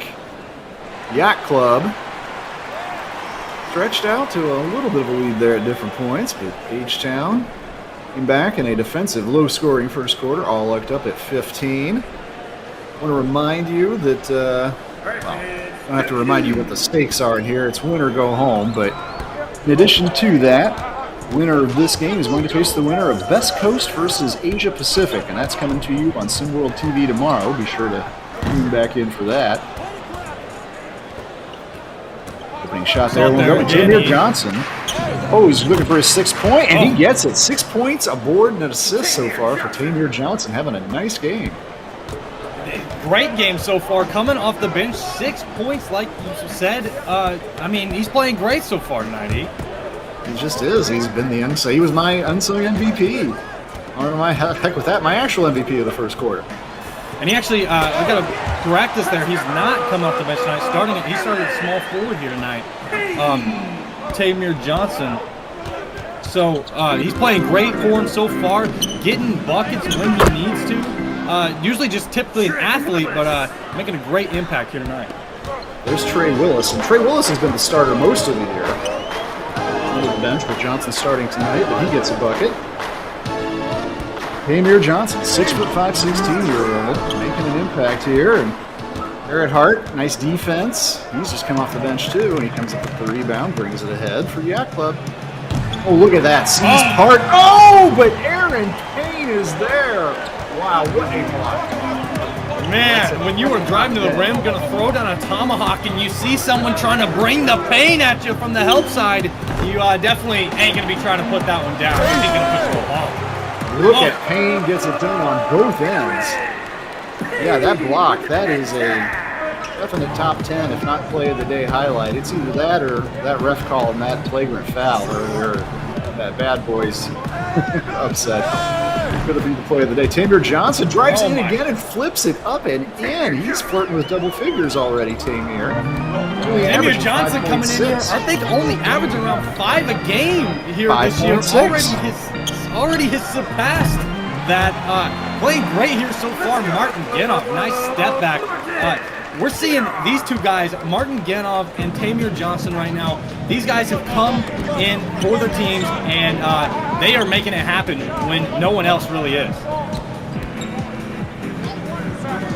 H-Town, it's been Aaron Payne. Maybe he's liking not having to go up against big Adam Max. He's thrived. Wow. Recent possessions. Now they've managed to pull him out of the paint there and use it to their advantage. They remain lead Yacht Club, but Aaron Payne definitely making his impact felt. 6'11", 220-pounder, averaging more than 10 rebounds a game. The 29th ranked player overall in Sim World. No dice on that possession. And Martin Genov, taking kind of some not really great quality shots here, but it's hard to blame him. No way! Tamir Johnson to the rim again! Wow. Where have you been all year, Tamir? Oh. Pompano Beach, Florida. Straight to your living room. Tamir Johnson doing what he wants out here in his Yacht Club. Tonight, maybe it is his squad, are out to a 4-point lead, 25-21. Hey, wanted to say thank you everybody out there who's tuned in right now, who's tuned in for our 3 games earlier today. It's obviously the race to 1. It's time. It's crunch time. It's time to do or die, play on or go home. And we're coming back tomorrow. 4 more games on Sunday, all starting at 1 o'clock. Same times as today. 1 o'clock Eastern kicks off our first action. And then we'll move on to the next round come Tuesday. But be sure to be tuned in tomorrow. The other first round battles to be decided and second round matchups to be determined after 4 more games played on Sunday. Yeah, I gotta say here, Tamir Johnson, I gotta expose myself a little bit. I'm had maybe a questionable starter in my notes here. I gotta take that back. He is showing us why he is a valuable asset for this Yacht Club team tonight. Both sides make changes here, halfway through the second quarter. Benson Magic is back out there along with Thompson. He has it right now. Turnaround will not fall, and Adam Max also back in the game, snags it, brings it forward. I think typically there we would see Tyrell Thompson try to maybe overpower the defender into the paint, but you got Isom in there. I mean, he's not gonna let you easily get to the basket like Adam Max is able to do there on Cam Jones in the post. So that physical matchup down there for Tyrell Thompson, who we typically see excel for H-Town, he's not going to have that same physical advantage here tonight. He on the way, and that is drained. Ethan Carter, 6'4" wing out of Port Arthur, Texas. In Vincent Magic, the Port Arthur duo. Shooting foul now called on Magic, and that is going to send Laster to the line. Jay Laster Had himself a nice season, the 47th ranked overall player in SimWorld. 6'5" guard. Play a little point guard too, often does for this Yacht Club team, and averaging 13.9 points per game. And he's the best shooter here for Yacht Club. 45% from 3 leads the team. 57 three-pointers made this year leads the team. And he's shooting 95% from the free throw line. So, overall, Jay Laster, great asset here for Yacht Club. Irreplaceable, invaluable asset for Yacht Club. And it's not always the case that you get somebody with Laster's 6'5" frame to have those point guard-like abilities, in addition to being able to shoot the ball. So at the next level, and right now, Virginia Tech and West Virginia Mountaineers are pooling it out for his services, the top 2 teams. Oh my God. Nice move, but no finish from Carter, and another rebound from Max. Hasn't done a lot on the offensive end, but he's been coming up a little bit inside on the paint, Adam Max. And definitely, now he's out there without Aaron Payne to do anything about it, looking to take advantage. He does. Just too easy, right over Carter. Carter cannot possibly defend him. The size differential is just too much. Yeah, and great way to recognize it there by Yacht Club. They see Adam Max in the paint with a smaller defender on him. Go ahead, give it to him. Let the big man get it done. Tough shot. Maybe partially blocked on that. I'm not sure. There's some really good number there on that. And gets it out ahead quickly. Turns it into an easy 2 and a 9-point lead now for the Yacht Club. Yeah, what's with that, E? We never see Dominic Bianco settle for a layup. He had a wide open lane to the hoop. Doesn't rise above the entire stadium and throw it down. I mean, in a weird way, that was almost a highlight right there, though. You know, Sam. I mean, that was almost arty. It had a little bit of elegance to it. You know, a little chiffon, a little something. Absolutely. We know Dominic Bianco loves to rise above the rim, but sometimes you gotta keep those legs fresh so you can do it later on. Bianco swings it to the corner. Laster gonna drive, take it up left-handed, but can't get it to go. Something I want to watch here, E. I think what's really happening here for Yacht Club, they are one of the highest-paced teams we had here in SimWorld Hoops. 7th this year in points per game. So you can see them here running super fast-paced basketball, exploiting the mismatches in the post every time. But their pace right now, they are controlling the pace of this game. H-Town can't keep up. That's why we keep seeing Yacht Club at the line shooting free throws. H-Town is constantly scrambling, trying to keep up. This Yacht Club team is super athletic, hard to keep up. For sure, and right now they have a problem on their hands. It may be the case that H-Town coach Jaden Banks may want to keep Aaron Payne out there in the game when Adam Max is on the court, because he's kind of doing whatever he wants right now against these undersized Houston defenders. Man, Tyshawn Issam right now might be the player of the game for the Yacht Club so far, even though we've seen everyone else and what they've been doing. His defense on Tyrell Thompson in the post. Adam Max again from the post. H-Town's got to do something here on him. H-Town, he's getting everything. They're throwing defenders at him, but it doesn't matter. 2 of them, 3 of them, he's just running, scoring, spin cycle, and putting it in. Meanwhile, Keithan Carter tries another tough shot, won't go. He and Magic have struggled a little bit so far in this first half. 1 minute to play. The action. That's a tough shot by Bianco. Can't quite get it to go. Over 3 defenders. And H-Town is just playing ISO ball every time down the floor. They got to get the ball moving, shift the defense, stop trying to isolate on the wings. That's not working out. You're not going to get anything at the rim. Well, as I say, that Vincent Magic proves me wrong. But most of the time, you're not going to be getting a good shot at the rim. So they really need to get some ball movement, get some off-ball screens. Has not worked out most of the time. You're absolutely right. 9-point lead, Yacht Club. Bianco has the ball in his hand. No way. He's going to drive it and stuff it home. Oh, wow. There it is, E. Some of the best highlights this year in SimWorld Hoops, and he's doing it again here in the playoffs. The regular season ain't no fluke. Well, this would be an upset if the Yacht Club can hang on here. Let's get over in time to stop that layup by Vincent Magic, but they're going to go to half here with a comfortable lead, either 9 or 11, the Yacht Club, it looks like. And we've seen an 8-seed upset along already. Maybe we've got a 6-3 in the cards here, too. Bianco's going to pull up for 3. That's not really his game. Oh, and didn't quite leave enough time for Max to get a second attempt back up, but I don't think that many Yacht Club fans are going to be disappointed with the way that half ended. Great 16 minutes from the number 6 seed. They lead by 9 as we get ready to head into the break. Sam, I don't know. Do you see a way back for H-Town given what you saw that opening half? Well, not what I saw in that opening half, absolutely not. But what they need to do in this next half is get the game back under control pace-wise. We've seen, like I said, Yacht Club over and over again. They're running the break every time they get a rebound. They're going down and they're running at the rim trying to get something.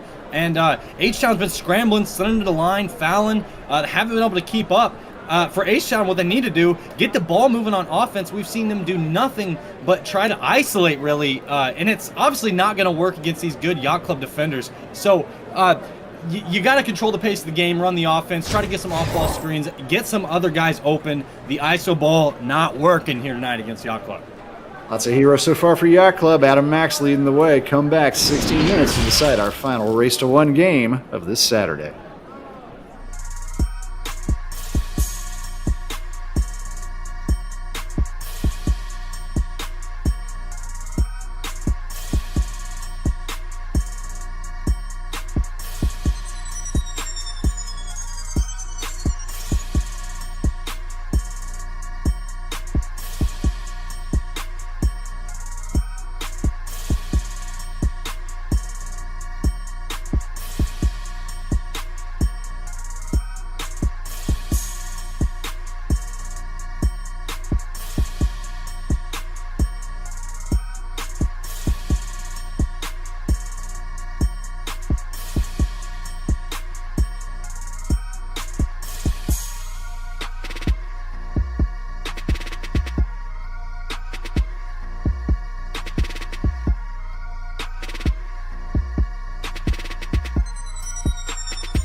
Second half just about to get underway here in Houston, Sim World Sports Arena. It's going to be H-Town's ball here, but they also have a deficit to overcome, trailing by 9. Trail by as much as 11. Payne back out there, and he tries to swing the ball to Vincent Magic. Oh, almost turned it over. Magic able to get it back and get it back up, but no dice on the shot. And another rebound. That's 10 points, 7 rebounds now for Adam Max, well on his way to a double-double. And I think this is going to be where the coaching really shines here, E. We've seen a real tactical battle here between these guys. No one's able to get anything really going solid tonight. We'll see what type of adjustments they made at half. Right there, that's not going to do it. We'll see what type of adjustments these coaches made at half to see their team excel here in the second. Not sure if that was miscommunication on Thompson's part or just an errant throw on Magic's, but either way, I gotta say, throwing a lob into triple coverage on Tyrell Thompson, not sure I would have tried to make that play. But hey, Tamir Johnson, we see him do it again. Oh, Sam, I feel like what can I say that hasn't already been said about Tamir Johnson? I mean, we've said everything. I made comments about how I thought he wasn't even that great of a player earlier. He's just showing out here. We've said everything about Tamir Johnson. He has came out here balling in the race. Look, it's the age, it's the level of basketball development where you see guys sometimes just flip a switch. It can almost happen in the game. Oh, turnover going back the other way here for H-Town. Nice dish, easy play. We see H-Town run the break there. Tyrell Thompson with the dunk. Maybe that is the way to get back in the game. Their offense, they haven't really been running it. If they're not going to run offense, they're only going to isolate.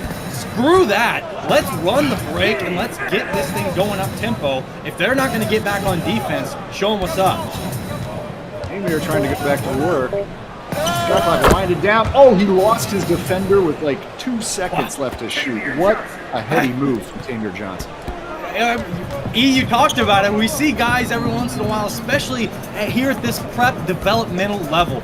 Maybe this is the time for Tamir Johnson. Maybe this is his coming out party. Maybe we're going to see a whole different player from here on out. You never know how a game like this might affect a player's confidence, and I could see Tamir Johnson's eyes right now. He is feeling it. Oh, that was a long three missed right there. Hey, I got my man Roniel down on the sidelines. Roniel, you got a special report for us. Break in here. What do you got? Getting to spend a little time with the fans out here in Houston, my hometown. Getting to spend a little time with the fans out here, and we're hearing the rumblings. It sounds like Tamir Johnson's getting a bit of a following going here as we hear some fans calling him Meerkat Johnson every time he goes up and throws it down. Back to you guys. All right, we're gonna have to dig into the provenance of that nickname a little bit. But Tamir going to the bench. Ganov in the game, and as he did in the first half, he provides a little bit of a spark here for H-Town that really needs one, still trailing by 9. Jay Laster, he was 0 for 5 in the first half, contributing in some other ways. Gets a bucket here on the board, Laster. And Jay Laster, they call him Unk, maybe because he plays a little bit of that old man game. He's not going to really blow you away with his athleticism all the time. So, playing that strategic, play at your own pace, get into space basketball, that's what Jay Laster does. Look, I was never a star on the court in my day. I know, like you, Sam, probably better than me in your prime. But I think that we can both attest to this. I believe it anyway. Almost nothing more frustrating on a basketball court than playing against and trying to do something against and trying to stop somebody who has like A-level old man game. Because it doesn't matter you can out-jump. It doesn't matter you're faster. Nothing matters. Old man game beats you every time. If the old man gamer... Old man fundamental basketball game, you can't beat it because listen, it's all about strategy. It's all about where you're at, and if you got enough space to do what you need to do. And when you develop your game in that way, scoring on the court, the defense almost doesn't even really matter at that point. It really just matters how the offense is spacing out around you and whether or not you're getting the space to do with what you need. A little 1-2 game there between Jacob and Aaron Payne. Aaron Payne gets the assist. He had a much smaller defender on him. I was about to take him to task for being tentative, but no, he was waiting for his teammate to cut across there, get an easy bucket.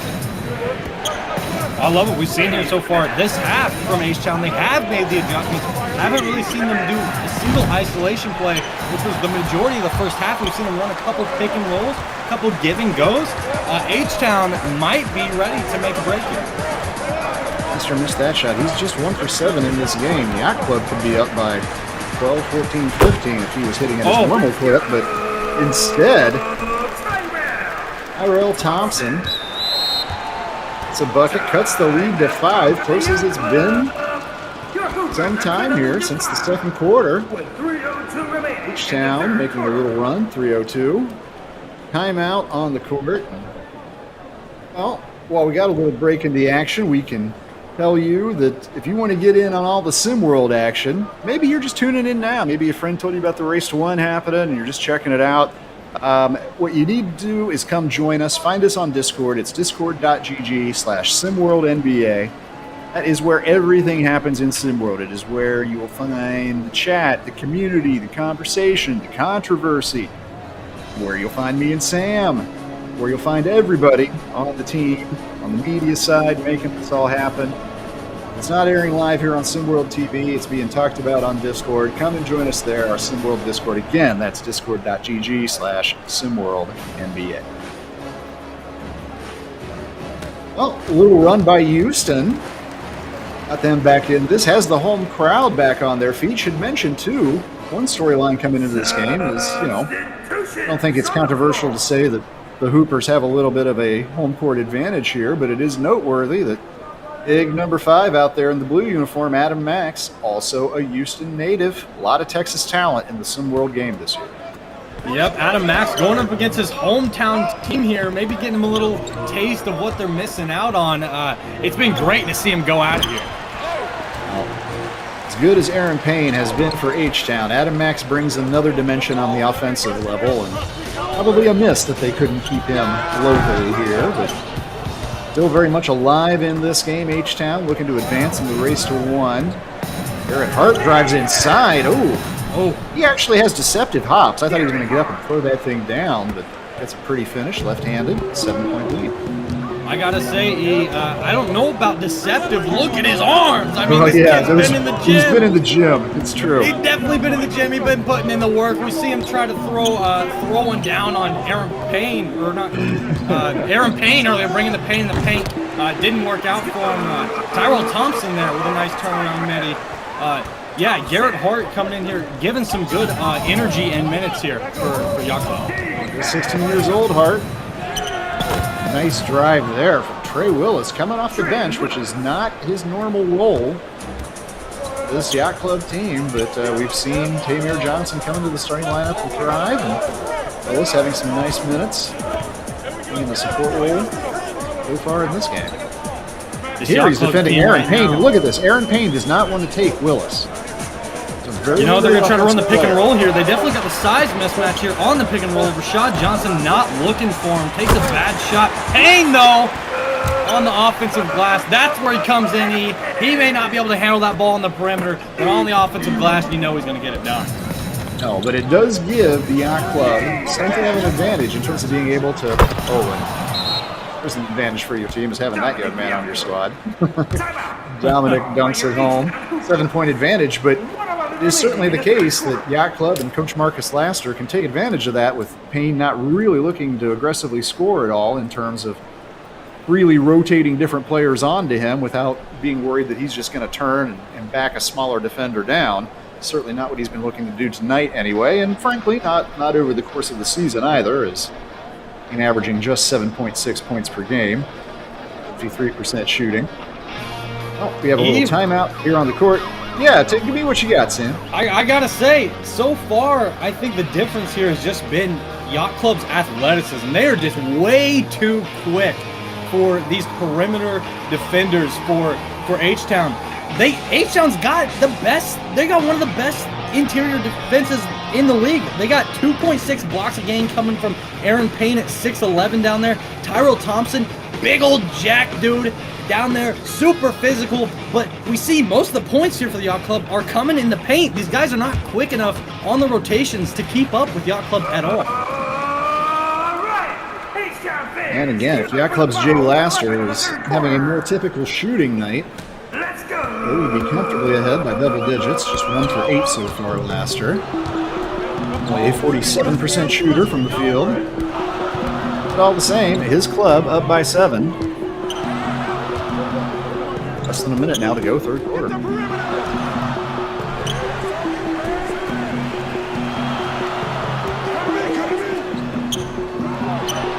wow. Chance there, but not to be. Man, I like what we saw there, though, from H-Town. The deficit is shrinking here, and we're seeing them run offense. That is a good sign. They definitely have made some adjustments since the first half, and that's going to mean the difference here. Shot by Issam wouldn't go. Carter thinks he can get around Johnson, and he does. Yeah. Wow, just worked him. Now you see there, they set up the isolation with the offensive sets they've been running the previous possessions. You run a set, gives some good movement, a couple possessions in a row, then you're able to bring down one of the best ISO guys we got here in SimWorld, who's Keithan Carter, and he's able to easily get to the basket there and catch the defense off guard. Bianco has it, gives it up. Shot clock winding down. Tamir Johnson going to try his luck from deep. Well, I think we tested the limits of what Tamir can do, perhaps. That's a little out of his range. Yacht Club still on top by 5, but this game has tightened up. Trending towards maybe even a photo finish. Come back to find out fourth quarter when we return on SimWorld TV.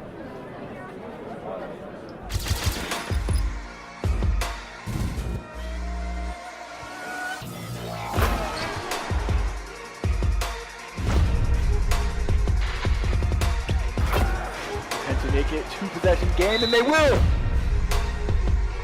Definitely gonna have to look elsewhere. Oh!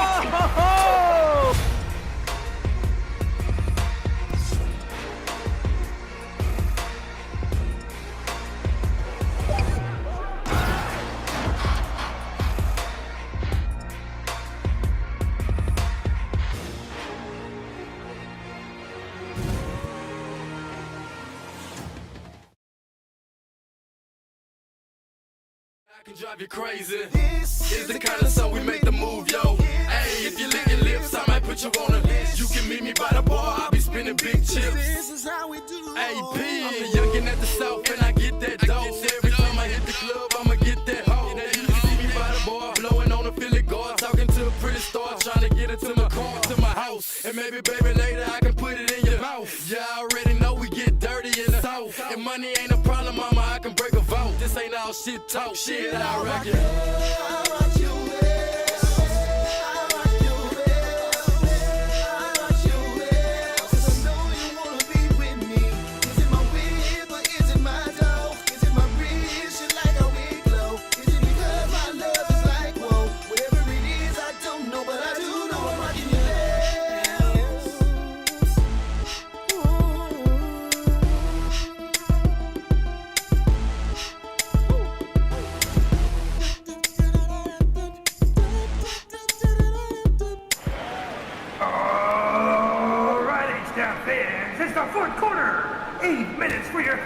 All right, we're back. Fourth quarter underway.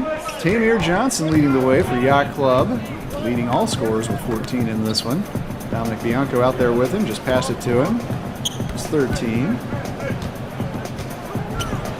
Ray Willis goes right over his defender, but cannot score. Man, we see Garrett Airy there trying to take the charge there at the rim, but affects the shot. And that's all it takes sometimes. All right, we're going to take a quick timeout and come right back. We got free throws here in Houston.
All right, we're back. H-Town. Shoot some free throws here. Aaron Payne at the line. Aaron Payne, shooting 2. Not the most confident free throw shooter out there, Aaron Payne.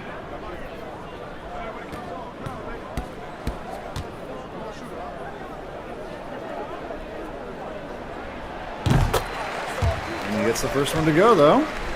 You know, you talk about Aaron Payne not being the most confident from the line. I mean, I think big men get a little too harsh criticism as far as free throw shooting goes. I mean, something you have to understand is the taller you get, the less coordinated you're going to be. Your center of gravity is way different, way less evenly distributed. I mean, imagine moving at that height has got to be crazy. So the fact that we see somebody out here like Aaron Payne at 6'11", 220, able to move like he does is a feat in and of itself. It really makes you appreciate the Lorenzo Phenoms and Trey Hymans of this game, as well as the Nowitzkis and Karl Anthony Towns at the NBA level. Oh, nice dish! Look at that! Yes. Payne snuck down there, snuck in behind the rest of the defense, able to cut this lead down to 1 now. Only a 1-point game here in the fourth quarter. Round 1 matchup.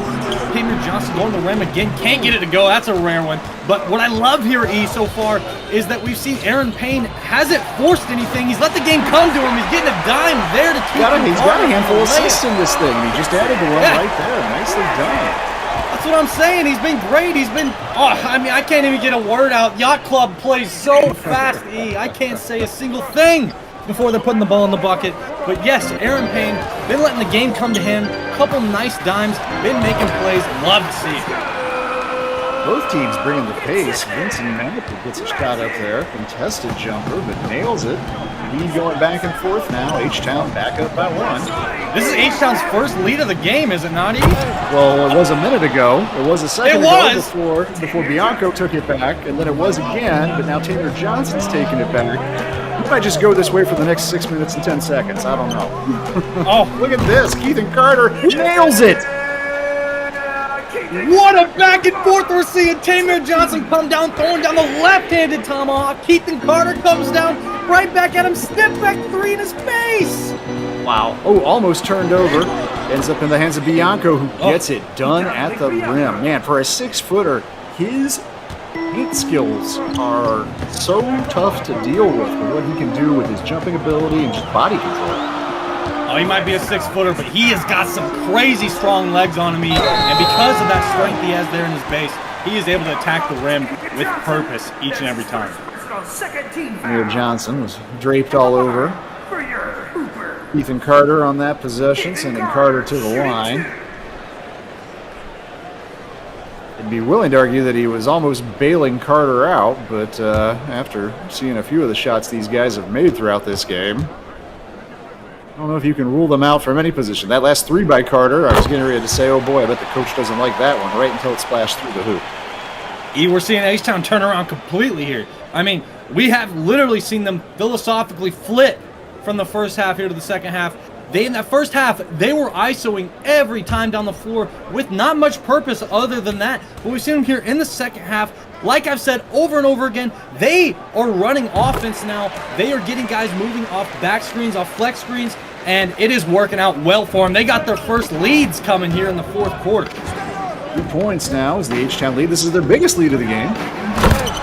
Oh! And it's gone once again. Easom driving to the rim, the big man, not getting up high off the floor there. I thought Aaron Payne was going to come help side and send that, but Easom holding on to that ball, strong, getting it to go. Well, Carter tried another one of those step back threes. This time it would not go through. All tied up. Great pass from Max to Bianco. He was just hanging around. 2-point lead again for the Yacht Club. Man, you cannot miss a shot against this Yacht Club team. If you do, especially on the three-pointer, if you're taking long shots, these guys are going to get that long rebound. They're going to be outrunning. We're going to see it here. Easom gets the rebound. He's already running the break. I mean, these guys, they got it in them. They're going to get that ball, and they are going to go. You got to be able to keep up with them. Oh, turned it over right there. Easom just ran into his defender. On this end, you got to get a better quality shot. Maybe, yeah. No orange uniforms down there to get any offensive rebound. Actually, that might been the shot you wanted there. Oh, look at Bianco. Switch from the left to the right hand to finish that one. That's his signature dunk right there, E. The left to right, switcheroo windmill. He loves doing it. He's got crazy bounce, and we're seeing him use it here. Oh, what a finish, Vincent Magic. That over the big man, Adam Max. He was absolutely on Magic right there. Tear dropped it in over him. 2-point game, under 4 minutes to go now. Amir works his way inside, but everything kind of fell for him to start this game. Not so much the last few minutes. Not so much the last few minutes, but he's still really been pretty efficient. So definitely his game definitely has not taken a turn for the worst yet. Tamir Johnson still playing at a super high level. I still think you try to get him some opportunities. Magic got around him right there, however, ties things up. It's Magic and Keith and Carter. Port Arthur, Texas, reporting for duty here in the fourth quarter.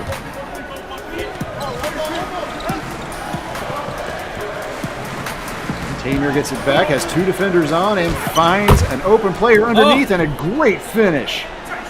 We say Tamir there, been doing it offensively, scoring all night. We see him there getting the assist. Esom under the paint with a guy all over his back, still finished. Trying to D-up Thompson, does a great job of it right there and boxes him out, gets the rebound. That's just all textbook right there from number 30. I mean, Tyrell Thompson has been able to get absolutely zero going tonight because of Esom. That impact cannot be... Oh! Let me shut up! Because Tamir Meerkat Johnson going to the rim. Oh my goodness, Lord. He's got a crazy bounce. Does tonight. Unranked, of course, Tamir Johnson. Is putting on a show here in the tournament where it matters most. Big Adam Max out there, and Jay Laster has it right now. Hasn't been the greatest shooting night for Laster, but his teammate Tamir has been getting it done. Can't get that one to fall, however. Still just a 4-point lead, 2 minutes to play.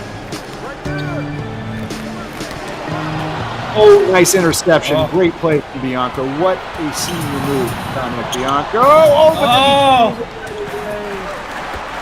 Trying to get a little too creative there on the fast break. Is going to cost him. Oh, lucky it didn't turn into a 3-point play right there, but Magic is going to go to the line. Vincent Magic, captain of this H-Town team, 6'3" guard out of Port Arthur, averaging 9 points a game. At Texas Tech and Houston. Uncommitted though. Those schools or any other at this point. Right now, all he's thinking about is I want to win this race to 1. He's been one of the guys here for H-Town that's really been producing tonight overall.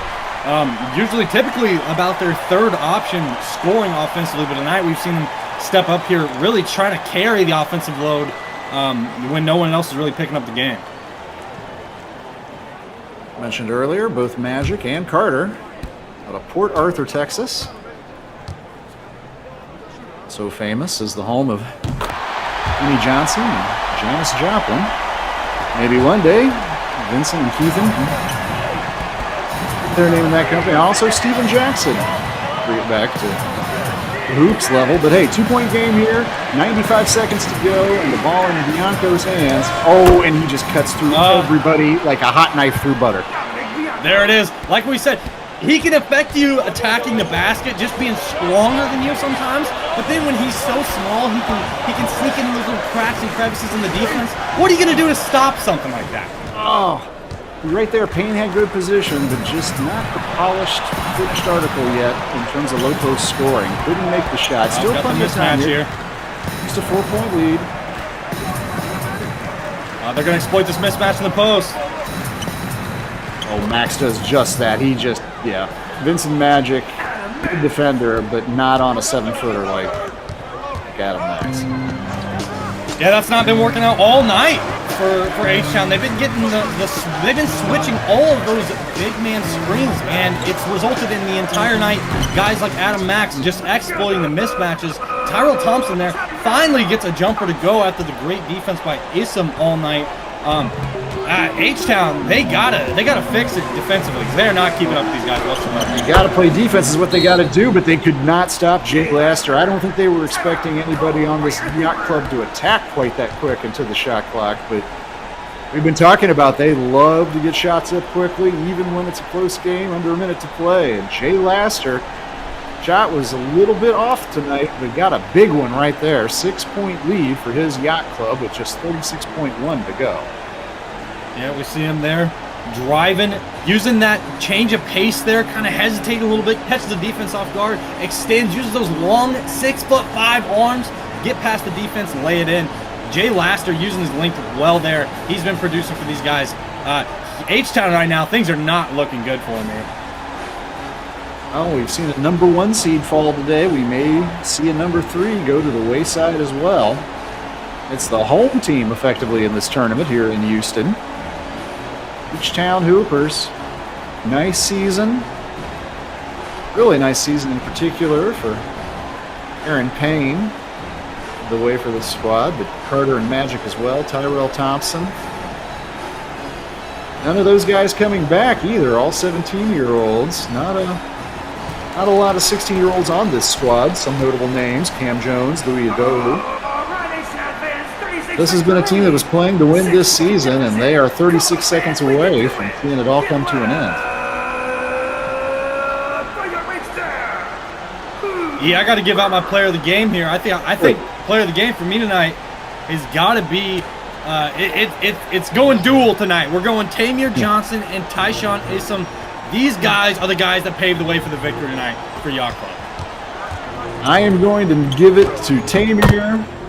Well, he just gave up a bucket right there, but his surprising start and the results he got moving into the starting lineup, for me, sort of set the tone for everything Yacht Club's done tonight. But we are not out of this yet. 4-point game, 26.5, and Houston starting to foul now. Yeah, no choice but to foul. We've seen some crazier things here tonight already. Oh, yeah. We saw that Bad Boys in Rocky Mountain game. That thing, you couldn't have predicted the end of that if your life depended on it. There was so much crazy things happening. So yeah, definitely H-Town's not out of it 100% here. Gotta hope for some mistakes though, because this ain't gonna come easy. I hope for free throw misses, and Bianco not obliging, at least on that first one. And look at him, he is just stone cold killer. Look at that, he's giving the eye there on the side of the free throw lane. He ain't worried about a thing here. Nails them both, extends the lead back out to 6. The Hoopers take their final timeout. Now that's notable only because that means in a dead ball situation they cannot advance it. Actually, a little surprised they took that timeout there. I'm not sure that was the strategic move to make, but regardless, that's the situation. H-Town 25.4 to come up with 6 points somehow, and no timeouts to assist them. Else they're going to get bounced out of the race to 1. I think this day delivered what we wanted, Sam. We had an 8 take out a 1. We had high drama and high controversy. Had some great individual performances. Looking forward to tomorrow. Looking forward to the whole week, really. Oh yeah, E. I'm an emotional mess after today's set of games. We've seen everything under the sun tonight from all of our games here. We got a set of them tomorrow. I'm looking forward to it. I am just so geeked about our race to 1 right now. We have some great basketball happening here in Simworld Hoops, and I am loving it. With bucket for Magic, that was exactly what they needed there. Took almost no time off the clock, and now you like to deny. Oh, look at that! A steal! Magic stole the ball. Oh, it knocked away, but it ends up in. This is a game again. This is a game again, E. What did I tell you? Point game, and having a hard time inbounding Yacht Club. Finally, they do, and Magic is to come over and foul Bianco. Now, the only thing H-Town may not have done right in that whole sequence was allowing the ball to travel back to Bianco's hands, and he's at the free throw line where he's cold and very proficient. Everything else went right there. Still 13.9 to play, and this isn't over even if he hits both. Man, it's a shame Bianco dished an assist there defensively, because that was an absurd swat there. And look at that! Oh boy! He's gonna miss the free throw. Maybe a little hoodoo happening for the home team. Oh, I hear the suspense. You could cut the tension with a knife in here. He missed them both. He missed them both. Each town can tie or take the lead on this possession. It's Thompson inside, and he flips it up and in. No way, E-Lava. I can't believe it. All locked up at 75, 7.2 seconds. Wow, what a sequence. Bianco, the inexplicable, atypical for him mistake, trying to inbound the ball, leading to an easy bucket, and then missing both free throws in a tie game. And here's the thing, 7.2 seconds left. Yacht Club has a timeout left if they get in trouble. They still have plenty of time to pull this rabbit out of the hat and come out of here with an upset win. Yeah, I told you anything could happen. I knew this one wasn't over. And, oh my God, H-Town, we've seen them come back from down 30 earlier this year. They have done a similar feat here in the race to one, even higher stakes. It's tied here at 75, 7.2 seconds left. This thing is anybody's for the taking right now. Obviously, for Yacht Club, if you got Yacht and Max, open inside, or Sean Isson for that matter, certainly take an easy shot at the rim, but likely going to be Jay Laster or Dominic Bianco. The ball in their hands here. A chance to win this game and walk off the court. Here we go. Johnson with the ball to inbound, and he gets it to Bianco. Almost stepped back over the line. Bianco shakes free, goes up, and dunks it! Wow. 12 seconds. A heave from Houston. It will not go. Bianco, almost the GOAT, becomes the hero in a span of about 20 seconds in terms of game play I'm time. speechless! Bianco turns the ball over, misses 2 free throws, and then 2-hand throwdown dunks on the entire H-Town roster to seal a 77-75 upset victory. Yacht Club is going to advance. They are going to play the winner of Best Coast and Asia Pacific. Wow. Sometimes there's not a whole lot to say because the picture just kind of says it all, and that's what just happened here. Dominic Bianco walks off the court, waves to some of his supporters there. He's the hero. The Yacht Club advancing, and what a way to end what has been a great day of Race to One action here on SimWorld TV. For the last time, thank you so much for being with us. Remember, we're doing this all again tomorrow. 1 o'clock, 2:30, 4 o'clock, 5:30, all times Eastern, 4 more games. We'll see you then, folks, back here on SimWorld TV, the only place where you can see the game, be the game.